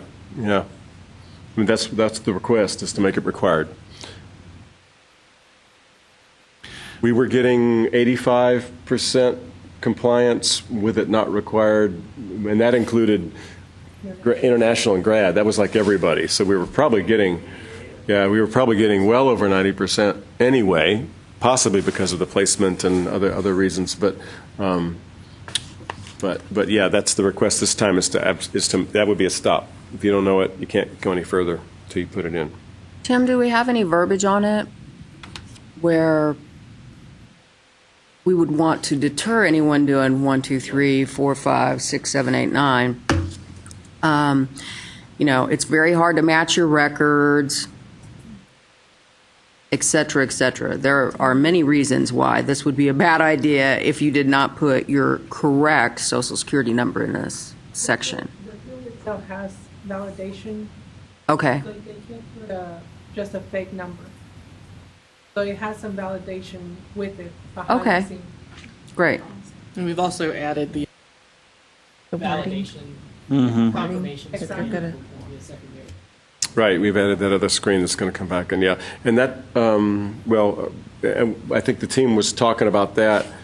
Do we want them to enter that again? We don't actually show them the SSN once they have given us an SSN. They give it on the profile, right? And they can change it on the bio page. Right. Do we want to? Yeah. Right now we don't. Yeah, once they've entered it, they type it in. Yeah, once they've entered it, it doesn't show again anywhere. And we could either show it to them at that spot to have them verify it, or we could ask them to enter it again, which is another form of verification, and then behind the scenes check to see whether that's what they entered. If they put a fake one the first time, they probably won't. They might not remember, and we won't show it to them again. But those are again kind of normal security protocols Right. to not show it. So Right. we should not show it. And it's kind of a nice verification in a way to make them enter again.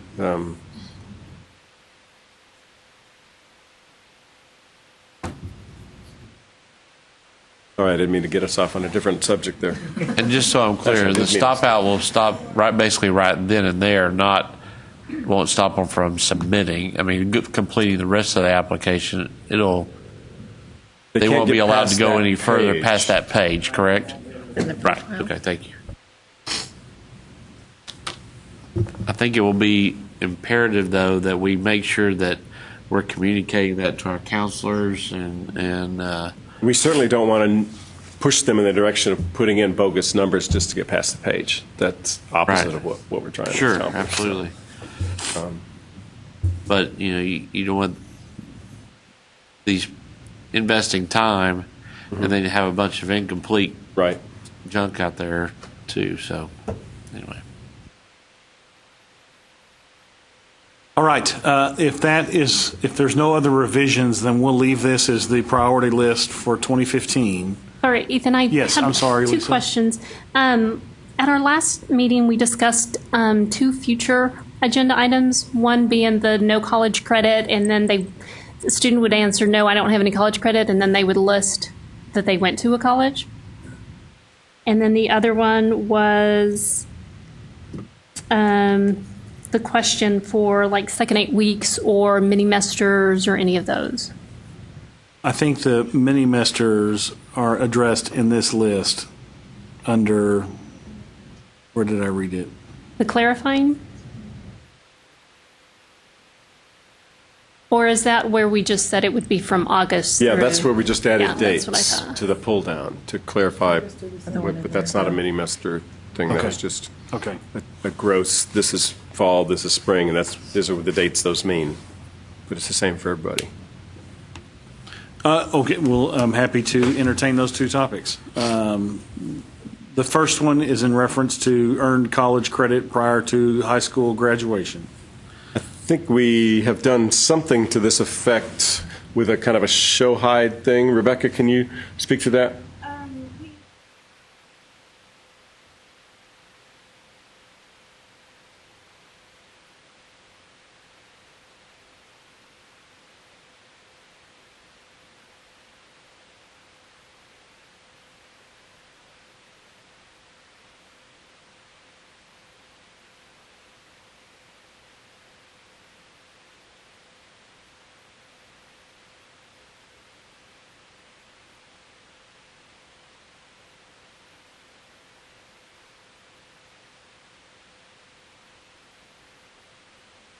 Okay, perfect. Thank you.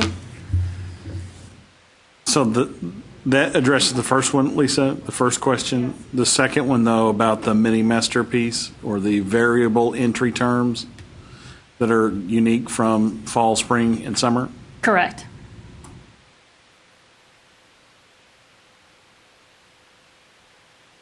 And we discussed lots of schools offering mini mesters that don't quite fit into one of those timeframes, and so we were just trying to see if there was any other options available. That's a very good question, and I know a lot of institutions do practice stray semester enrollment periods. And I know that there are some that can do it very easily, some that do it very difficultly. And that, for example, Banner is not very happy with stray terms. The challenge is to make sure that those terms fall within the application timetable that we do with the Apply Texas revision cycle.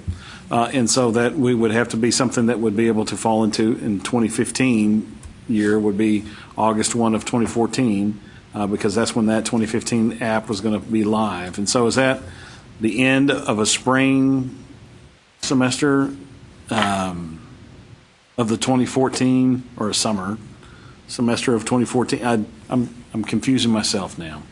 That's the one thing that I think is going to be a challenge about building that, other than just designating something as a specific term, just saying fall, spring, mini-mester, whatever.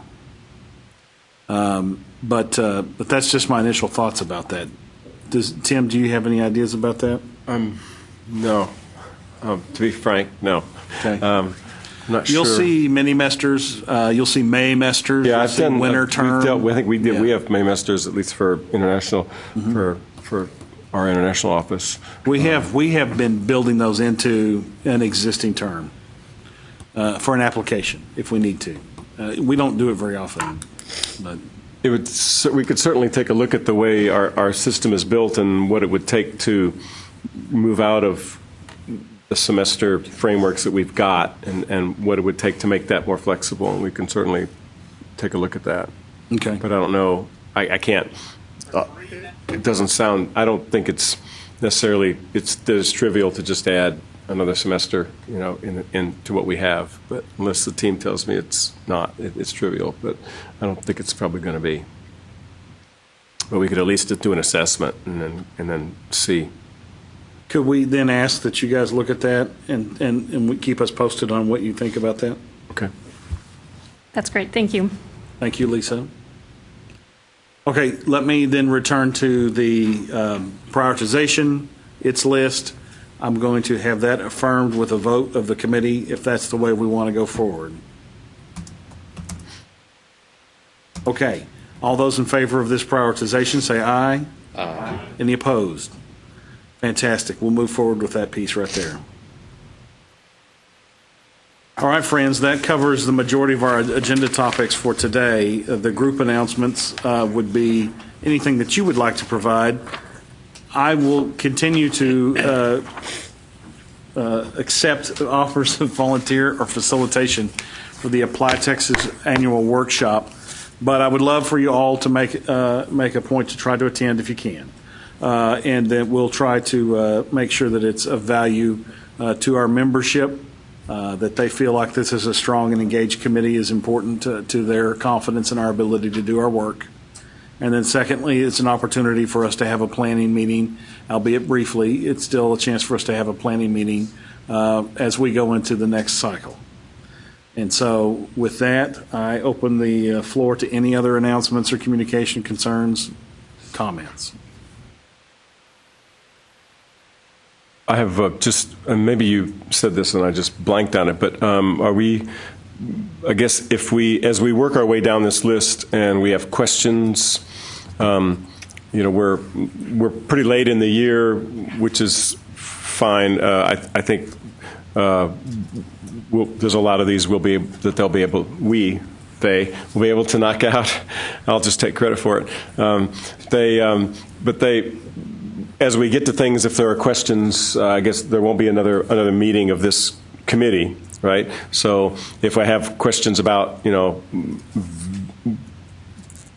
particular items and we want some follow-up, how should we handle that? Do we just talk to Jose? Do we talk to you and then email the committee? What's our protocol for going forward if we need follow-up? I think you just nailed it.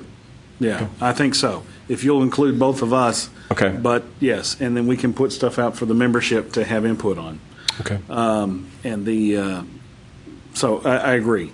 It's our consideration and hope that you take the prioritization of that list and work down that list. And what you can finish, you can, and we appreciate that. And then going into the next cycle of revision for the 2015 year will be this will be seed for the conversation moving forward. Anything that didn't get completed can be the beginning of the next committee's cycle of consideration. Sounds good. Sound good? All right, friends. Hopefully, we won't have an ice storm next year. We can get part of that planning. Part of that planning meeting can be talking about is scheduling meetings for the upcoming year. Okay. Yeah. It's been a pleasure to serve as your chair for the Apply Texas 2014 year. I speak on behalf of Trey Hadaway when I say that we've truly enjoyed serving in this capacity for you. I don't want to take away your thunder, so you can say the same. Speak less. And so I appreciate everybody's time and commitment. It's been a fun year. I think we've done some tremendous work, and I'm very proud of the engagement of the membership of this committee. And so I wish you all a good day, safe travels, and we'll see you soon in Austin again. With that, we stand adjourned, or I will accept a motion for adjournment. How about that? Let's do it. So moved. David? Second. Second from Elizabeth. All those in favor say aye. Aye. Any opposed? Thank you so much. Take care. Thank you, Ethan.